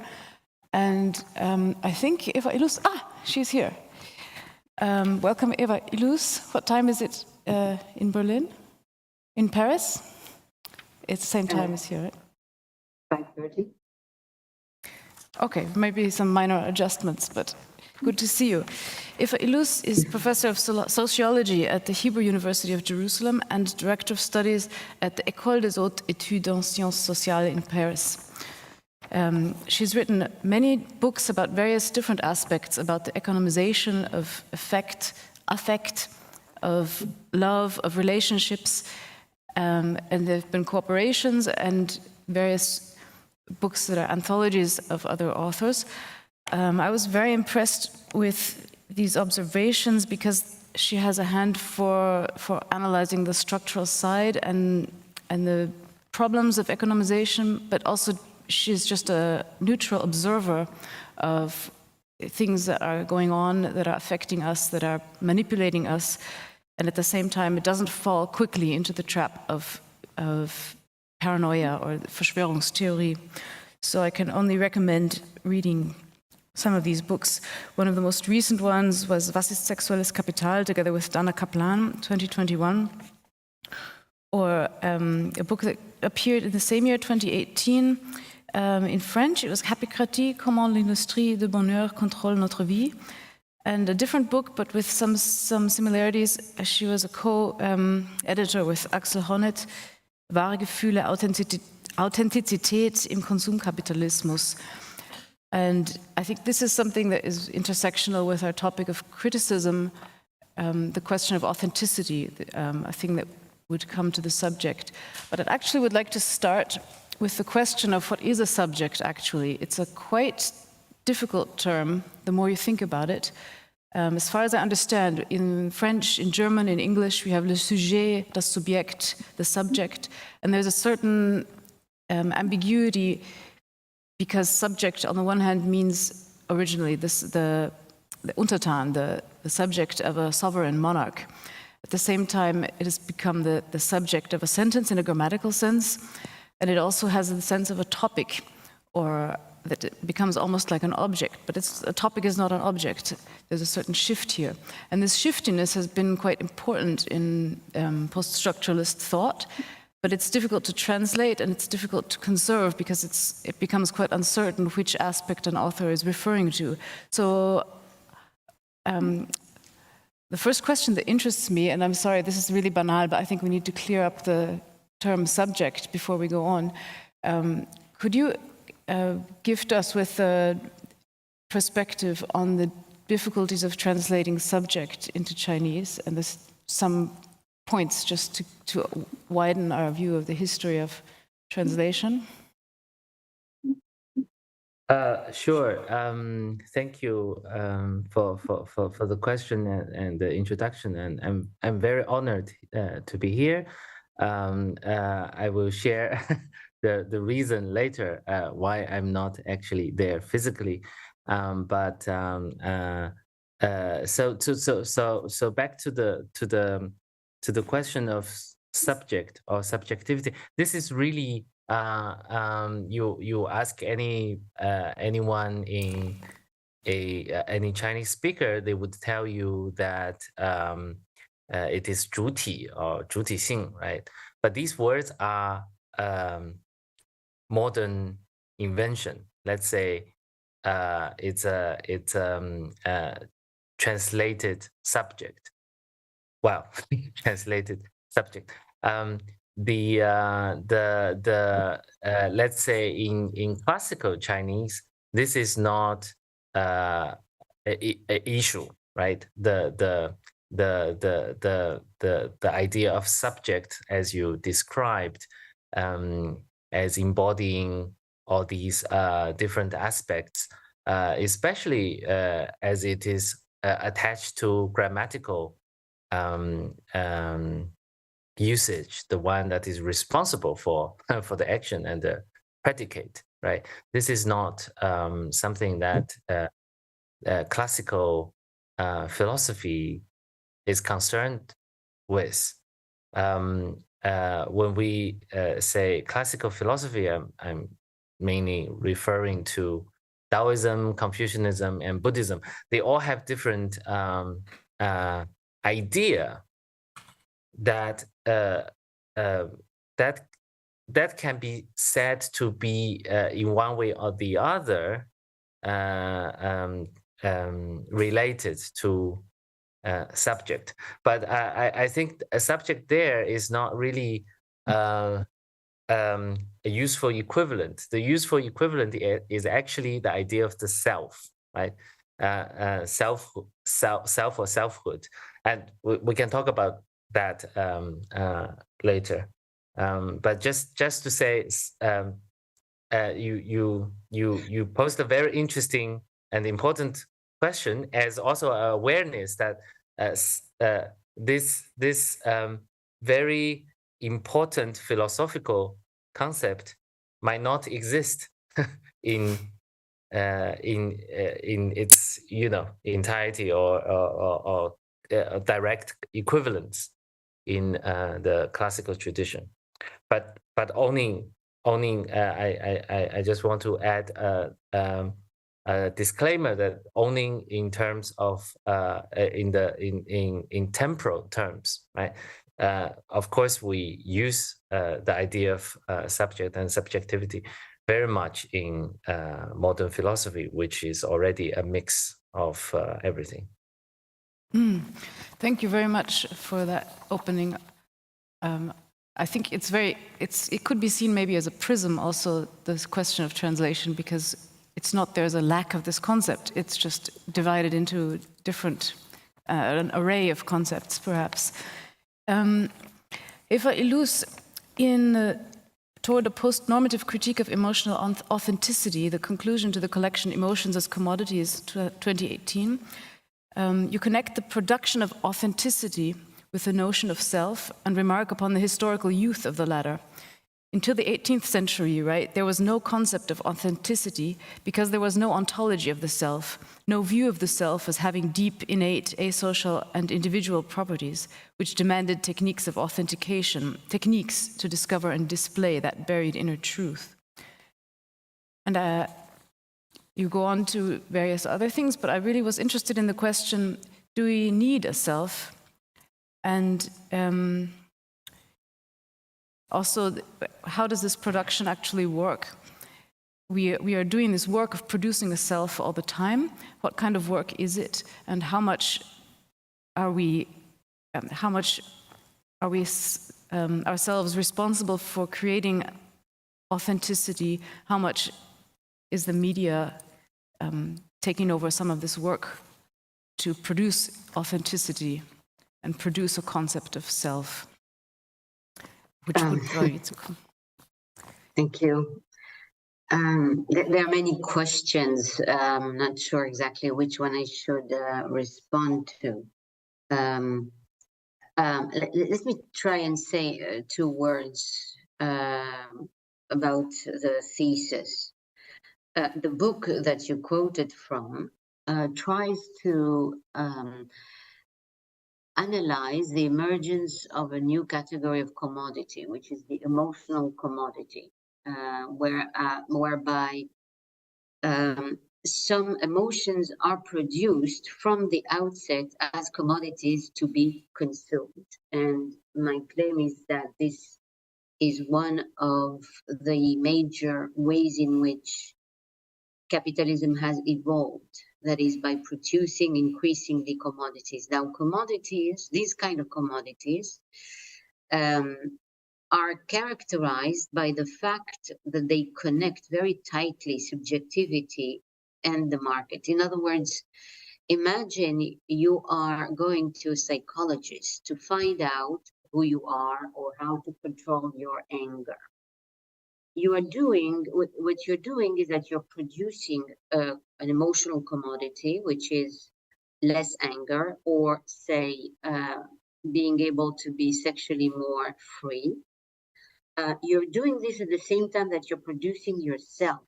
So you're situated in a market in which you're purchasing a service in order to construct a self. That's the main idea. I mean, the main idea behind the book is that we cannot, in these commodities, we cannot separate really the self, the inner self even, and the market.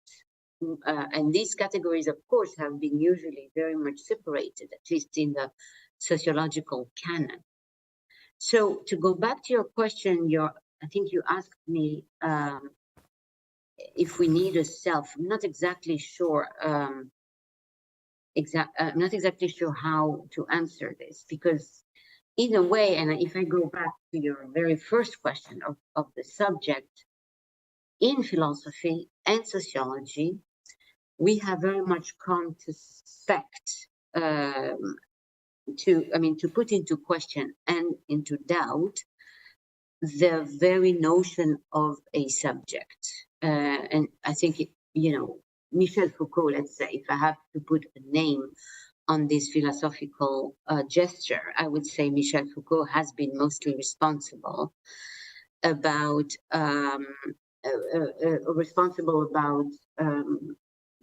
putting into question this notion, which was central to humanism. So let me, and I think this is a distinction that my colleague before just made, let me make a distinction between a self and a subject. I think we always have a self. A self is, if you want, the instance that coordinates action. It's the very capacity to say I, and to say that this happened to me. To have a self is really to to simply be a human being. I don't think you can think of agency or humanness without a self. It doesn't mean, at least in philosophy and anthropology, that to have a self, you need to be an I, to have the subjectivity, to be the subject, for example, of humanism. And this is what Foucault was mostly after, and especially in his claim that the subject was in fact crisscrossed by all kinds of discourses, medicine and science of sexuality and psychiatry and disciplinary techniques that assisted in governmentality. And so in that sense, the subject of Foucault gets completely, under Foucault, gets completely exploded. And you can no longer really say with great certainty, this this I turns out to be many anonymous, in fact, discourses. So, so one of the questions I remember that you asked me was, we always need a self. However, this self does not need to have the form of the humanist subject in the way that Foucault described. Whether that is desirable is another issue, political issue that we can discuss. Yeah, tell me please if I have answered your question, and I probably forgot some aspects of your question. I'd be happy to hear more. Oh, thank you. That was my question, and I think there are many answers to it. And sometimes the answer is also space and time, because just the way a person in their life takes up space and time, and that's our way of being.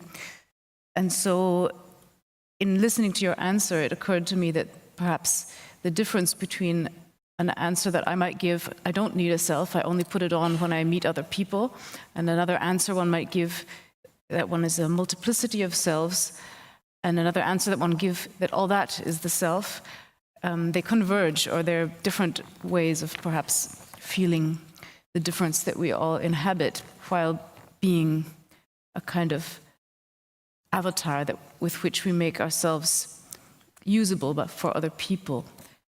I also had to think of the term fungibility that's become important as one framing that has helped distinguish or help clarify for people who don't understand it the concept of appropriation, and that this concept of fungibility is to make oneself useful for other people. But this is often a thing that is done to one, and that one just learns to conform to, and may have to unlearn these skills that keep fitting one all too well in a hegemonial society and a brutal society. So can I just say something here? Sure. Is that okay? Mm-hmm. Thank you very much about your remark on selves, on multiple selves. You're absolutely right. I think you know, we feel that the self is a very elusive category, especially one that can be very much played with. But I think I think concepts can be checked at their limits in a way.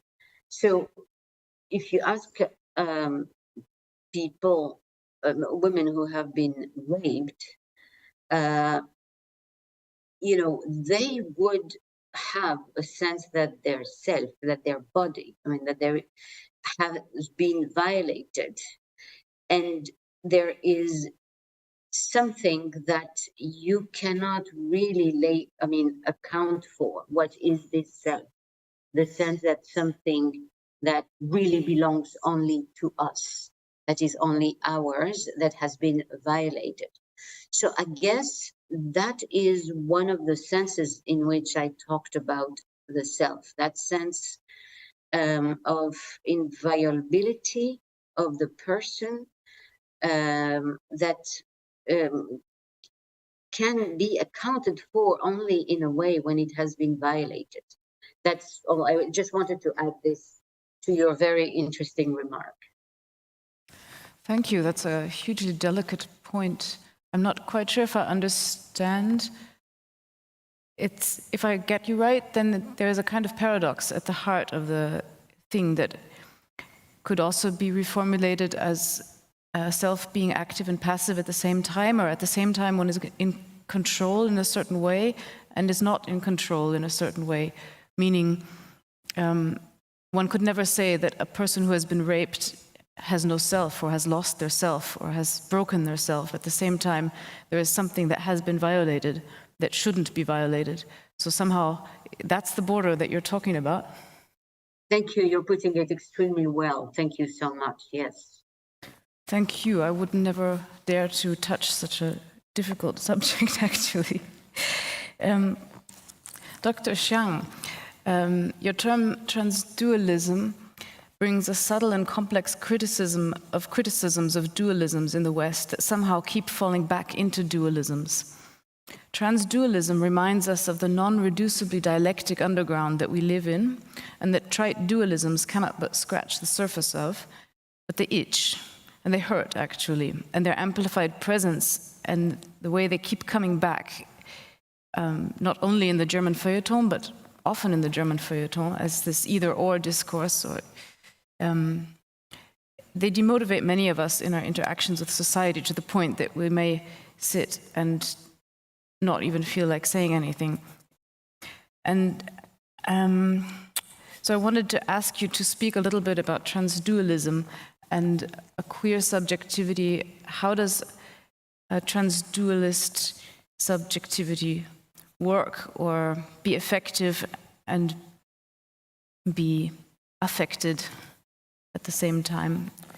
Just maybe a presentation also of the basic idea so that everybody can know what we're talking about.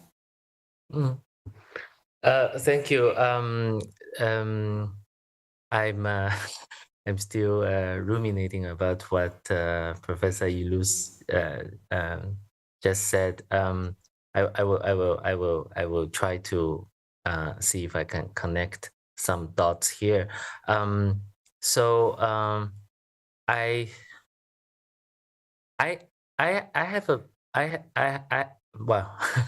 have a problem with the formulation queer subjectivity, or queer subject for that matter.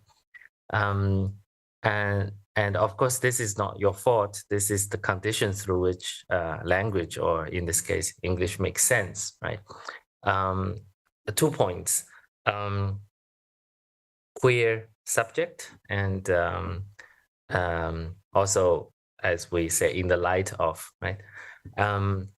In my thinking, and this is not too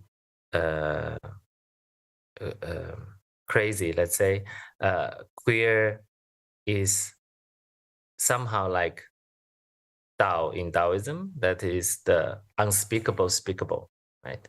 It's the non-identitarian identificator. I wouldn't say identity. So queer subject is an impossibility on itself. Let me rewind back to the first question. I'm really happy you quoted Professor Illouz's remark that before the 18th century, I guess this is in the West, that this self as a deep, innate, asocial and individual property didn't exist, right? Or it didn't exist to the extent that it demands the technique of authentication.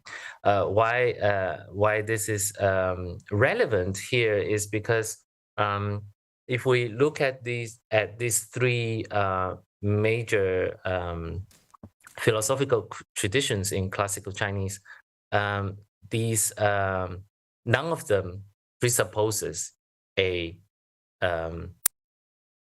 innate, asocial ahistorical self, right? If we start with Confucianism, this one that well, let's see how it works. The self needs continuous cultivation, right? Not something to be reviewed. So not like innate, authentic something, right? That needs to be reviewed in a, I don't know, in a clinical situation, or in a through some kind of discovery, but something to be arrived at, right, through this continuous cultivation. The autonomous individual in this case doesn't have much meaning, because it has to exist through relationships. And there are some kind of typical relations that in the Confucian tradition is where the self is cultivated, should be cultivated, right? The father, son, ruler, minister, elder brother, younger brother, husband, wife, so on and so forth, right? The Taoist self, and I will actually stay with that. It's the one that I find most interesting and very much related to queer to queerness. The Taoist self is only attainable through negation. Interestingly, so. In Zhuangzi, there's a story in which, which gave this famous sentence, "Wu sang wo," right? If you know a bit of Chinese, the word "I" in modern Chinese is actually the one that is negated in the sentence. So I lost myself there. In a Zhuangzi text, the negation is not really the I, but I don't know. Let's say it's the me, right? The moi, the mich, which, according to the Taoist, is the phenomenological self. So it's the self that manifests itself in the other's I. This is the one that needs to be negated in order for the I to be truly oneself. And now the negation is also the negation of alienation of the I, right? The becoming other of the me. So, well, the Taoists will say, like, non-action is the way the self could become the self, by not becoming one, right? So the negation here is not stripes the self of external influences, and that's not at all what it tends to mean, right? So it doesn't. So it's not a process of authentication precisely, but a process in which the self could become part of the mirrored things again. Right? The Taoist is very much concerned with the mirrored things, and this I lost myself, or I negate myself, Wu sang wo, is actually from a chapter called precisely the equality of all things, qi wu lun, right? So in this, in kind of in view of these three traditions, well, the Buddhist one is also very complex, but just to say that the Buddhist self is part of the burden or the illusion of the world, right? So in view of these three traditions, especially in the Confucian world with its suffocating relationality, probably a buzzword now in the progressive milieu, let's say, the Taoist or queer self-negation is the one that I might find more desirable in a sense. I didn't answer your question about transdualism, but this is I think this is necessary to set up the background, right, through which we can take the kind of philosophical thinking of the self in really ancient time, right, into contemporary rethinking of what can be done or what can we do with the self. Just a word. You said it beautifully, and that this dualism is the each and the hurt, right? Transdualism is a critique of dualism, and it is from very concrete, embodied, and deeply politicized position, right? As a queer subject, not conforming to the Confucian rules at home, let's say, as a non-white person constantly interrogated at the border, as even more concretely, a gay Asian man interpolated daily into blunt rejection in the impressively racist gay mainstream in the West, where I spent almost 14 years of my adult life, so the majority of my adult life. And paradoxically also where I enjoy most sexual promiscuity, right, with my brothers of all colors of the whole world. So it's kind of coming from these like this rich tradition that I'm constantly engaging with, but at the same time very concrete. Embodied experience. What exactly it is? Maybe I'm rambling too much here. We can talk about maybe in the process. Thank you. I think we needed a couple of semesters at least of introduction in the basics of Taoism and early Confucianism and their dialectic developments. But at least it gave us a very good window, thank you very much, into this way of thinking that I think indeed could be a very powerful key to help getting out of the trap of the flip-flop superficial dialectics that we keep falling into. I wondered, just a really quick question, because I attempted actually, and I forgot here, but to say queering instead of queer, so not an adjective or predicate, but as a process in order to point to that without having to do a lot of explaining on the way. I wondered if for you that would be a viable way to go. Queering instead of queer?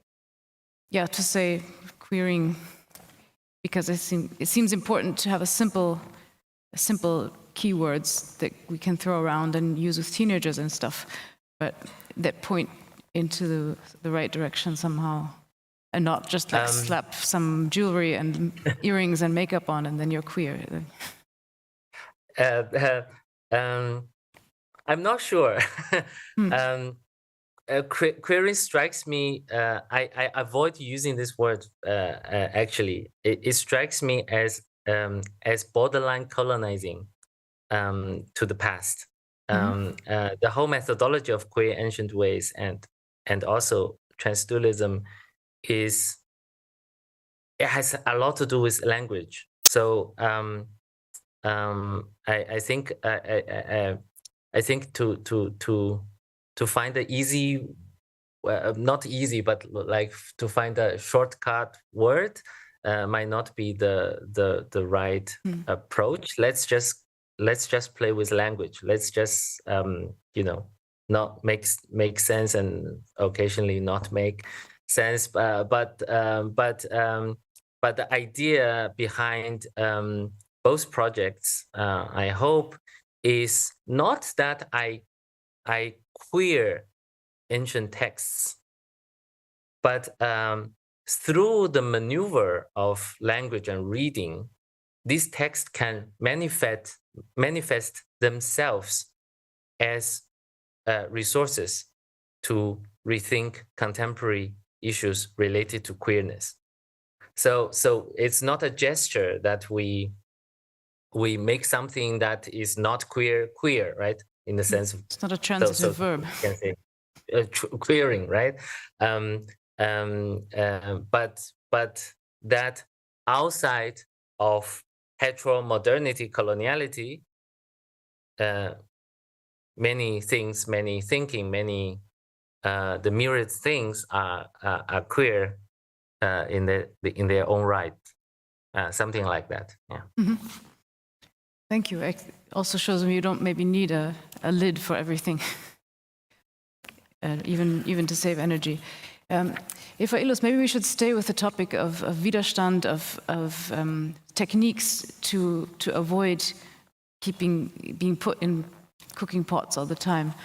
And so in your various researches in different fields from, as you were saying, the commodification of emotion, specifically dating apps, or how the valuation of emotionality or of relationships is grabbed and commodified by capitalism. Do you see ways how we can escape being used in this way, or being commodified in this way, or do you see it as a necessity and the economic description as basically the description, or one possible description of everything that happens in the world, which is a way, of course, you can read Marx and Marxist narratives and also dialectics, but would make me a little bit depressed. On the other hand, I don't want to fall back into this naive idea of nature or self as something like when nature was translated into Japanese, for example, they took the word that meant spontaneous coming about of something, for taking things for granted. And this idea of nature is also not something that would seem to be realistic. But how can we get away? And if we did, who would we be? Or how can we keep navigating in a subversive way? Or what is your way to go here? I don't know that I have a plan. So, you know, the nature of this thing analyzing of capitalist subjectivity, it's in a way, its very nature is to make very difficult the answer to the question you ask, because, you know, authenticity, as it gets constituted as an ideal for the self from, let's say, if I have to start somewhere, I would say it's Rousseau. Jean-Jacques Rousseau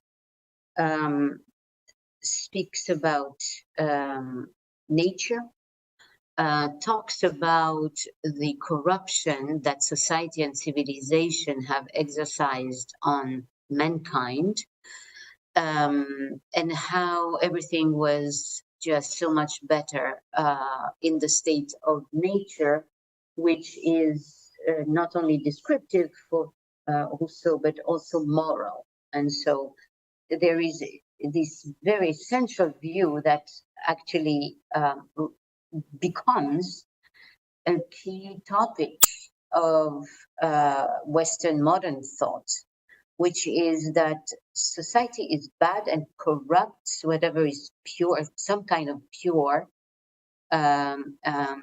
nature in us.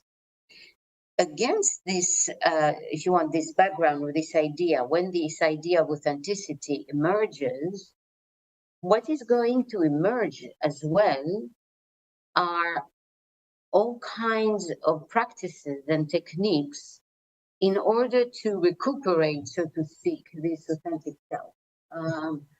It ranges from, you know, It ranges from going to a very exotic touristic destination. The more exotic, the tougher the sleep, the more authentic it is. Yoga, meditation are supposed to put you back in touch with your body. Therapy is supposed to help you bring out of yourself whatever was repressed. Tantric sex has the same effect, and so on and so forth. What I'm trying to say is that, you know, if you even look at the hippie movement, which was in many ways a rejection of all that consumer society was supposed to be about, the hippie movement is caught in this very same paradox, which is that in order to make this claim, it uses the music industry. It uses the fashion industry, the jeans and the hippie style would become highly commodified signs that you belong to a liberated group. So the hippie movement itself is caught within this impossible gesture of both affirming its freedom and emancipation and authenticity from consumer culture and capitalism, and using it at the same time and being in it. So, the gay movement in many ways came about thanks to consumer boycotts. It came about through the possibility of meeting in clubs and discotheques that were outside the mainstream leisure venues, but which were consumer venues. So to go back to your question, can we invent, I'm not sure exactly what the right word would be, can we go beyond this? There are empirical examples of people who voluntarily now exile themselves in the countryside, in the French countryside, for example, to create communes of self-sustained people. And that for me is very much something that exists only in the margins. I don't think we're going to see droves of people going back to the countryside and cultivating their own vegetables and voluntarily giving up on everything that is consumer. So the very reason why it has been very difficult for me, it is very difficult, and I think we should actually stand in this difficulty as opposed to trying to resolve it, as opposed to trying to find a solution to it. I think the point is to stand in the difficulty, which is that consumer capitalism works so powerfully precisely through its capacity to constitute the inner space of the self, so that consumer capitalism is not experienced as something alienating and foreign. It is experienced as precisely that which enables me to have a voice, to be an I, to be a subject, and to oppose the so-called external forces which want me to be something I am not. And so I think that is the difficulty we should discuss, as opposed to try to transcend it. Right, we stay here and we stay with the difficulties, and maybe let me jump into so this is this maybe 2 points. One is the going back to countryside and plant one's own vegetable and so on. What do you think about romantic anti-capitalism? Right, this is very much sounds like romantic anti-capitalism as like a gesture, and it's very problematic history the political right and even extremism, right? And it's a very racist project in some manifestation. What do you mean by romantic anti-capitalism? You mean, there were in the 19th century, the end of the 19th century, there were movements that wanted to go back to nature. These movements were, emphasized the body, the kind. Is that what you have in mind? Yeah. Well, it has different resurgence, right? This emphasis on nature. Maybe a kind of anti-rationalist movement against the Enlightenment rhetoric. Also in agrarian industry was booming in the 18th century, and then as a counter movement to that, this romantic movement of breastfeeding your children and wearing fluffy, also wearing no corsets, kind of thing.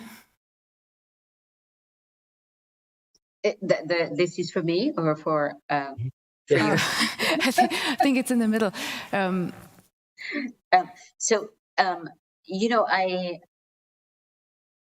I have to subscribe to here. I'm on this point. I think I'm completely Marxist.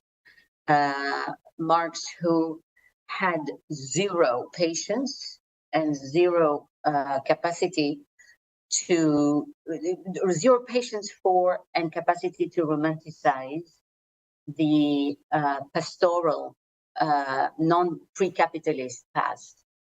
And Marx, in some text, I think it's a letter or a short text, even speaks about the idiocy of village life.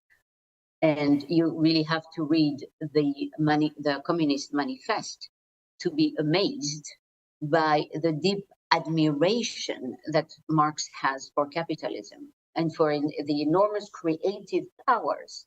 We're not talking powers, creative powers that capitalism unleashes. And Marx is entirely aware that capitalism is actually, in a way, an immense force for the good of humanity, and he has no desire whatsoever to go back to the past. Some of the movements you have referred to want to go back to the past and oppose a kind of Gemeinschaft, an ideal pure Gemeinschaft. Now, Gemeinschaft, this kind of Gemeinschaft, I have always been places that discriminated against strangers and women. And so I have, like Marx, absolutely no romanticization of these communities. And I don't think actually right now, although we can probably criticize the idea of progress, we can decelerate, we can limit growth, we can do all of these. I don't think for the moment, I don't have the imagination, I will put it more carefully, I don't have the imagination to see right now in the next future, next 10 years, how we overcome capitalism at all. But this is a diagnosis of the present. It doesn't say anything about, what will happen along the line. So just to go back to our topic and about topic of critique, for me, the question is how to criticize an economic system that has in fact encompassed the totality of being and that has come to redefine intimacy. In the most intimate relationship we may have to ourselves, not only to others, but to ourselves. So it's this intimate way that capitalism has to lodge itself into our interiority, which I find maddening and very difficult to overcome and criticize as well. I think that's what the book you were referring to was trying to say. It was trying to make clear those difficulties. It is difficult. It will probably remain difficult, and but that's why I think endeavors to, on the one hand, as you do so beautifully, to analyze what is happening, reframe the narratives of what is happening, and to make ourselves more articulate in our self-observation, also our observation of ourselves and our environments, in how we manifest ourselves in media, in material that is a kind of reflection of global production chains, global transportation chains. But I do think it's also interesting not to jettison the romantic fantasies for what they're worth. If I hear of a shepherd going viral, then it certainly plays on such fantasies, and there's usually a reason why people have longings, even if they're longings for an image of something that has never existed in that form, that is a ghost born of absence. I just will say, and this is to go back to your remark, these romantic fantasies accompany consumer capitalism from the start. You know, there's a beautiful, marvelous book by Jackson Lears that's called No Place of Grace, where he really shows how consumer culture gets really constituted by these dreams of an non-consumer space, by an anti-consumer space, and that it is these non-consumer or anti-consumer themes that actually help sell much better all kinds of commodities. And if you think of tourism, which is, you know, the fastest growing industry after World War II, tourism is such a commodity. You're supposed to consume nature, you're supposed to consume yourself, you're supposed to consume an authentic culture, the authentic other, you're supposed to meet the other. All of these themes are actually embedded in that industry, in the fastest and largest industry that is perhaps responsible single-handedly for the most massive transformation of the planet, which is the tourist industry. It contains this utopia. Consumerism contains from the outset an anti-consumerist utopia. At the very moment it sells you that anti-consumerist commodity. That's what I was trying to say before. I fear you're right, and it's a thought that can make me really think about suicide instantly if I take it seriously. But still, at the same time, I think I'm with you, being a rational being, absolutely against delusions and full of ekel, of disgust at the appalling way that the capitalism is grabbing my very longings and building another tourism, another mega yacht out of it or something. I saw one in turtle shape recently, which is Honu, the turtles in Hawaii, whatever, another story. There's no worse cynicism than seeing that. At the same time, maybe we all have been children reading books that are sick with cliches, and at the same time have felt longing for being a pirate or any of these childish fantasies, or becoming a football star as a girl or something. And there's something that I think is not wrong in people's longings for something else than the totally capitalized reality we are in. So I guess we have to be both of these selves at the same time, possibly. And that maybe leads to the next question I have that would connect this again to criticism, and how we can do criticism without completely negating the liveliness that gives birth to affects that do have some kind of seeds of anarchy in them, I think, and seeds to not overcome, but to slip through and undermine systems of control and systems of valorization. And at the same time, well, it seems like an important question how to critique affect, at the same time, how to respecting affect, or I'm not sure if affect is the best chosen word. Maybe before we get to there, that's the question I want to arrive at, but to pass back to Xiang and Zairong, what word would you choose rather than affect, maybe as some kind of impulse or vital energy or whatever, something that we might carry with us that has some kind of energy that is able to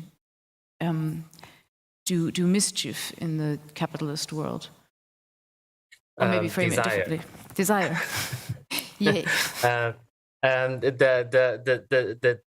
difficulty, the difficulty Eva just talked about is the second part that I didn't arrive at to answer your question about transdualism. Well, transdualism, let me go back. So on one hand, it's very much grounded on the embodied experience, mostly torturous experience with dualism, right? With this thing that structures sexism, colonialism, and everything that oppresses us. But at the same time, it's an awareness that everything is entangled. Everything is entangled in philosophical means, but it's also entangled through capitalism, precisely. And it's my like seeing no hope in successionist strategies, right?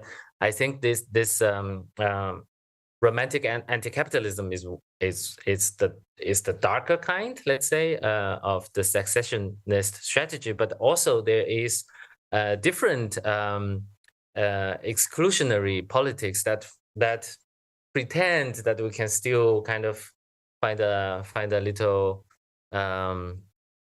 island, or for lack of a better word, a colony, right, of whatever affiliation that we might find each other outside of this system, call it capitalism, right? Or outside of the planetarily entangled, very complex situation we find ourselves in, which is the climate change, part and parcel of capitalist modernity, coloniality, right? So I do not want to become a safe fortress, to use a metaphor, there, and to become what? I'm sorry. What did you say? To become a safe fortress. Safe fortress, right? Okay. Yes. Yeah. And precisely the Taoists ask us to begin with self-negation, right? And so dualism, transdualism does not want to pretend we can critique dualism in the sense that we find very often in formulated in the way in the following. This thought, this methodology seeks to move beyond dualism, right? Go beyond, and each movement of critique of dualism precisely reproduce a dualistic gesture, right? So transdualism want to stick with the trouble, stay with the trouble, and see if we can find through classical traditions, not only in Chinese but in the very rich reservoir of cultures that are outside modernity, coloniality, ways that think about dualistic operations without pretending we can overcome it, right? All these words, overcoming, going beyond, they all have this dualistic operation that reproduce the very thing that is under attack, right? One figure in Taoism that I find useful, and this is intimately linked with desire, is the word tong, translated into English more or less as pervasion, or penetrability. On the one hand, on the other hand, also in my own kind of thinking or influenced by Taoist dialectics is so on one hand you have pervasion, tong, which is like communication, penetrability, and so on, which look very much like how capitalism works, and on the other hand you have indifference or stubbornness or rigidity, right? I think desire works in both ways. It's very rigid, right? We all know we don't love everyone, right? Well, we might love everyone, but we don't necessarily find everyone sexually attractive, let's say. This is the rigidity or stubbornness, but desire is the desire to be pervasive, right? To connect and so on. So this is the figure to go back to Anne's question. Yeah. Thank you. That is the. And sorry, just to add, if we think about psychoanalysis, desire is this very almost blind force, right? that traverses so many things, traverses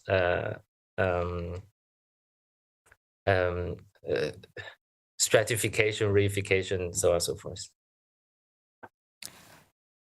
So if I can respond to you, it's very inspiring, and I'm going to be so much less inspiring than you.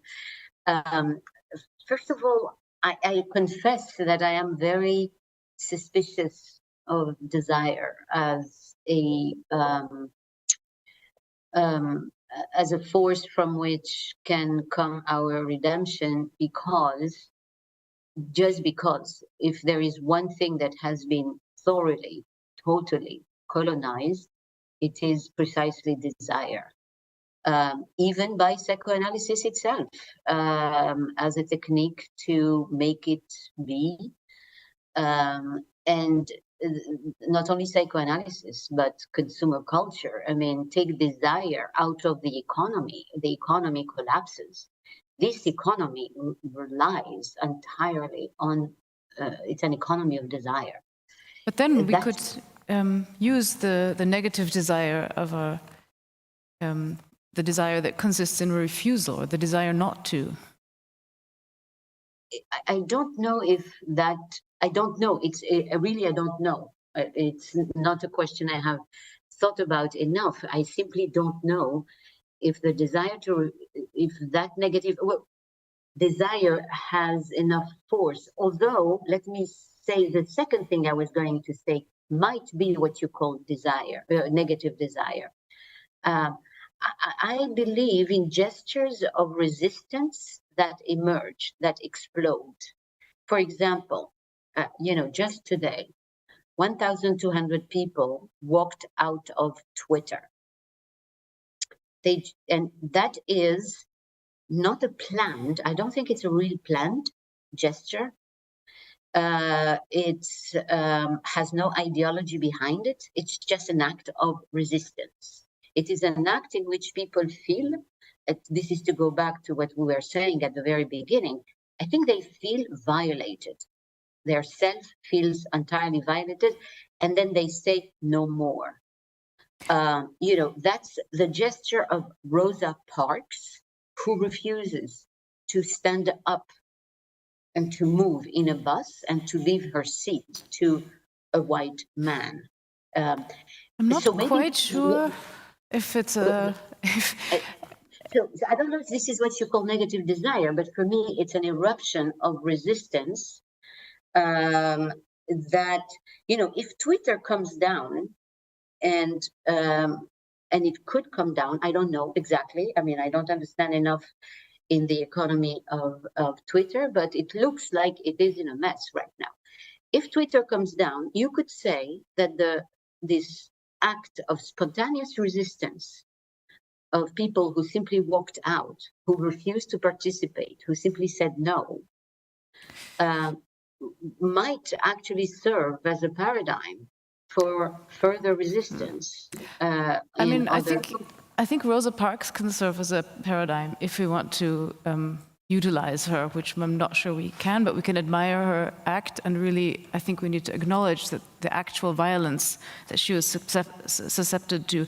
I think you cannot compare that to leaving Twitter. I love the expression, people walked out of Twitter, because it's actually not a space. And I think one reason behind it could be that people realized they were supposed to pay to legitimize their identity on Twitter. And as soon as you realize you have to pay, that's like the dot of the hair that broke the camel's back, I guess, the expression, that we've had maybe mixed feelings about Twitter for a long time, but if we have to pay to identify myself, that's just too much. But I don't think nobody is endangered if they're not on Twitter. Nobody is being insulted if they're not on Twitter. In fact, you might be insulted more likely if you are on Twitter. So I'm not sure the analogy works, but it certainly shows the transience of the media and how swiftly they've also been changing in the past few years, so that we feel the transience of ourselves as well. And that's certainly a deep disconcertment that I think the capitalism is very skilled in creating addictions, so that if you eat fast food, you don't feel satiated deeply. You feel you're still waiting for some real satiation. So fast food eaters keep on eating more food. Similarly, scrollers. And these mechanisms are what the marketing has been focusing on for the past probably 70, 80 years, since marketing discovered emotions, and a lot of research was done, also funded by US military and the MIT and so on. Great studies, impressive things. But that's where I see the necessity of finding a reframing of narratives of emotion, so that we can even understand our own multifarious selves in other terms than of those of the studies that are being used to trigger us, which works so well. Which is why I think we need to keep hold of the difference between a virtual world and a real or away from keyboard world, precisely so that we can use them for guerrilla tactics. And that's why I'm sorry, I reacted too strongly to the Twitter and Rosa Parks analogy, but I think you misunderstood me, but I really thank you for bringing this clarification and for making me clarify. I certainly did not want to say the two were the same. What I was speaking about were moments in which nothing is planned, and where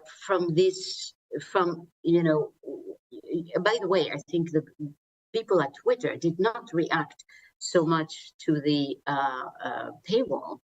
They were reacting to the demand by Elon Musk that they now become hardcore. He put it like that, hardcore workers. Hardcore workers, you know, is a nice way to say you have no life anymore except for the company. That is what he meant by that. That is a very violent, I find it an extremely violent way to demand the soul and the body of these workers. So of course, these workers have home to go are not discriminated against and can retain the complete bodily and moral integrity of themselves, as opposed to Rosa Parks. That goes without saying. I was talking about those. What I wanted to say is that I think there are two forms of resistance, since I was trying to answer your question. I think one of them is this one, the eruptive one, the one you don't plan, the one in which you say enough is enough. I will no longer be accomplice to something. I don't believe it anymore, and that violates myself. There are such moments. And the other one, and this goes back to this theme of critique, I think we cannot dismantle this enormous house that's called capitalism. What we can do, I think, is prioritize, choose where it hurts most, and actually do an enormous work of changing frames of intelligibility. That's why I don't know if I would work on affect personally. I think affect follows intelligibility. If you make the system no longer, or not the system, parts of it, no longer intelligible, if you make it self-justification, self-legitimation, no longer intelligible, because you dismantle it, because you analyze it. That's what the work of critique can do. What it cannot do, critique cannot plan the first moment of resistance, where all those alternative ways of explaining the social world will sink in and will make the voice of the master no longer acceptable. That's what I was trying to say, that at some point the voice of the master becomes unacceptable, unintelligible. And for me, critique is doing this work of changing and shifting modes of intelligibility. I see. So it might indeed help to reframe capitalism as an entanglement and see both versions at the same time. It's the man, the master, and it's also consists of us and what we are doing all the time.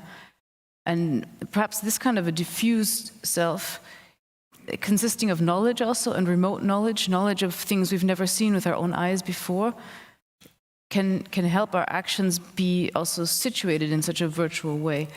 But and I think that would be the trans in the sense of impermeability, and not misunderstood as trans like going beyond something on a timeline, or like going over, overcoming something once and for all in this perfective mode.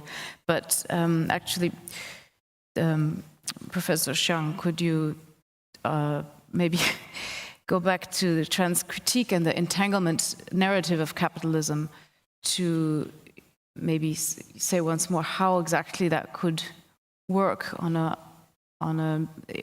way where critique also helps to coordinate perhaps knowledge and feeling or personal experience. Let me try to put something in as part of the transdualism project. I'm writing. The reason why I'm all over the place is because I'm writing it as a book, and there are so many different aspects to it. But we somehow come to a moment. I think it's interesting to discuss this. I'm very inspired by what Eva just said, changing the frame of intelligibility. This, of course, I agree 100% what you said. Critique creates this situation in which the first moment of resistance could happen, right? But not planned. I'd like to think about a moment prior to that or outside of that as well. This is what would be a kind of like I don't know I can't remember how to call it, but a moment outside of the outside of this almost over-determining concept of transdualism that think in planetary terms and cosmology and so on and so forth, is what I call radical indifference. So radical indifference works in this way. It cannot be described, it cannot be planned, but exists in moments that later on, when we do critique, it could look like a form of resistance. It's always good to illustrate this with some examples. I have some examples. Let's say how this might work. So in China, on the public squares, you often see these middle-aged women, recently retired or not. They would gather together and dance as a form of exercise and socializing. Yeah. Oftentimes, you would see they would carry a bag, let's say, that is a knockoff of Louis Vuitton. Not exactly, you know, the exact copy, but it can be recognized as Louis Vuitton or Burberry or whatever. You go to ask them. A bad anthropologist will say, "Wow, look, capitalism is everywhere, right? There's it creates the desire for the brand, even for the middle-aged ladies on the square." But through a close interview with them, you start to realize that they didn't buy the bag because it is a knockoff of Louis Vuitton. It was simply because it's the thing that is available. It is bigger than the next bag. Is more. It looks more useful in that situation, right? So that moment constitute a form of very, very weak resistance to this big system of brand and commodified kind of you know, as it is related to class and taste and all these issues that we can talk about. The other example, this one is not very good. The other example is from a film. So this woman, it's called And Spring Comes, the film. This woman is opera aficionada, and she really wants to go to Beijing to become an opera singer, and she's a music teacher at home. So she went to Beijing one day and bought a ticket from the black market, and then went to see an opera. She came back to her village, and her neighbor, a younger woman, was brushing teeth, her teeth outside of the dormitory. Right, it's a very very humble setting, and the woman said, "Oh, Professor, you where did you go?" And she was very proud. This soprano wannabe, very proud, and said, "I went to Beijing because the Central Opera Company is trying to hire me as their soprano. They invited me to watch Tosca." And the younger woman stopped brushing teeth and asked her, "Tosha?" So Tosha in Chinese means stripe what, right? She heard the word tuo, right? Take off the clothes. So this entire carefully conceived lie of this soprano wannabe, together with this sublime idea of love and so on, as it is embodied in Tosca, collapse at this moment, right? But the younger teacher didn't intend at all to do what her action could have arrived at, right? So this is the kind of changing the frame of intelligibility, maybe from a position of almost of ignorance, right? But it cannot be planned, and it cannot come from the hierarchical, more powerful position. It always comes from the lowly position, and this is the idea of radical indifference, right? But what I want to also relate this to is maybe when we think about critique, when we think about subject, when we think about resistance, there stands actually a subject that really needs to be rethought with the help of Taoism, with the help of apophatic theology, all these different sources, is the super subject of the male colonizer, as it is modeled after the theopolitical or politicized theological concept of God as the one who created as if out of nothingness, right? The creatio ex nihilo idea, right? This phallic subject that does things as if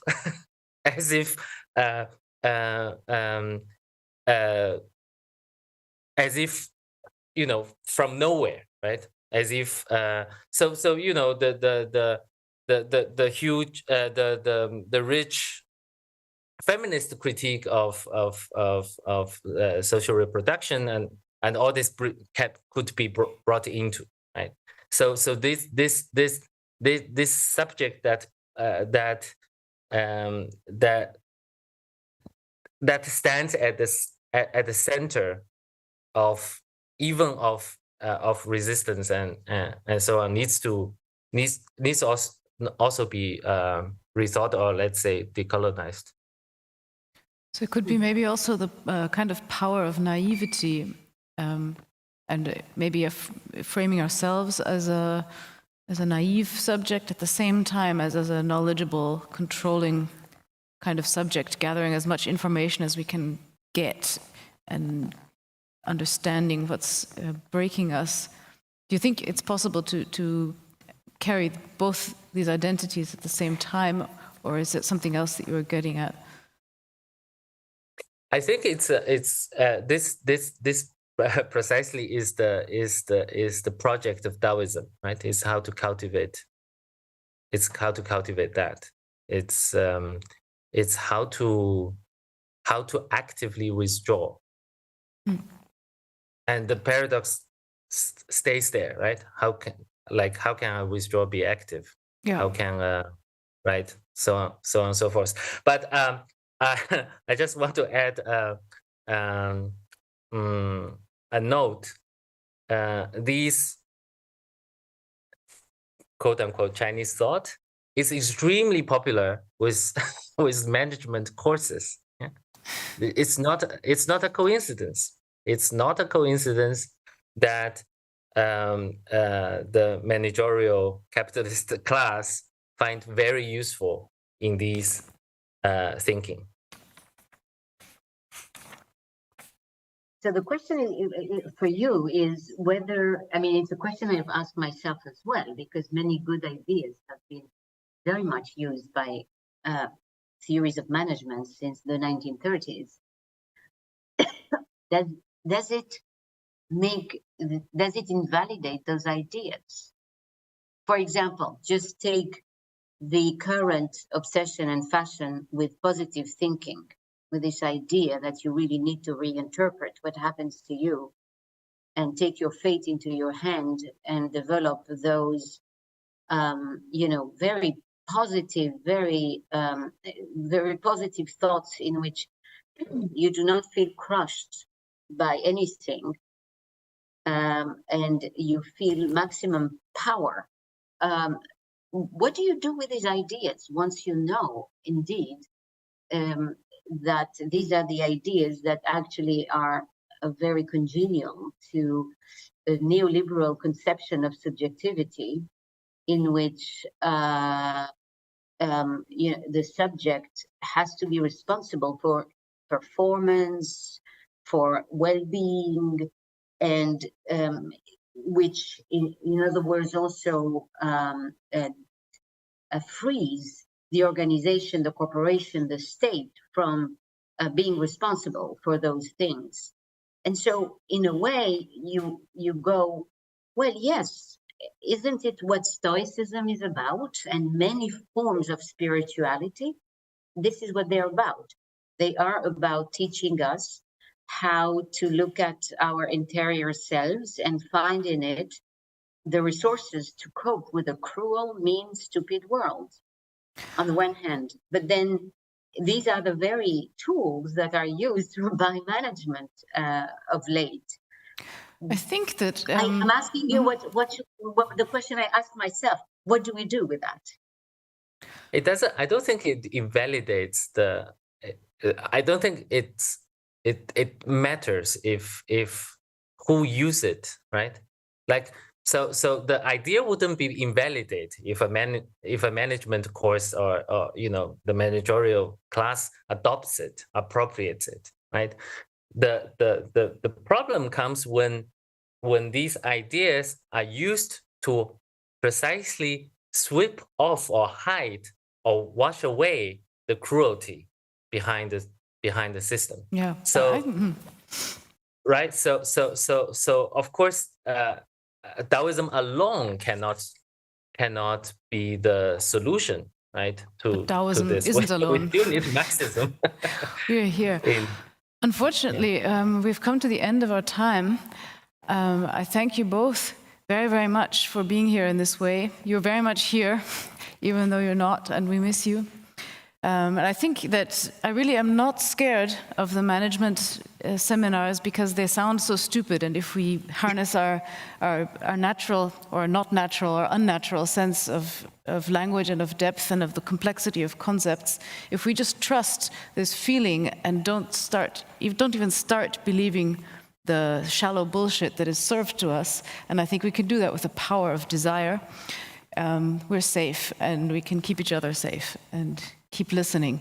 So thank you both very, very much for also your patience with the media and with the situation, and please take care, stay well, and thank you. Hope to see you again. Thank you. It was a pleasure meeting you.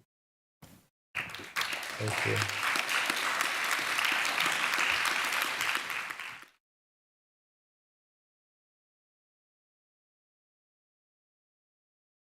And most especially Anne, for guiding us through the complexities of how we appear in the world and also the precarities of how we convene in the present moment. Wir nähern uns dem Ende des zweiten Tages. And we're now coming to the end of the second day of, in total, 6 days. It's a unique possibility to gather generations, sections, scenes. We've seen that criticism has the form of theory of organization. Criticism can mean applied practice, developing perspectives without even being able to describe them. But it can also take the form of protest by putting one's own life at risk. When Illouz went to Studio Bonn, you can still watch that on the website of Studio Bonn, together with Olga Krasnova and Olga Bresner. We found out about something that Putin's war has in common with populism in all countries: mobilization of ressentiment and fundamentalism against cultures of criticism that allow for a decentralization of power. And in the face of the running protests in Iran, it was important for us to put everything that we heard of in the last 2 days in relation with this struggle for freedom. And now it's my pleasure to introduce the painter, journalist, poet, Gina Kaya, who since the 1990s wrote for the Süddeutsche Zeitung, Liberation, Zeitmagazin, Stern, Vogue, 032C. Kaya has written portraits on Jenny Holzer, Edel Adnan, for example, Wolfgang Tillmans, amongst others. In 2015, she published her memoirs, Older Than Jesus, or My Life as a Woman. And 2021, she published her first poetry collection, Not Dark Yet, but It's Getting There, a book that you can actually turn into postcards. She lives in the Provence and in Paris, and she has a German passport and an Iranian passport. Gina, thank you very much for taking the next 30 minutes and for giving us a summary of the last 2 days. Thank you, Kolja. Thank you for the invitation. The invitation to reflect on the conference is actually already an answer to the question of what the future of critique actually is. One word that was mentioned a lot in the last two days is multi-perspectivity. I was actually almost surprised to hear that many different voices here during the Congress. And I want to start with one that was almost silent, or that was silent, a crying man invited by the artist and feminist Casey Thornton. And why did that particularly touch me? Before Casey even told about what the performance was about, well, as Kolja just said, my Iranian roots, of course, very much connect me with what is happening in Iran at the moment. And, well, I feel a mixture of anger and courage at the same time. And to actually see somebody cry here, who comes from a culturally different context. He's a performance artist, Furu, he's Japanese. I think this is something that you can see. But the reason for his crying wasn't visible. And Casey's explanation was that she wanted to show vulnerability in the public sphere and the vulnerability within a society. And that is exactly what is being taken away from us. And what I thought was very poetic about that was that that's exactly what artists do. They present themselves vulnerable in the public sphere, and the future of critique was addressed from different perspectives, but I think in its core, the intention is to reflect on what the future of critique in the cultural industry will look like. And that includes everybody who works in culture. Artists, writers, poets, musicians, directors, and so on. And we actually had representatives and voices from all those different fields. This vulnerability doesn't just apply to those who work in art, at least that's what I thought, or to those who observe the arts, but it also applies to critics, because the critic has to, if he wants to do his job properly, he needs to dare something. And in order to dare something, it takes courage. And as soon as you allow yourself to be courageous, to see something that others don't see, to accept voices that others don't accept, you dare something and you make yourself, you oppose yourself to others. And that might not be the same as being vulnerable, but we'll see if we have time to talk about that. The critics are facing a crisis. I started by writing the world is facing a crisis, but then during the last 2 days, I noticed that Germany is facing a crisis. Yesterday, for example, we heard a contribution of a journalist, a curator, Julia, and she described how in England, in Barbican, culture is something that is being dealt with very differently. As Kolja said, I live in Paris, and there the way how we deal with culture in the public sphere and what's possible is also, once again, very different. So it might well be that I've been living in France for 10 years and that due to that reason, my perspective is quite different. And that is why I started by writing down world, and then I realized I had to replace it by saying Germany is being transformed, is facing a change.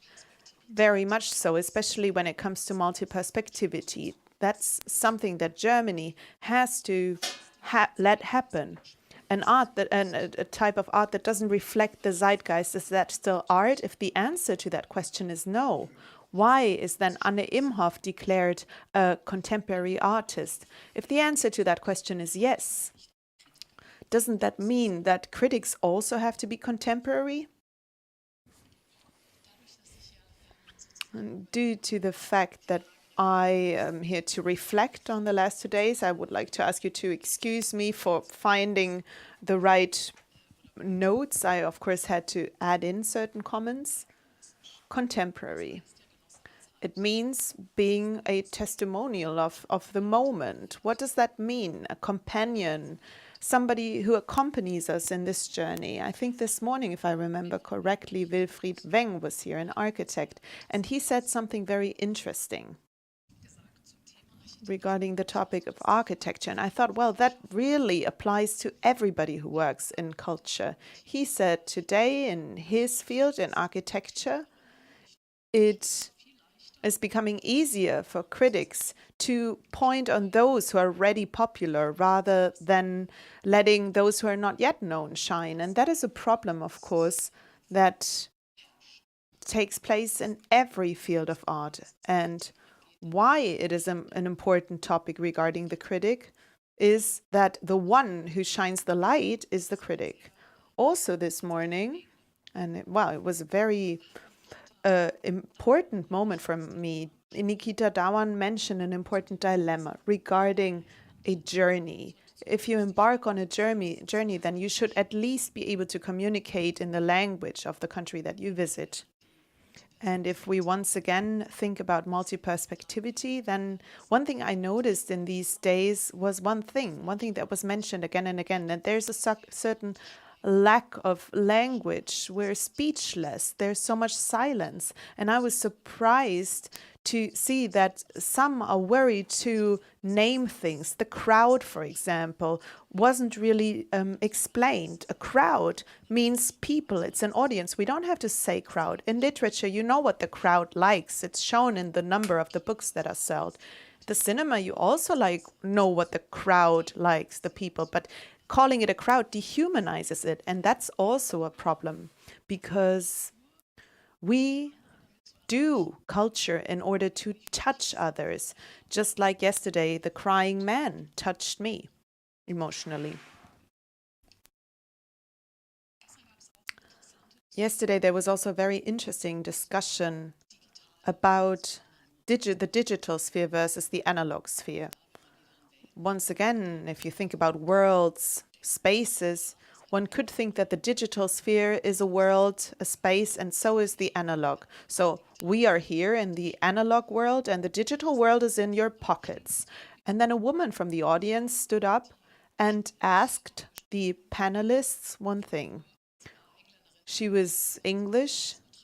That is why, they have the neutral you. Where do you want to exist? That was the question. And it sounded like she was talking about aliens. Do you want to exist on this earth? And I thought, well, where else would we want to exist? But it's a very justified question if you think about the analog and the digital sphere. The world that we live in right now in this museum, another word that was mentioned multiple times is the gatekeeper. The gatekeeper who also presents a certain power, a censorship. But this also exists in the digital sphere. And I think that's even more dangerous, because the digital restricts us, and Ann Cotton also mentioned that at the beginning of the last panel when she talked about bodies. The digital sphere forbids the female body to an extent that has an impact on how we communicate digitally. We are already starting to censor ourselves.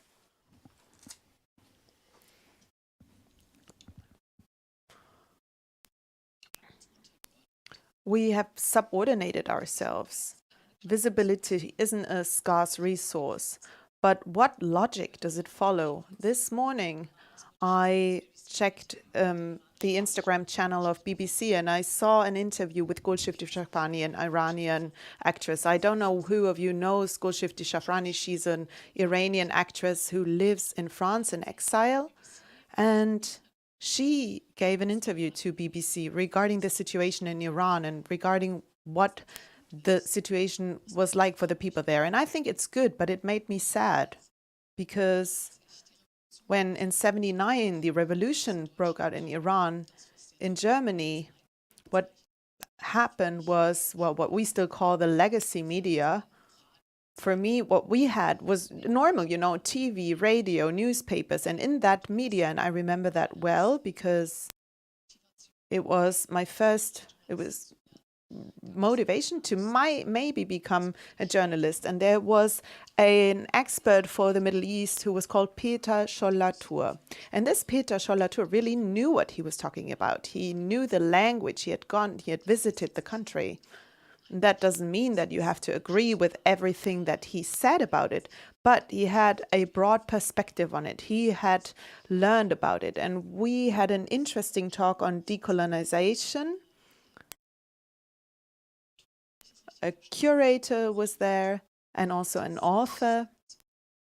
And for more than 20 years, she had worked with Russian art. And I would have loved to listen to her for weeks because you could really hear that she knew what she was talking about. At the moment, German media is being very much criticized due to the fact that they really ignore the relevance of what is happening in Iran. There's very little reporting due to the lack of experts, and that was also another important topic here in the last days. The curator of the Bundeskunsthalle, in her first speech, actually emphasized that criticism is being eroded. We're lacking experts. And I thought with that term, erosion, Misskraus, actually referred to a very powerful image, and where I asked myself whether we even have the time to think about the description of words, this image, to learn about new languages.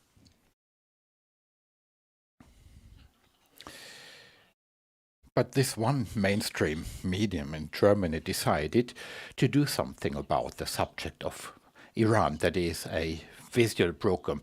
But it doesn't have to be necessarily new work. They said we will invite artists, and this is a good idea because who is actually driving the revolution? It's women, so we will take female artists. That was one criterion. And it doesn't necessarily have to be related to what is going on in Iran now. And the government is committing a genocide in its country, a genocide killing girls and boys, men, they are being violated, raped, sentenced to death. And one of the most influential German mainstream media decides to print a context-free series of pictures. And there was only one criterion, that is female artists from Iran. The pictures don't have to be up to date. They do not have to be related to the ongoing events. They do not have to live in Iran. They do not even have to be born in Iran. They just have to be women. And those who are responsible for this issue are not Iranian women, not a single Iran correspondent, no Middle East expert.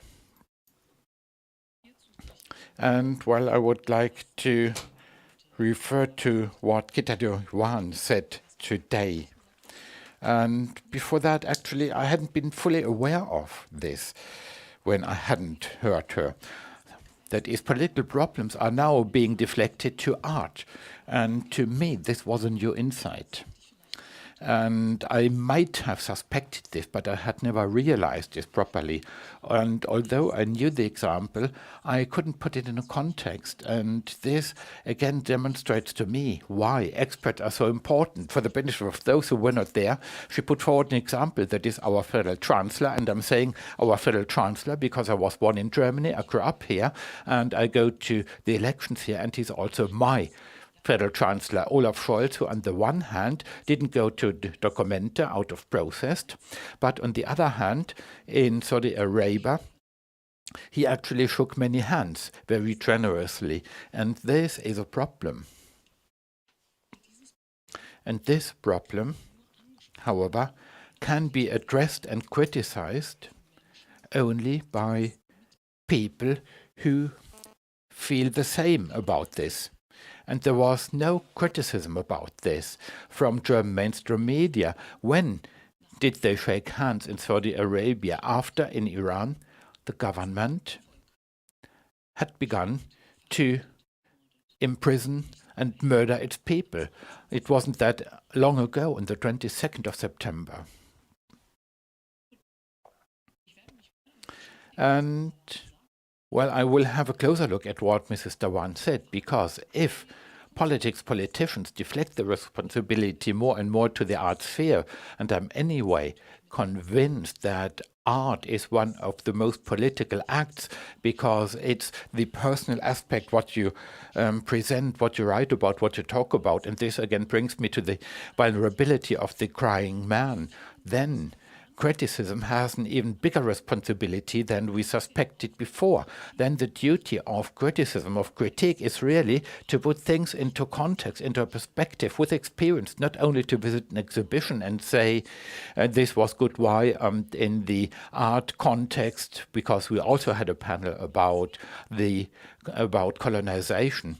We again heard this, and many who may have given it some thought may know that our assumptions about references are not true. There was the director of the theater in Dortmund. I hope that my notes are correct. And she's an Afro-European German woman, and she said that she learned at the late stage that with a high degree of probability, Alexandre Dumas was a black person wearing a white mask. And as far as I'm concerned, I grew up not that far from here in Wiesbaden. And my first access to, I would say, to poetry, if you like, was music. That is the lyrics. And even as a young girl, a teenager, I was surprised that I felt so much addressed by black artists, female artists, Joan McBride, or Nina Simone, Lauryn Hill, and I couldn't explain why this interested me so much until a short while ago, because of the revolution in Iran. A protest song was again broadcasted. A young artist composed a song on the basis of tweets. And he also sang this in Farsi, and I speak the language, and this really touched me, and only then did I understand why I identified myself with this, because I didn't have any role models to identify with, and interestingly enough, the only ones I had were black women, which made me think, but it also showed me that these may have been the first ones who started a sort of revolution, and we've just had this very interesting discussion. And it was very good that we made a distinction between what is a protest and what is not.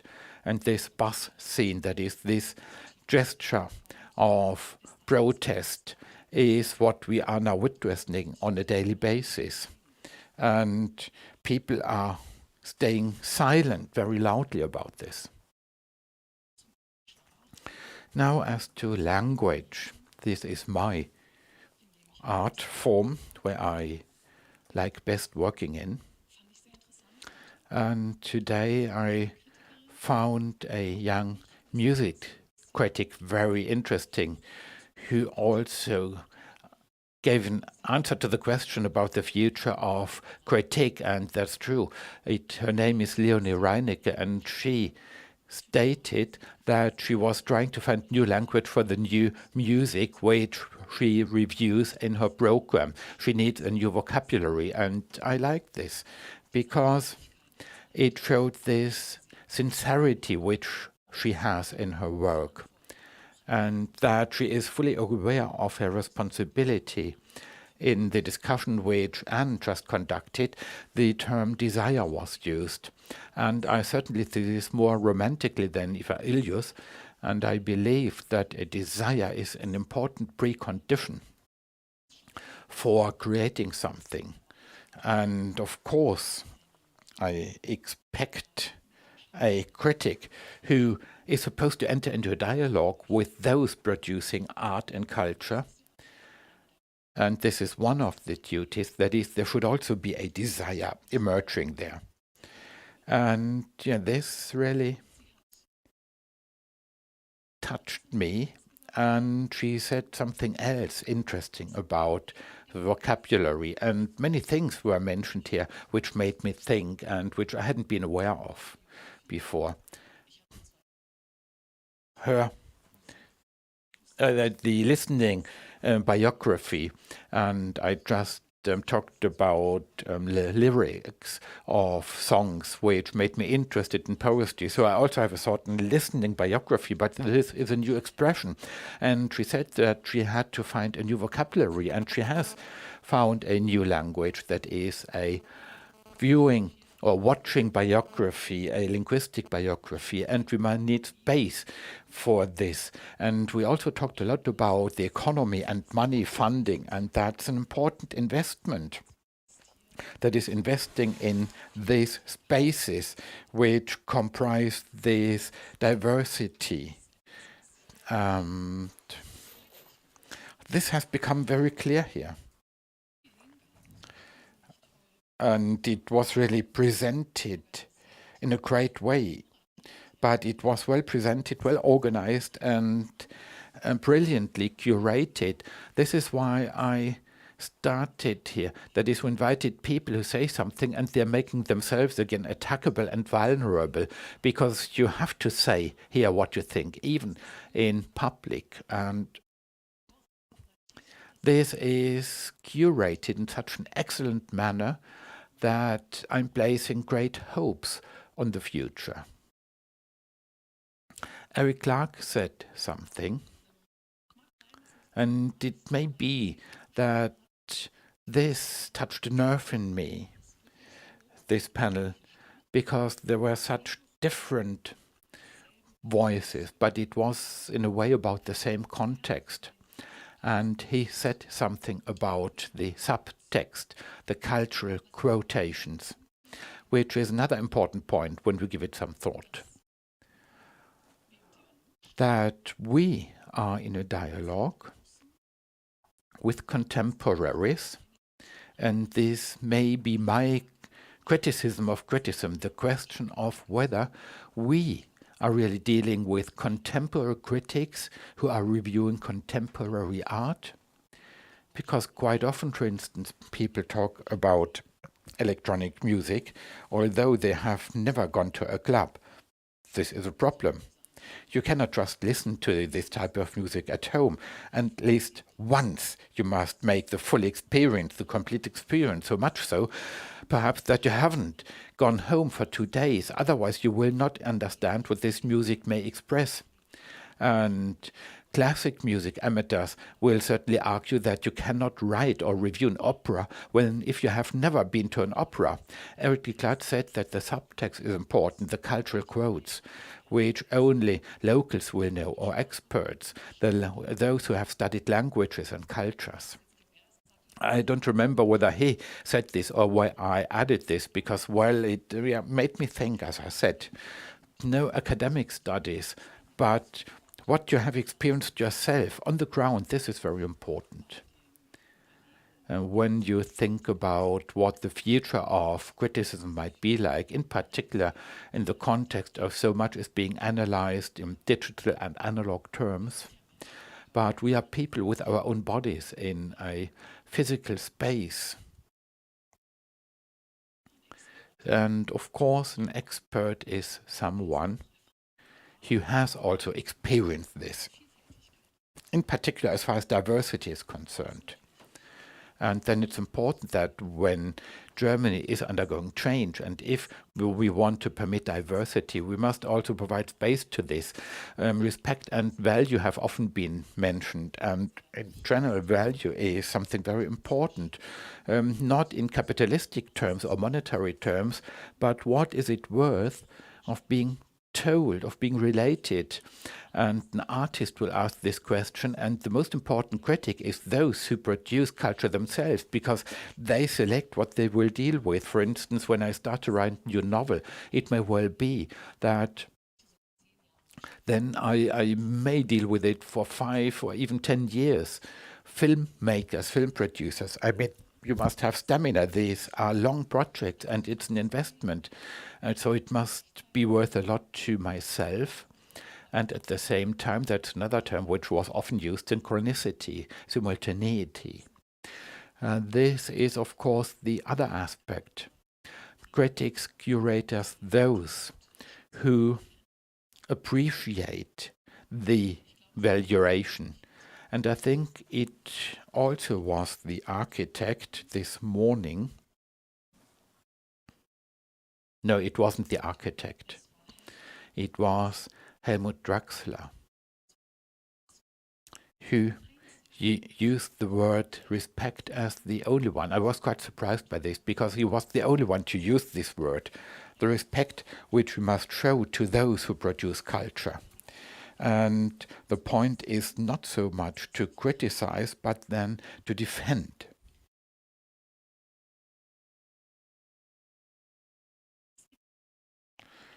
And there is a brilliant podcast. It's called Death of an Artist. And you might think that it's a metaphor, but it's really about the death of an artist. It was made by a curator, an American female curator called Helen Noseworth. I don't know whether you are familiar with her. She is a very influential curator in America. The curator in chief at the Museum of Modern Art in Los Angeles, and she's known for permitting and including diversity in the culture industry. You will see that it's not only a German but also an American problem. She criticized the institution, the museum, as the curator-in-chief. She said, "You must open the gates. I've got the key and I will open the doors." And she was immediately fired. It was a big scandal. So critic must also be able to put up with critique. And in response to this, she produced this podcast. And yeah, listen to it, it's really great. And now this brings me to the end. That is, who speaks? And I would like to again thank you for the invitation. It's always important to know who you give the microphone to, who speaks with whom, and who speaks about whom. The sincere answer to these questions will prepare the path for the future of the hopefully contemporary critique. Thank you very much indeed.